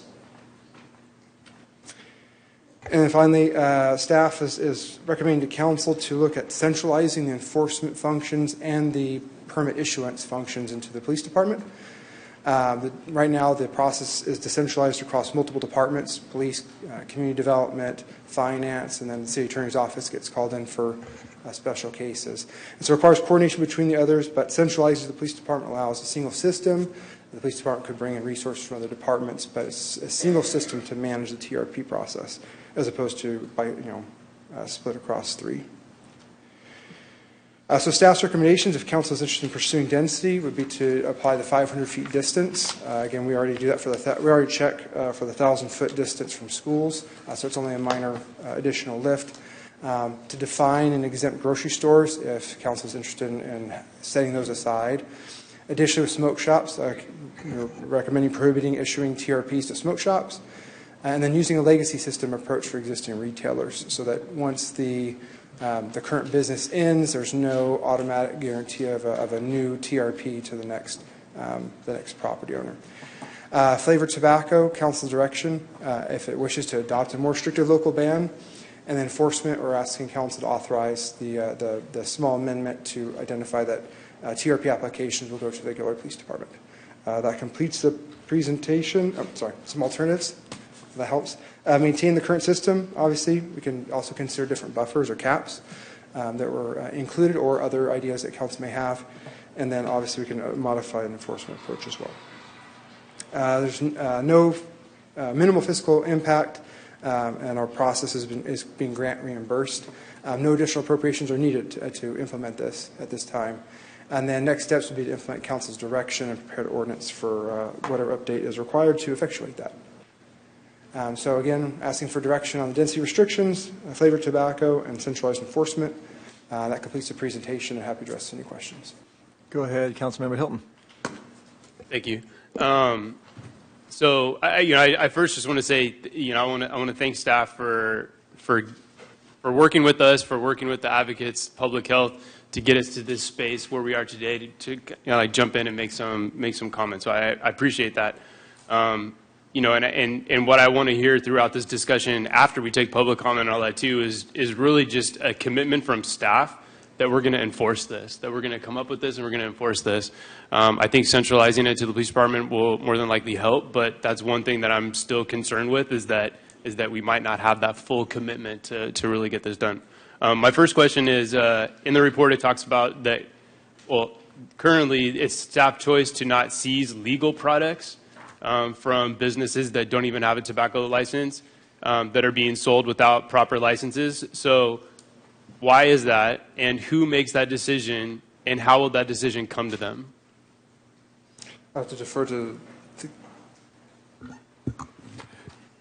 So ultimately that decision is mine. And with the enforcement that we've been undergoing, we've been trying to sort of right the ship a little bit. My focus has been on compliance and getting folks to the point of compliance. I think we've made good progress on that, as the documents in the attached to the staff report show. So when we're making the exceptions, or we're looking for opportunities to do the enforcement, it's a scaled process. So we start sort of with a step one. We move through multiple steps until we get further along. Of course, when we're looking at a clear direction and we've spelled the things out clearly for the retailers, and there's egregious violations, then we'll take a more aggressive step towards the enforcement. Okay. So there's a couple pathways, right? Because the pathway of where we are today began with the community. It was the community that came to my office, and I heard it in other places that were selling illegal stuff. So it's good to know that it ends with you, or starts with you, and it's whether it's a community member or coming through the council, or somebody from enforcement actually telling you and giving you that choice. My other question is, are we allowed to have buffers around like sensitive sites like healthcare, community centers, youth centers?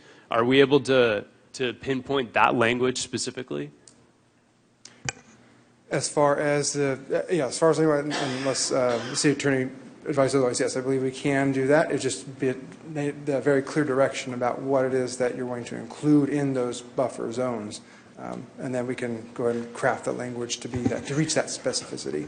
But Andy. I would suggest if we're going to do that, we should have to do some staff research to have supporting evidence as to why that's appropriate, and not an arbitrary action as people opposed to this might allege. Yeah, and I think the advocates are ready. I'm ready to be able to say, like this is an identified youth center. It sort of falls into the school. Like we know at a school there's children. Well, we know at this youth hub or this new upcoming youth impact center is going to have children in it. So I'd like for us to be able to work on that a little bit, but we can talk about that in a second. The other one is I'm still a little confused on if I was an operating owner and I was going to sell my business off.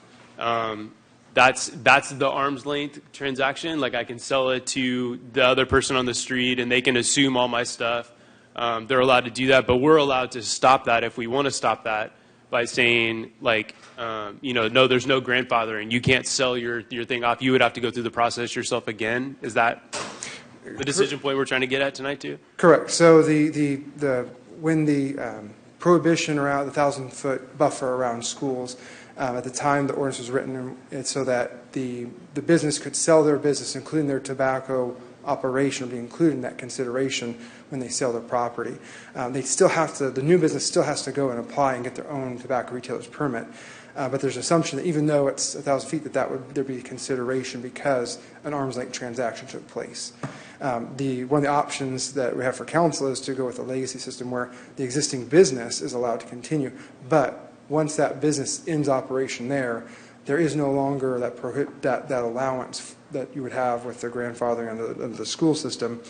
And so the next applicant, if it's already inside a buffer zone of another TRP, would not be allowed to operate or sell in that location. Okay. My final question is, can we restrict the time? Can we, as a council, change the code to restrict the time of business?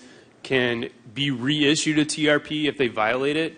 Like 1 year, you can't do anything for 1 year. You can't do anything for 2 years. Is that something that we can subjectively do, or does that sit with the city administrator who goes through the enforcement stuff? Would that even reach us? What does that matrix look like? Yeah, I don't believe it would reach to council directly. There's a very detailed process in the code currently that takes it from that, and there are provisions where licenses can be revoked or suspended for different lengths of time depending on violations. There's a full appeal process contained in that one. So it wouldn't, under the current code, come to council directly. It would only be through an extension process of appeals. And we would just know that if we asked informational updates on or whatever we do naturally today. Okay, thank you. And matters could come to you on appeal. On appeal, correct. Which is a reason, by the way, in discussing this, we should not be talking about individual businesses tonight. Correct. That's why I avoided it. Thank you. Councilmember Fugazi.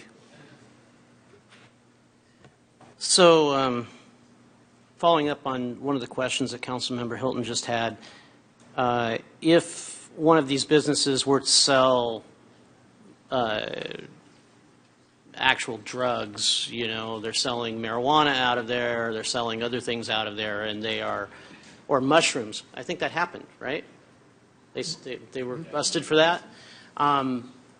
Is the current code allow for them to basically have their TRP revoked because of selling that kind of product?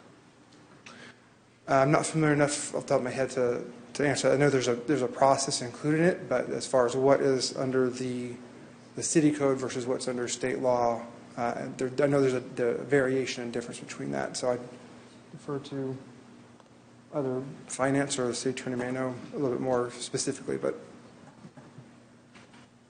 Yeah, I think the answer probably is yes. But again, we have to go through the process. But it's specific in the code saying that you can basically lose that, or it's just 6 months, 3 months, 2 months? You can lose it for violating a tobacco retail permit. Now, selling illegal drugs other than tobacco may not arguably be violating a tobacco permit. But it would probably violate the business license. But it could violate the business license. I think that's the route. Am I correct? But you could have that in the code if we wanted to make that change. The code I believe the code currently allows for an escalated enforcement for those egregious issues. So if there was a significant amount. So how would that have gone down if we had done it correctly last year in penalizing the stores that got busted for magic mushrooms? how would that have gone down for that particular store? So in the code, it's a may, not a shall. So it allows for discretion.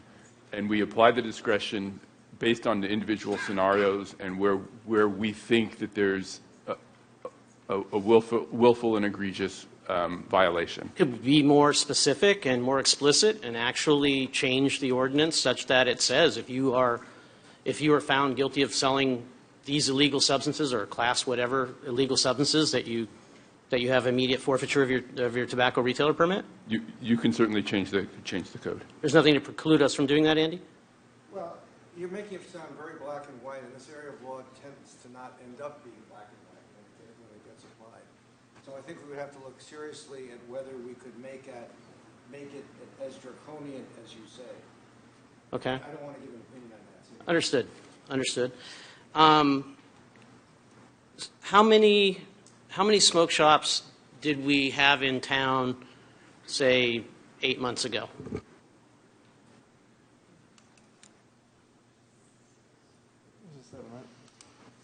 Seven. And how many do we have now? We have one with their doors open. So we've eliminated 6 smoke shops, somehow or another. We have one with doors open, and we have seven that have closed. 7 have closed with 1 open, and ongoing, as you've heard, ongoing appeals that are in play. Correct. And if you were to define what a smoke shop would be, how would you define it? So that definition is currently working its way through the Planning Commission from a land basis, from the land use amendments that are being proposed. That comes to them on Thursday? Correct. That goes to the Planning Commission Thursday. And then the proposed ordinance, depending on council's action, if there is any regulation in the TRP on the smoke shop, would refer to that definition. I was just asking for it colloquially because since we're talking about some of this stuff here, it was just in my head, like, what makes a smoke shop? They clearly don't sell the illegal products, right? No, I believe it's, I think the proposal is about floor space, or the amount of space is being used for sale. Percentage of the retail space being devoted to actual products. Got it. Or related products, but not illegal products per se. Okay. Got it. That'll be it for now. Additional questions? Yeah, go ahead. So I'm not sure about, procedurally, I have a concern about nitrous oxide. Would that be something we should discuss tonight, or would that be something I need to bring back potentially in a fair memo?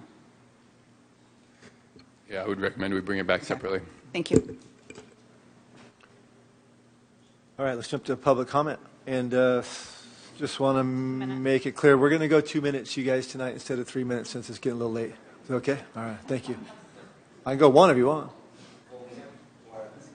Okay. Alina, Jordan, followed by Jesse. Good evening, Mayor and City Council.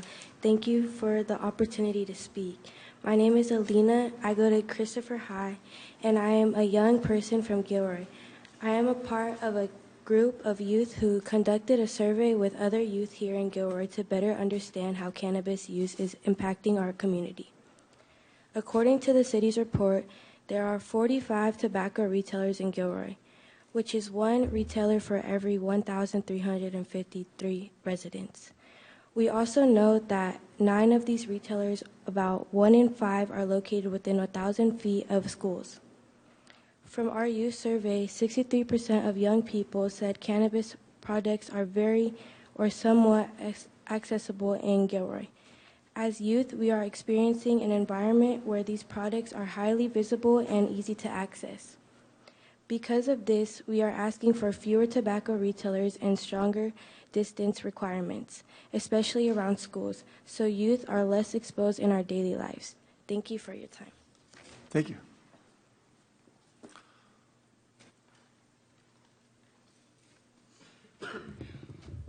Good evening, Mayor and City Council. Thank you for the opportunity to speak. My name is Jordan Ray. I go to Christopher High School, and I am a youth from Gilroy and a part of the group that conducted this survey. Flavored tobacco products are especially harmful because they mask the harshness of tobacco, making it easier for youth to start using and harder to quit. In Santa Clara County, 83.8% of youth say their first tobacco product was a vape, and 89.1% of flavored tobacco use is through vapes. These products are clearly designed to appeal to young people.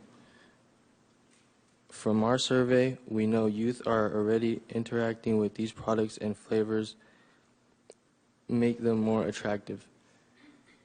We are asking for stronger restrictions on flavored tobacco products so they are not available in our community. Thank you for your time.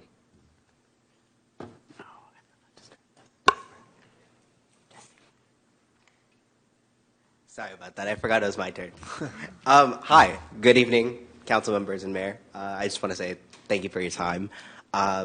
My name is Jesse Santos. I'm a program coordinator at Caras, actually at our youth center.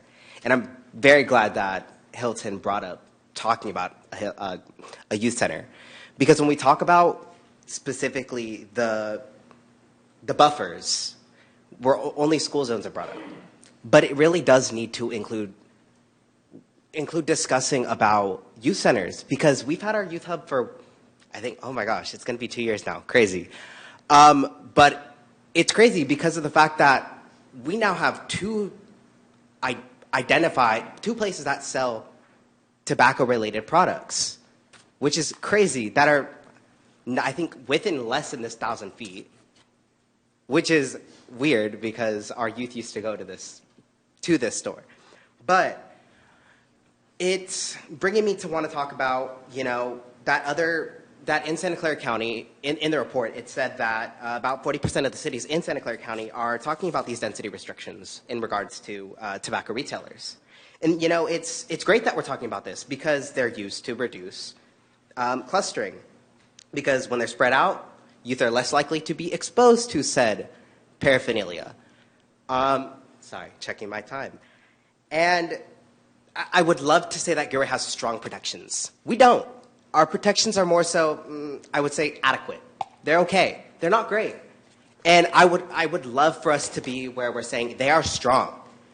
But we can't get there. The only thing that I would say is decent is the 1,000-foot buffer. So if we can copy cities like Milpitas, or at least take them for an example as a template, it would be great because, it would be great just because why reinvent the wheel? Thank you for your time. Thank you, Jesse. Anastasia, followed by Liz, and then Thomas. Hi, good evening, everyone. Thank you for allowing me to speak today. And we did have other youth here today, but it's a school night, so they unfortunately did have to leave. But they did want to provide public comment. I wanted to mainly address about the information that was provided in the staff report. So we mentioned about how 21% of the Bay Area cities use caps to limit how many tobacco retailers that can operate. And a city that we can use as a model is Cupertino. So Cupertino actually has taken this approach to prevent growth and stabilize retail numbers over time. And I think thinking about the number of smoke shops is important, especially when our capita within Gilroy, our average capita, I think that's detailed in the Gilroy staff report, is actually higher than the average within California. And I think considering the numbers of how many people reside in Gilroy, specifically South County, that's a major concern. So I just want to say in Gilroy, currently there is no cap, which means the number of retailers can remain high unless there is a plan to reduce it. So the legacy system that was referred to in the staff report is a way to do that. But I think we have to think of a more preventative way than rather punitive, because the whole point is long-term and longevity. And if we're thinking that, we have to think of prevention. And if we're thinking of prevention, then we need to highlight maybe models that do that. So instead of trying to reinvent the wheel and instead rescale it back to Gilroy. And as we know, Gilroy is smaller than the rest of our South County, or not South County, Santa Clara County, but yet our numbers are relatively higher in comparison. So I think instead of it being more punitive and more trying to reinvent the wheel, we should use model cities that already in place this, like Council Member Carroll's mentioned, in terms of just using things that already work. Thank you. Thank you.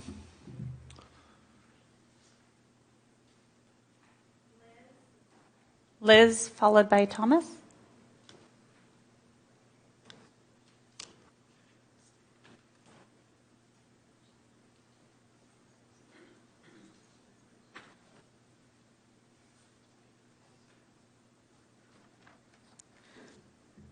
Good evening, Mayor and City Council members. Thank you for allowing me to speak. My name is Thomas Lopez Lara, and I am in 8th grade at Solorzano Middle School here in Gilroy. I'm here today because I'm concerned about the number of tobacco retailers and shops in my community and how easy it is for youth in my age to be exposed to these products. At my school, I see many of my peers bringing vapes, marijuana products, and other flavored tobacco products onto campus. Some students are using them in bathrooms and discreetly in classes. Even though these products are illegal for anyone under the age of 21, they are still finding their way into the hands of students my age and even younger ones. This is not just something I've heard about. It's something I see happening around me, and it worries me.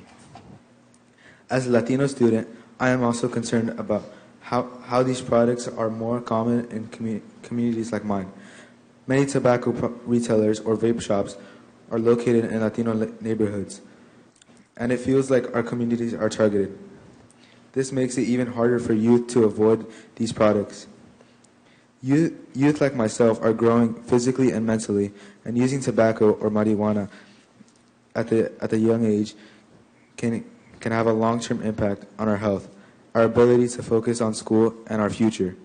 It can also lead to other substance uses. I'm asking you to please consider the stronger protections of youth, including limiting how many tobacco retailers and shops are allowed in our city, and keeping them further away from schools, and restricting the flavored tobacco products that are especially appealing to young people. We need your help to ensure that kids like me can grow up in a healthier environment without being exposed or surrounded by these products. Thank you for your time, and thank you for listening to my concerns. Thank you. I have no further speakers. Terrence, were you back on, or is that from before? No. Go ahead. Had just a couple of points here. If there's one thing we're doing good in the state of California, it's keeping the youth off of tobacco products. It may not seem like that to you, but compared to the national average, I just pulled up the numbers. Even vaping is 5.9% incidence compared to over 10% in the rest of the country. I would love to say that taking these products and creating an artificial number of how many of these products can be sold, tobacco products in general, in our city would reduce the incidence of those habits. But the fact is that it's market-driven already, and where they are is going to be market-driven already, where they exist, and when they don't exist. And one of the things that, in asking about how many smoke shops are around, it's erroneous for people to think that smoke shops sell illegal products. They only sell illegal products in cities where they allow it. And guess where they were allowing illegal products? In Gilroy, okay? And so that's why the market, none of those businesses can survive only selling legal products. And so that's why you go from 7 to 1, because as soon as we started opening this can of worms up 6 months ago when I brought it up in the meeting, and we hounded and hounded and hounded staff to try to fix this problem, is why so many of them have left.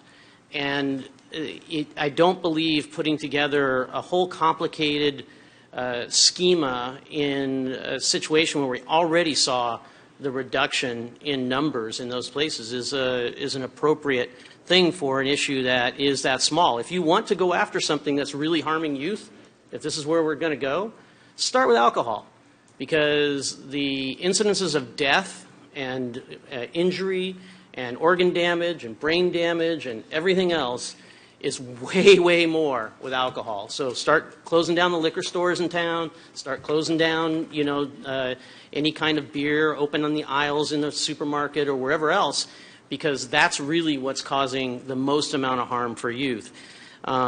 The second part of this that I missed a question to the city administrator on is the centralized enforcement. While I'm for centralized enforcement, in the research that I did, most of what I found and what was told of all the things I read online and looked for cities that are doing it through the police department, I couldn't even find any, especially in our size, that are doing it that way for the tobacco stuff because of the amount of administrative work and everything else in getting them set up. And the two ways in this Bay Area or in California that it seems to be done is either through code enforcement or outsourcing to the county, which we know we're not going to do. So I would suggest we look a little bit closer at that with the cost of what all of our sworn or unsworn police staff happen to be able to manage something like this, and look to see whether or not, whether it's beefing up code enforcement to handle this might be a better idea. The other things I saw was code enforcement working obviously with legal for any kind of smaller enforcement actions, and the bigger enforcement actions that would require the police department being the ones to be called in on that. Anyway, that's all I have. Councilmember Ramirez.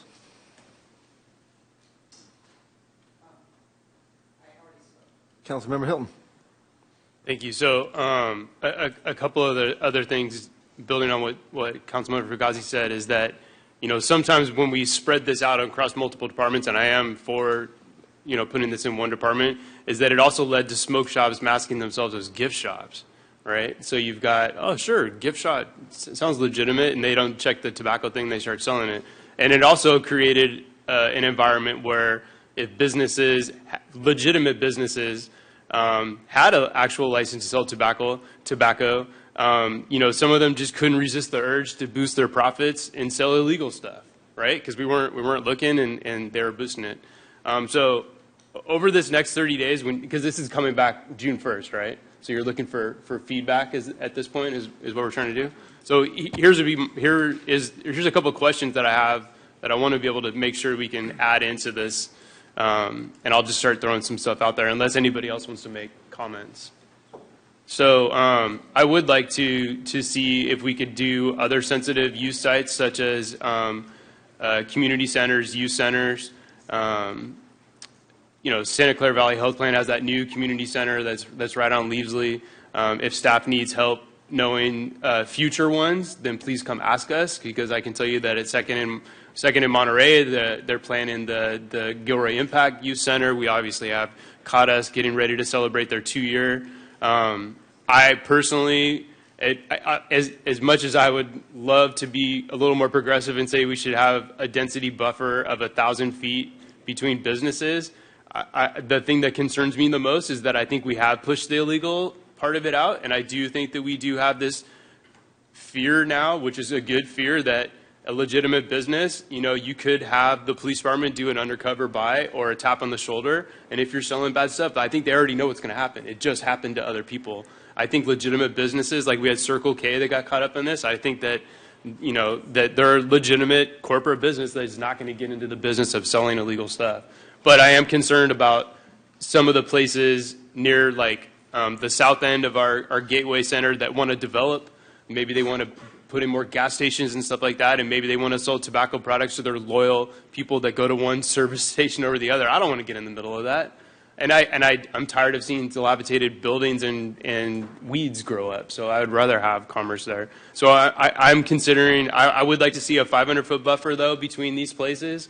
I think that that's decent. I think that majority of the cities, do that, and it seems to work for them. Keeping the 1,000-foot from schools is, I think, very important. But I would like to see that density that we currently have around First Street, around Brownell Middle School. I would like to see that over time start thinning out. And I think we could do that if we put in that, not only that 500-foot density buffer, but I would like to have a discussion about limiting the grandfathering. I don't think that works. it's something that I know got put in there in the 2012-ish, but I'd like to see something ensuring that they can't apply for the new retailers that are coming in. I'd like to see a little bit of phase out over the time, and so that way they comply with the updated tobacco retail license ordinance. So that's kind of what I want to throw out there. I'd love to hear some discussion. The 500 would mean that 2 gas stations across the street from each other couldn't sell cigarettes. Is that correct? Currently, yes, but yes. So there are some, you are correct. If there was one that exists and one that's going to come in and be developed, that new one would not be able to sell a tobacco product. Yeah, that's not good. And the grandfathering part of that is super anti-business, because the guy who's built up his business, it's no fault of his own where he happens to be, and built up the value in it and decides he wants to retire now and sell his business. The value of his business is 0 if he can't sell tobacco. And that's not fair to him. I think there's a natural progression of these things that'll go away, and you'll eventually clear it out. And I think the school distances that are in there right now are adequate. I don't think limiting business anymore. This is a solution looking for a problem when you consider the numbers that we're talking about in terms of the incidence of use and everything. So I'm not in favor of those particular things. And I think overall that it'd be great for us to look at the entire section of that tobacco code holistically, like what is not working right now, what is not something that the city administrator wants to enforce in that way, or what is it that we want to have stronger penalties for the things like illegal drugs or paraphernalia or these other things that if they are sold, there are real hard consequences for that. And I agree with you. We talked about that a lot, about not getting in the way of business like that. And then Circle K showed up and they were like, you're getting in the way of our business. So I agree with you. And I think that, I would, the 1,000 feet from schools is obviously, I want that, and along with those sensitive sites, hopefully we can come to agreement on that. I think that I would feel more comfortable on not trying to pursue a density buffer if, like you said, if we can get this holistic look, talk to the new incoming police chief. Maybe there's something from his previous department that can provide some leadership experts. We have 3 new people at the top, right? The citizen administrator, new city administrator, new police chief. Don't ever let us get it back to where it was in Gilroy. Don't do that. I want to put that burden on you. They want to put that burden on you. And don't let this go. And that will make me feel more comfortable that we've gotten rid of all the bad actors, and the future ones, they don't even want to mess with Gilroy anymore. And my last thing would be just like, thank you for at least trusting this process, as uncomfortable as it's been, because there's other cities that like Campbell, I want to say they had 40. It was uncontrollable. That's uncontrollable. San Jose, uncontrollable. We did this. We took charge of this despite of every other issue that we've dealt with. And I think we've done a good job, and a good job telling that story. So, I mean, unless anybody else wants to jump on the density thing. Well, I'll add to it. I'll jump on because I'm cautious about the 500-foot too, especially right now. We even have a sign up that says there's a potential business coming in this space, like you just said, and you want the old building down, you want the weeds down, and I would hate for that to get in the way. And if you're wondering, could that actually happen? We already know it already did with Circle K, so I'd be careful about that 500-foot density as well. Do we already have on the books 1,000 feet? For schools. Not from each other, though. We're talking about from each other. Right. So I'm just curious about the grocery store across the street from St. Mary's. I guess it doesn't sell tobacco? It does. It's on there. But there's also a... No, they got grandfathered in 2012 when we first came up with this. Yeah. A few of them got grandfathered, but that was one in particular that already had their license. But there's also talk of grocery stores being exempt. Right. I mean, that would... I'm not concerned about groceries, but I just wanted to make sure they didn't get exempted, that's all. Yeah. Yeah. Okay. Well, except that it's next door to a school. it falls in with that zone. So. It wouldn't be allowed. It wouldn't be allowed, and which is the one reason why I don't think I would like to get us away from grandfathering. I don't know. I know the rest of you might not think that, but it's just something that I'm willing to. That is something that I would like to see, because I think it would peel out over time. I don't think that a grocery store that had a grocery store that had a tobacco license, all of a sudden wants to rechange or rezone it or whatever, and it's something different, but they can take that TRP and hand it to somebody else, and it'll always be next to St. Mary's or Cada's Youth Hub. Right, but you have a filling station with a name similar to somebody in the dais that's close also to a school, I think, or relatively. There's a lot right and that filling station has on their revenue number, a certain amount of dollars, and that filling station is going to have a penalty when they try to sell it to somebody else, and they shouldn't have to be penalized for that. And I think that there is a distinction between, the smoke shops. Correct me if I'm wrong, but I don't think we've brought up any illegal activity with this, with the gas stations and the grocery stores and things like that. What was that? Well, at least with the grocery stores, I don't think that there's going to be anything, right? I also think maybe there's up here there might be a difference of opinion on grandfathering. I don't think grandfathering in my world automatically means ability to change ownership. So if somebody sells, right, we should probably explore the rules related to if somebody does sell, can they transfer ownership by the sale of a business? Can they transfer their TRP? Because that's not what Well, they don't transfer their TRP. They transfer the ability to have a TRP continue with that business, is the way I understand it. That was the arm's length transaction, right? Correct. Yeah. So it is. It's like selling your taxi license. Like, sure, yeah. Well, what do you mean I don't have one? This is my retirement as I sell this, and then I. Well, there you made my point. Yeah. I know. I get it. I get it. And in smoke shops, that's why I asked the question about what is a smoke shop, because even under the way that it was described, if I want to have a 2,500 square foot building with 300 square feet of tobacco product in it, and that's all I have, maybe that's not a smoke shop. And there is this affiliation with illegal stuff in smoke shops because that's what happens everywhere around, and that's why they have that kind of thing. And they also violate sign laws, and they violate all of these other things. And if a city allows it to happen, then that's what you're going to get. So the definition that's being proposed for smoke shop is 15% of the floor area of a retail space is used for the tobacco or related tobacco displays, tobacco advertising, that kind of a thing. So 85% of the store can be other things, and 15% or more is considered a smoke shop. Okay. Well, then that could be a lot of things that are smoke shops. So I have a clarifying question then. So like if you go into a certain, like if you go into any establishment that has a TRP, is that something that they'll be looking at? Like, hey, more of your floor space has this. You're actually leaning a little too much towards being a smoke shop now than you are this. Convenience. Is that correct? So will that come back by June 1st? So we do it on the same night, or is that different? Because that. All right. So the provisions and input that we have for the density and the flavored tobacco, yes, would be coming back June 1st. If there's other changes, we'll move to meet that. We'll make it happen. So with an example, let me have a clarification here, because you were talking about classifying these as smoke shops, so then you can define where we can't have smoke shops, right? That's the idea, right?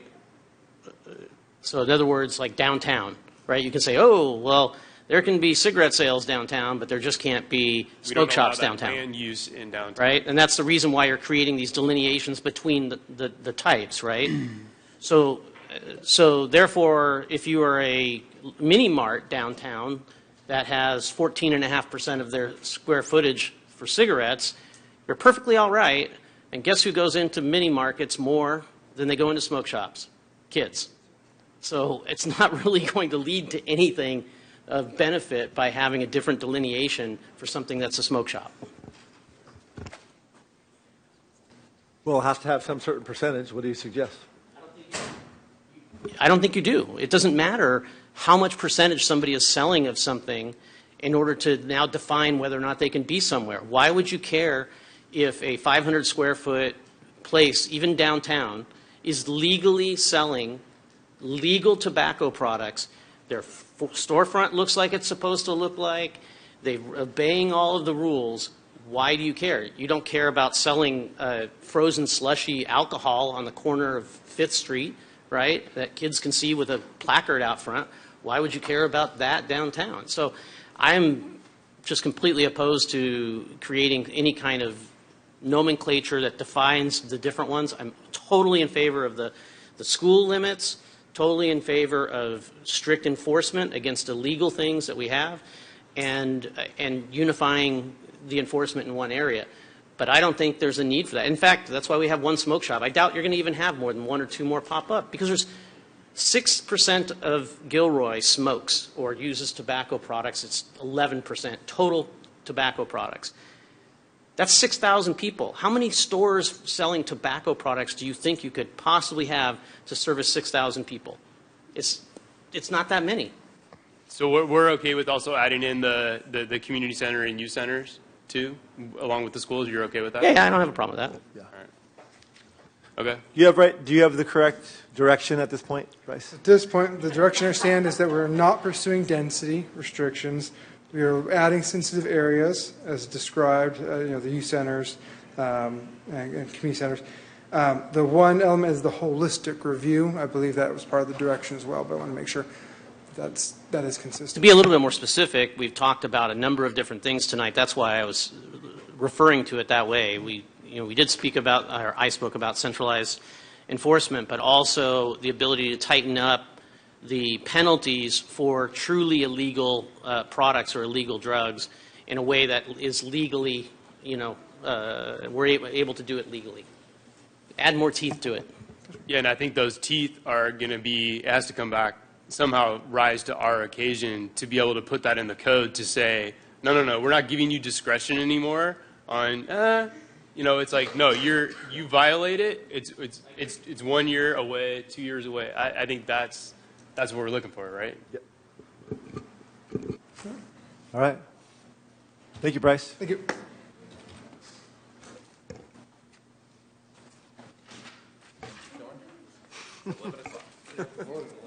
Oh, we do? We might as well vote now. All right.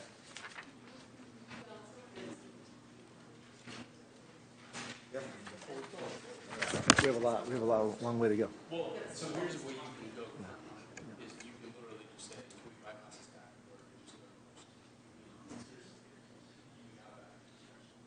Those guys. On which one, CDBG or all of them? Oh. Okay. Okay. First thing I'm going to do is see if we have an agreement that we're going to stay in open session past 11 o'clock. You stuck your tongue out. What does that mean? The 18th is just as fast. Yeah. All right. Yeah. Yeah. That's what I'm saying.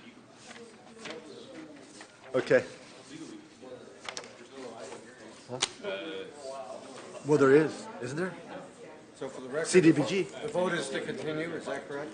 Yeah, we did have a consensus. What? The vote is to continue, correct? Yes. All right. For the record. Yeah. Yeah, CDBG is a public hearing. Are we going to do staff report? Yeah. We'll do a 3 staff report. Okay, so we are going to move on to item number 7.1, and we're going to go into express mode at this point in time. So conduct a public hearing to approve Community Development Block Grant Citizen Participation Plan and Program Year 26-27 Annual Action Plan, including funding allocations. Any ex parte communications? I don't think so. And a staff report, please. 20 seconds, Sharon? A fast Yes, one. it will be very fast. Yes. Good evening, Mayor, Council members, and members of the community. Tonight, we are seeking your approval, formal approval of the Citizen Participation Plan, Annual Action Plan, including the funding allocations. So at the April 6th Council meeting, Council received the draft Citizen Participation Plan, draft Annual Action Plan, and provided staff direction on the funding allocations. On that same day, we heard from HUD about our annual funding allocation. The actual amount is at $362,315. And we have also updated our prior year's resources to $22,117. That gives us a combined amount of $384,432.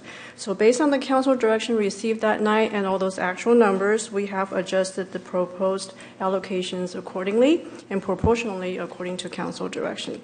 So tonight is the formal approval on those actual numbers.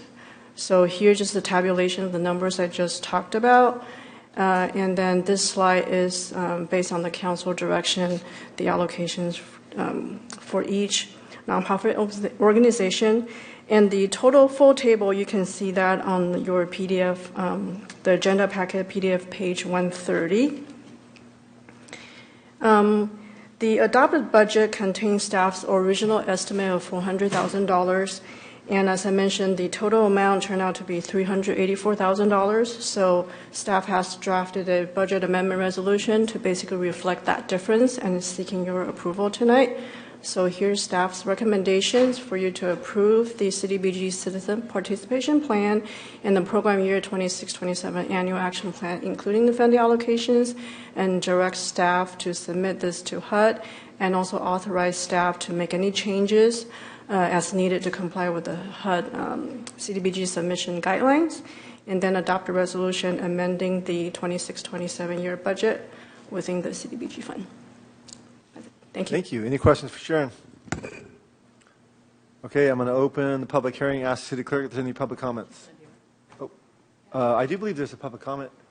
There's a couple, correct? Okay, you guys come up and state your name, please. We know you, but state your name. Yes, Liz Murillo, board member for Rebuilding Together Silicon Valley. On April 25th, we held our Spring Rebuilding Day. Thank you, Councilman Ramirez, for going out and visiting the site.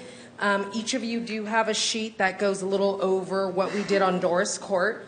So this 60-year-old woman has built a life grounded in family, hard work, and deep roots. She was born at Fort Meade, where her father was stationed during the military service, and later settled in California, where her family's history runs deep. Gilroy has long been her home for her family, and the house she lives in today has been part of that legacy since 1964. It was originally built by her grandfather on her father's side, a home created with care, craftsmanship, and family in mind. She is the proud mother of 2 grown sons, one living in Chico, the other in Oregon. They no longer live nearby. They remain a central part of her life. She is incredibly proud of the men they are becoming and the paths they are carving for themselves. Their success and their independence are among her greatest accomplishments. She earns her living as a hairdresser, a career she has dedicated herself to for many years. Her work is more than a job. It is a way to connect with people and serve her community. She finds fulfillment in helping others feel confident and cared for. Much of her free time is spent focused on her work, which she considers meaningful and rewarding. Family history and legacy are deeply important to her. The home she lives in is not just where she resides, but a symbol of continuity and belonging. She has no plans to move and hopes to pass this house down to her children, keeping it in the family for generations to come. Support from Rebuilding Day helped her preserve this longtime family home, allowing her to continue living safely in this place that represents her roots, her family stories, and the future she hopes to leave for her sons. Thank you so much for your support of Rebuilding Together Silicon Valley. We were able to do exterior painting, demolition. Thank you so much, Liz. Thank you so much. So you did great. We're going to change it to 1 minute. Sorry, in the space of time. So okay, I practiced for 2, but let me see. Sorry. I will just tell you a story. I'll let you know when it's up. Okay. So my name is Cassandra Flores. I am the director of support services at SourceWise, and through the CDBG partner in the past year, we have helped different clients, individuals, and community members with the transportation program. So Delia is a 81-year-old Gilroy resident who depends on weekly dialysis treatments to survive. She and her husband no longer drive, and without nervy family support, transportation quickly became a serious barrier to her health. Without reliable rides, Delia faced the very real possibility of missing dialysis, something that could have had devastating consequences.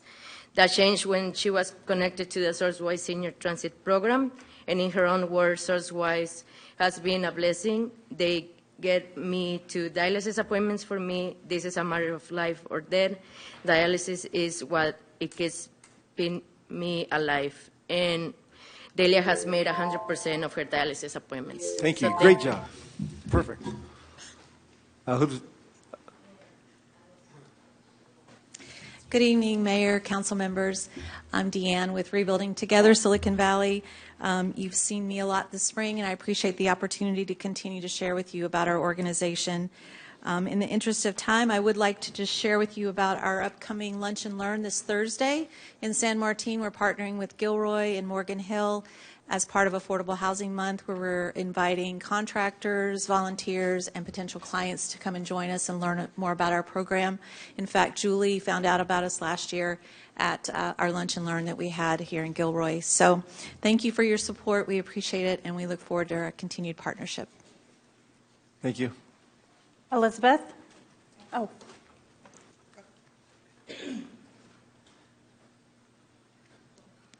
Hi, good evening. I'm actually really interested in the community planning process plan. I think that's really, really important. People who speak primarily Spanish tend to respond better to radio ads than newspaper ads, and you might also think about pushing text messages. Also, people with lived experience, I really hope you consider having some people on the ad hoc committee. We really have, I think it would be really helpful. Some of us have been doing policy work and also have lived experience. But this is not on the topic of the agenda. It is. CPP is part of it. But the ad hoc committee that we put together is not. It's on homelessness, right? And you would also get HUD points. Anytime you've got people with lived experience on any project, you get extra points for HUD funding. It would help the town very much. The other thing that it sort of seems to me is you guys have a lot of power because you're allocating funds. You can tie conditions to the funding such that this housing rehab has Thank you so much, Susan. My name's Elizabeth. I'm sorry. Thank you so much. Yeah. Thank you. Your time's up. Thank you very much. Youth getting trained. Thank you very much.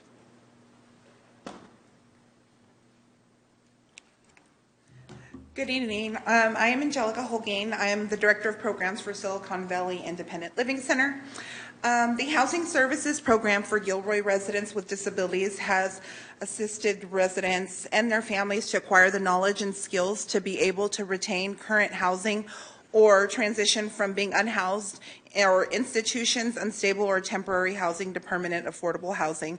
With the ongoing support of the city, SVLC was able to provide one-on-one housing, counseling, education, resources, and advocacy to 43 Gilroy residents with disabilities, older adults with chronic health conditions, and the public. We appreciate your ongoing assistance and look forward to working together collaboratively. Thank you so much. Have a great night. Thank you. I have no further speakers. All right. Any additional questions or comments for staff? Okay. Close the public hearing. I'm going to close the public hearing, and I'm going to go ahead and entertain a motion. It's a long one. Sharon already gave the recommendation. I think you could just move the staff recommendation if that's the intent. Okay, I move for staff's recommendation. Looking for a... I'll second it. Okay, thank you. So I moved, and I have a second by Councilmember Hilton. Roll call, please.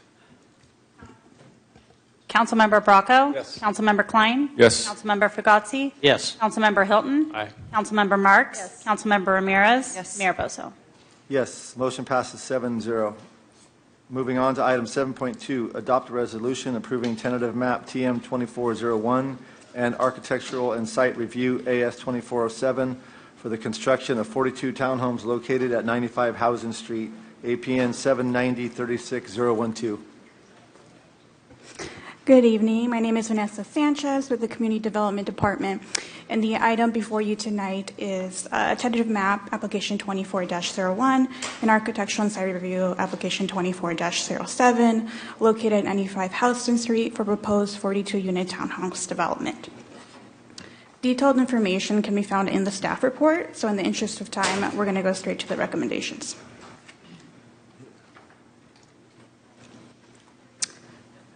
Staff recommends that the City Council determine this project is exempt from further environmental review pursuant to State SUCA guidelines, section 15332.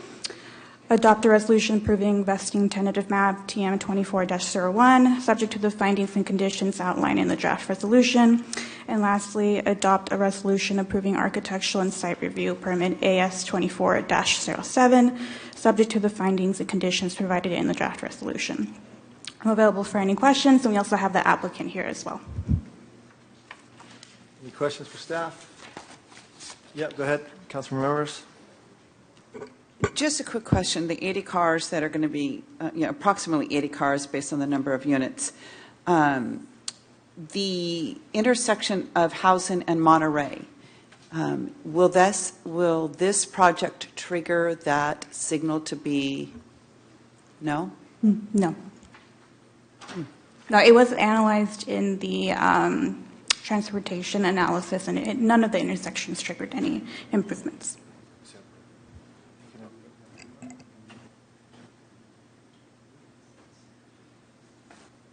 Any more questions for staff? No? Okay, I will open the public hearing. I have no speakers. Okay. I'll close the public hearing. And Okay, we need three separate motions here. The first one should be determine the project exempt from CEQA, or from further environmental review under CEQA. So moved. Second. okay, so we have a motion by Councilmember Hilton and a second by Councilmember Marks. Roll call, please. Councilmember Bracco? Yes. Councilmember Klein? Yes. Councilmember Fugazi? Yes. Councilmember Hilton? Aye. Councilmember Marks? Yes. Councilmember Ramirez? Yes. Mayor Bozo? Yes, motion passes 7-0. The second motion should be to adopt a resolution approving the tentative map. So moved. Second. It's motion by Hilton, second by Marks. Roll call, please. Councilmember Bracco? Councilmember Klein? Yes. Councilmember Fugazi? Yes. Councilmember Hilton? Aye. Councilmember Marks? Yes. Councilmember Ramirez? Yes. Mayor Bozo? Yes, motion passes 7-0. And the third motion would be to adopt the resolution approving the architecture and site review as described in the agenda. So moved. Okay, I have a motion by Councilmember Marks and a second by Councilmember Hilton. Roll call, please. Councilmember Bracco? Councilmember Klein? Yes. Councilmember Fugazi? Yes. Councilmember Hilton? Aye. Councilmember Marks? Yes. Councilmember Ramirez? Yes. Mayor Bozo? Yes, motion passes 7-0. Thank you for the help, Andy. Moving on to item number 8, unfinished business. Adopt a resolution of the City Council of the City of Gilroy calling a general municipal election and adopt a resolution submitting a measure increasing the rate of the City of Gilroy transit occupancy tax. Staff report, please.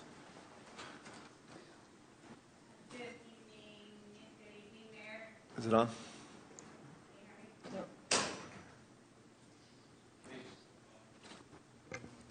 Test check. There you go. Good evening, Mayor, Council, members of the community, city staff.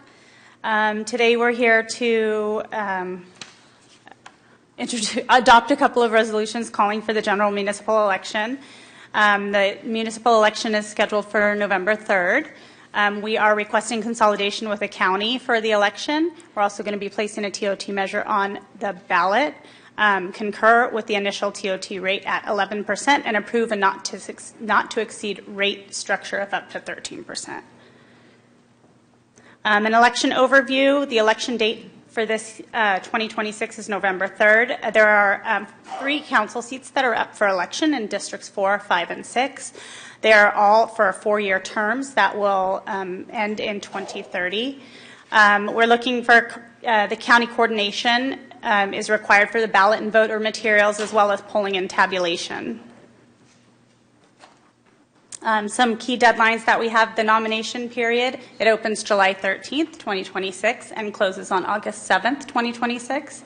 Between that time frame, any candidates can make an appointment with the city clerk's office to pull nomination papers and run for office.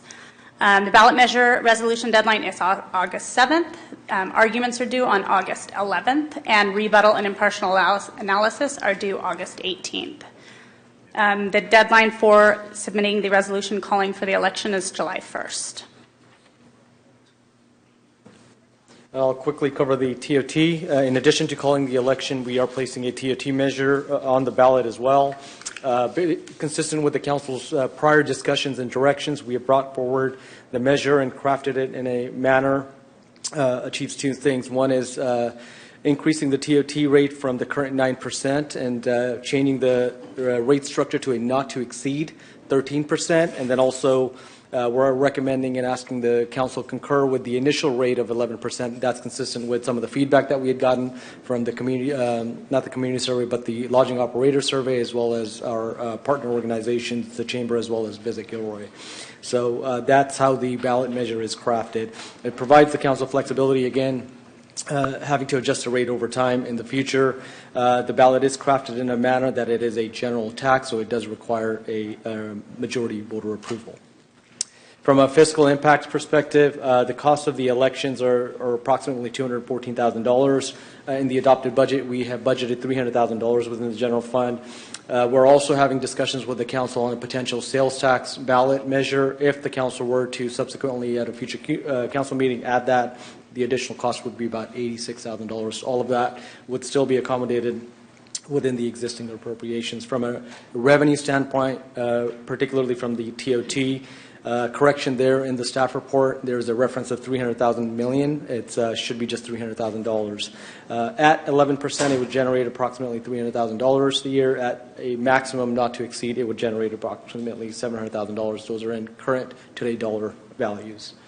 I have the ballot question here. I won't read it, but we have vetted this out with our legal team. It complies with the requirements of the ballot question, the way it's supposed to be crafted. The limitation on the number of words includes a sunset clause, who's going to pay for it, what it's going to be used for, and so forth. So the recommendation, again, before you, two resolutions. One is to call the general municipal election. We are asking the council concur with the initial TOT rate of 11%, and then the resolution B is the placing the measure on the ballot. That concludes our report. Thank you. Any questions for staff? None? Okay, public comment? No speakers? Okay, then you want to help me with this one again? All right. First motion would be to adopt the resolution calling the general municipal election, coordinating it with the statewide general election, and requesting the services of the registrar of voters. A motion? Second. Okay, motion by Klein, second by Ramirez. Roll call, please. Councilmember Bracco? Yes. Councilmember Klein? Yes. Councilmember Fugazzi? Yes. Councilmember Hilton? Aye. Councilmember Marks? Yes. Councilmember Ramirez? Yes. Mayor Bozo? Yes, motion passes 7-0. Second motion would be concur with setting the initial transient occupancy tax rate at 11%, assuming that the third motion is adopted to put it on the ballot. So moved. Second. Motion by Ramirez, second by Marks. Roll call, please. Councilmember Bracco? No. Councilmember Klein? Yes. Councilmember Fugazzi? Yes. Councilmember Hilton? Aye. Councilmember Marks? Yes. Councilmember Ramirez? Yes. Mayor Bozo? Yes, motion passes 6-1. The third motion is to adopt a resolution placing the measure on the ballot to increase the TOT from 9% to a not to exceed maximum rate of 13%. A motion? Second. A motion by Klein, second by Hilton. Roll call, please. Councilmember Bracco? No. Councilmember Klein? Yes. Councilmember Fugazzi? Yes. Councilmember Hilton? Aye. Councilmember Marks? Yes. Councilmember Ramirez? Yes. Mayor Bozo? Yes, motion passes 6-1.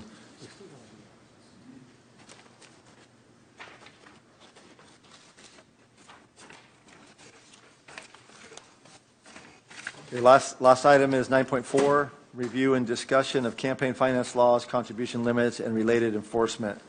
Staff report, please.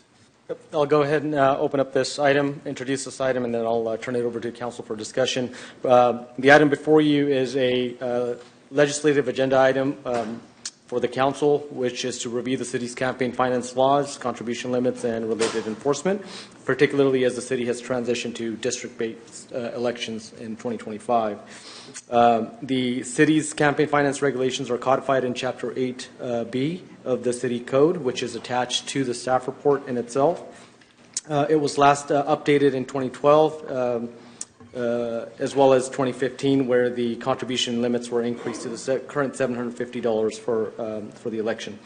In addition to that, included with the staff report is a memo from the city attorney addressing a couple questions that were raised by the members of the council, particularly regarding the council members remaining in the residency of the district from and by which they were elected, as well as whether the city's voluntary campaign expenditure limits are applied on number of residents in the city as a whole or by district. And that memo is included in there. That concludes my presentation. Happy to answer any questions. Otherwise, turn it over to council for discussion and direction.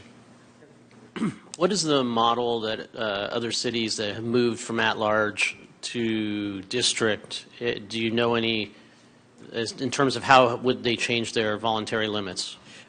We haven't done any, again, legwork research on this, but that's on pending council direction. If council wanted us to go ahead and explore that, we would take that direction. I have a question. Can I ask what that question was again? The question was, if we're thinking about changing the voluntary maximum limits that we have to scale to a district size, is there other cities that we could look at to model after that have gone from at-large to district-based elections, and what did they do in that respect? Well, in that case, I agree with Arjo. Yeah, there's no real legal issue on it because it's a voluntary contribution limit, or voluntary expenditure limit. The Supreme Court treats these things as First Amendment issues, so there are campaign finance issues. But right now, the voluntary expenditure limit is $1 per resident because that's in our laws, which were established in 2012 and 2015, as Arjo said. That refers to the whole city. That's the point of my memo. You could change that to refer to the district, or you could change it to a different number to refer to districts. And it's only a voluntary thing, as I said. But is this the one that is connected to the individual contribution limit as well on the one paperwork that we signed, is 75 versus 750 or something like that you agree? They're separate limits. They're both in the same ordinance. The $750 is a contribution limit, and that's not voluntary. That's a mandatory limit. And again, that's subject to First Amendment analysis. A case just came out last week from Oxnard that upheld the $750 limit, actually, against the First Amendment challenge. Ours has been that since 2015. It started out at $250, and it was changed in 2015 to $750. Okay, that's fine. Councilmember Hilton. Okay. Oh, Councilmember Rivers. And I'm getting asked this all the time, and I don't know what the answer is. So what are the specific residency qualifications and requirements? Because I think that we need to really identify those and be very transparent and specific about that. So let's say I am, living somewhere, and you say, well, you need a water bill or a PG&E bill or a utility bill. Well, but there is talk about residency in here too. So the question I have is, if I'm renting a room and my landlord is paying for all of my utilities, how do I then? So we need to know what specifically identifies. How do we know that person's really living in that district? That's the question. Yeah, and the answer is that it is a fact-dependent inquiry. And in fact, there have been cases. There have been cases where a council member moves from one city to another and wants to remain to being a council member in the former city. And there are issues where a council member will rent a room or will live with their parents, for example, or other family members. And each one of those would have to be looked at separately to figure out if that is a bona fide residence for California. And I think the question is, though, how do you prove that if it's a bona fide residence? As I said, it's fact-dependent. It depends on where you vote, where you get your mail, where you pay utilities, where you live, where you visit, where your parents. Okay, so thank you. So who looks into that? There's your question. Is it like this? I mean, does the city? I mean, who actually? I think initially, our ordinance says you must be a resident of the district for 30 days before you file the papers. So if there is a question, I think you have to establish it. The city clerk initially would as the election official, would look at it.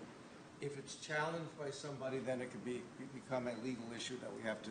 That the city attorney gets involved with? The city attorney can get involved, but ultimately, we can't, it's not really our decision. And there are cases where an opponent has filed a lawsuit, for example, or a voter is just mad at somebody and says, wait a minute, that person doesn't really live here. Okay. So I'm being a little vague, but that law is somewhat murky too. Well, I'm just thinking, as the city clerk, what direction does she have? I mean, what does... So the city clerk, I think, she explained it well on Saturday, but the city clerk will look at where the individual is registered to vote. Okay. 30 days prior to filing the papers. Okay. And so that's the black and white from the city clerk's perspective. Go ahead, Councilmember Hilton. And that might not be the ultimate answer if we're challenged. Yeah, I think we learned on Saturday this is a super fluid law. So, yeah, but I think it's important for us to get this out, right, and just get it on the record of what our pathways are. That was the real emphasis behind us finding this out and getting on the legislative work plan so we could get these questions answered. So the city clerk's office will not confirm during that elected's 4-year term whether they live there or not, right? You're sort of like, it's set and done, right? We're not rechecking anybody's. Obviously, candidates can do that and campaigns can do that on their own by getting the ROVs, but the city clerk's office is not doing any of that. Correct. If it's reported to us, then we would take further action and involve the city attorney. But and as I said, there are lawsuits called quo warranto lawsuits, which are designed to determine whether someone is eligible to occupy the office that they've been elected to. Okay. And those, we haven't seen any in Gilroy, of course, but they're happening elsewhere on the peninsula. Okay. So moving a little bit to the finance law stuff. So the city clerk's office manages the incoming FPPC filings. What's our process if we know violations are being made? I understand it's you're obligated under state law to accept the filings whether we know they're in violation or not. But can you talk just briefly about what your process is when you know that there's violations or somebody brings up violations to you? if there are violations, anybody can report another person to the FPPC, but if it's brought up to me, I will report it to the FPPC, and they take it from there. Okay. And then how are these laws incorporated into like the candidate training you'll do, or I don't know if the city administrator will do any type of briefings, but how is this information passed along to the candidates so they understand it? We are working on putting together with Matt an extensive candidate guide for the newly electeds when they come on board. Awesome. To go over everything. Okay. Yeah, when they file. Yes, correct. Did we already do public comment? No. Okay. I've got some discussion after that. Okay. Thank you. Any further questions? Public comment? I have no speakers. Okay. Back to Hilton. So here's a couple of questions that we wanted to make sure that everybody had their chance to take a bite out of this, and if there's anything that you think we should change. So are we okay with the current process of, we understand how someone can report a violation at FPPC. We understand we're not going to be checking, PG&E records and water bills and all that kind of stuff, but that if anybody up here sees something, say something, we know where to go. If any campaign season says something, we want them to have that, understand that that's where they can go.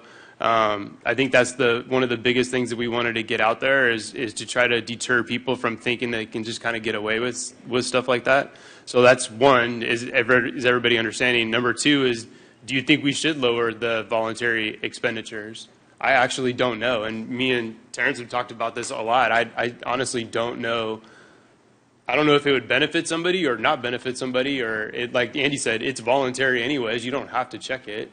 That's why I was looking for if there, we couldn't find any experiences of other cities doing this, and maybe even what some of the outcomes were or were not in some of those, because that would help guide us, because we're new to this district game.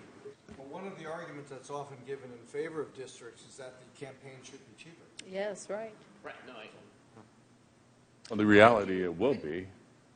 I mean, that's the reality when you look at that.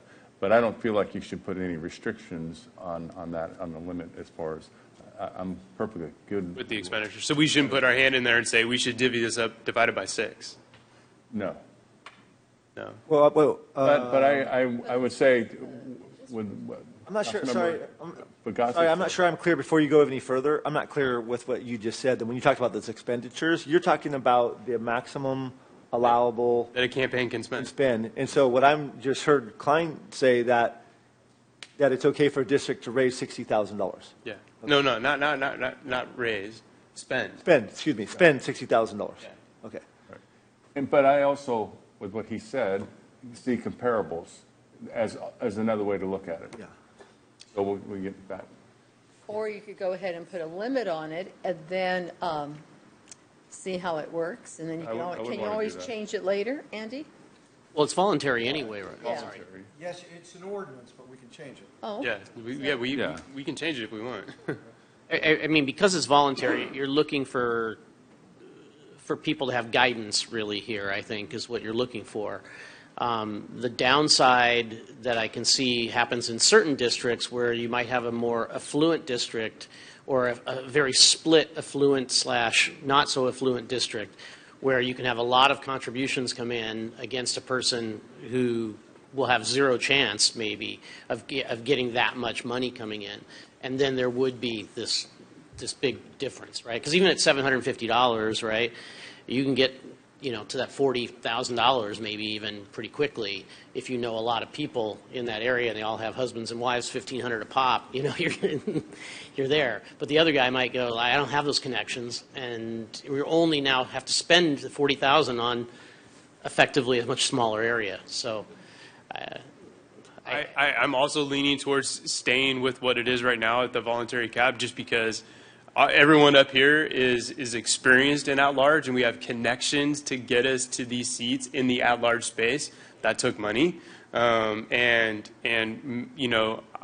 can see that that someone that has that experience might not just focus it back down to their district, but might still choose to go back to those same resources on those lands that are available coming into the city and stuff like that to put your name out. Well, I think So you could still do that, though. No, you can, but it costs money. So that's what I'm saying. Like that's why I'm not leaning to say make everybody $10,000. You can't go over 10. That's why I'd rather say that. See what happens. Yeah. Okay. And you can make that adjustment in the next election cycle if you need. Go ahead, Councilman Bracco. So you're talking to spend as much as you want? No. 60 for a district. That's insane. It's actually not. How can some newcomer run? I mean, if somebody wanted to run against Tom's well known. He'll raise $60,000. He's going to spend. It's not a raising; it's a spending. No, it's a raising too, because if you got to raise it before you can spend it. Yeah, exactly. Well, you got to raise it before you spend it.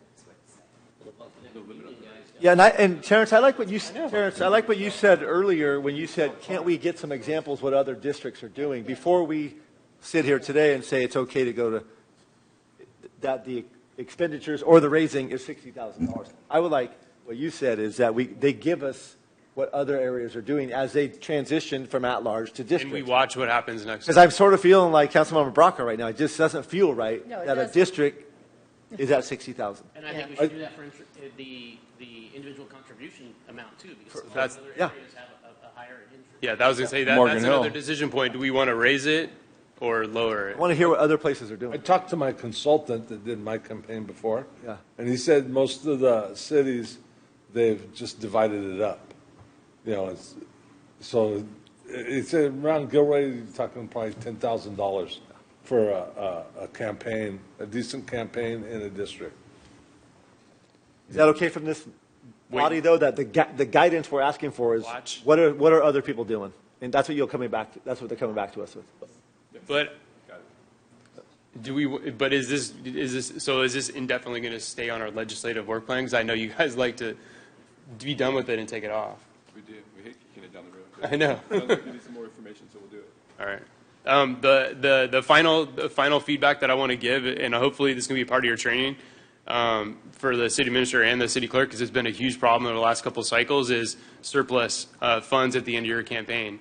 It doesn't seem like a lot of people understand that you either need to make the choice of if you lost, you need to make the choice of changing your campaign committee and committing to a future campaign and moving that along. We had pretty much a lot of people in the last 2 cycles have been caught up in that surplus funds thing where they're not allowed to use it for a future election. So hopefully we can highlight that as like, this is what you do if you fail. I think that would help us out. Thank you. Thank you. Any other comments for Harjot?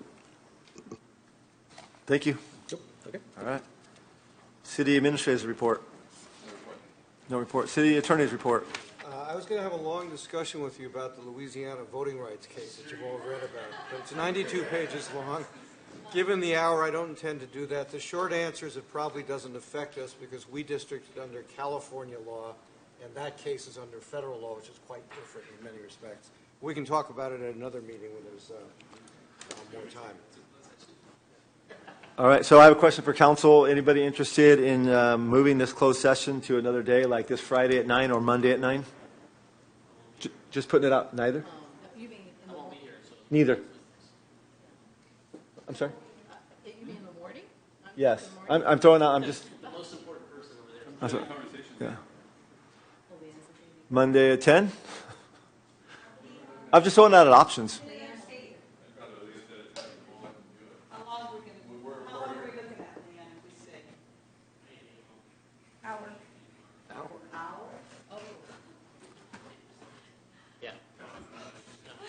Yeah. That means an hour and a half, 2 hours. These are very. Okay, hold on. Let's keep talking here. So it sounds like there's a consensus here. It feels like that people do not want to go an hour. So we need to find another time. Is there another time that we can have the majority of council here? No, We're moving forward with sessions with the labor groups, and we need to communicate with you and get direction from you. When is your next meeting? The 14th. Today's the 4th. next Monday, next Tuesday? Let's just power through it and do it tonight. Get it over with. You guys ran for office to do this job. I understand. You know, so do your job. Well, all right, wait, hold on. Who's interested in going home now? Who wants to stay? I'll stay. Stay. Rocco? Huh? Carol?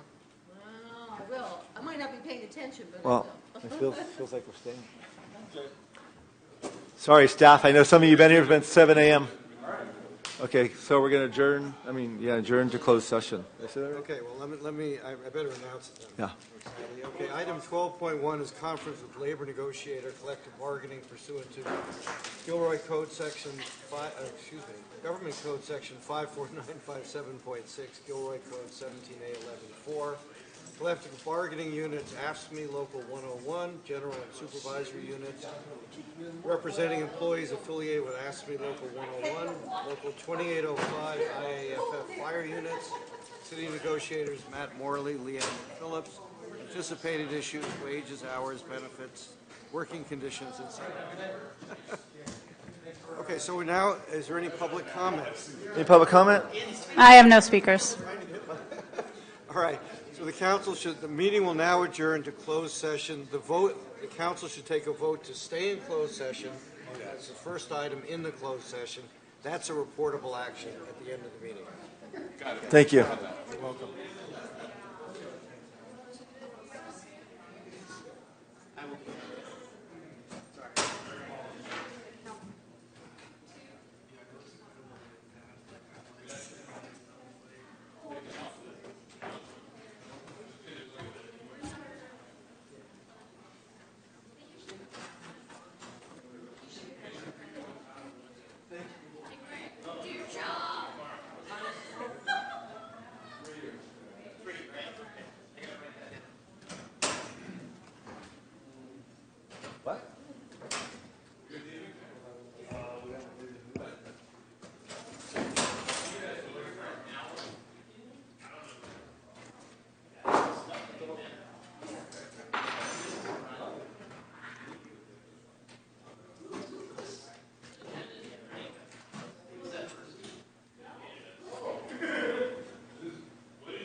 2 or 3 in the morning.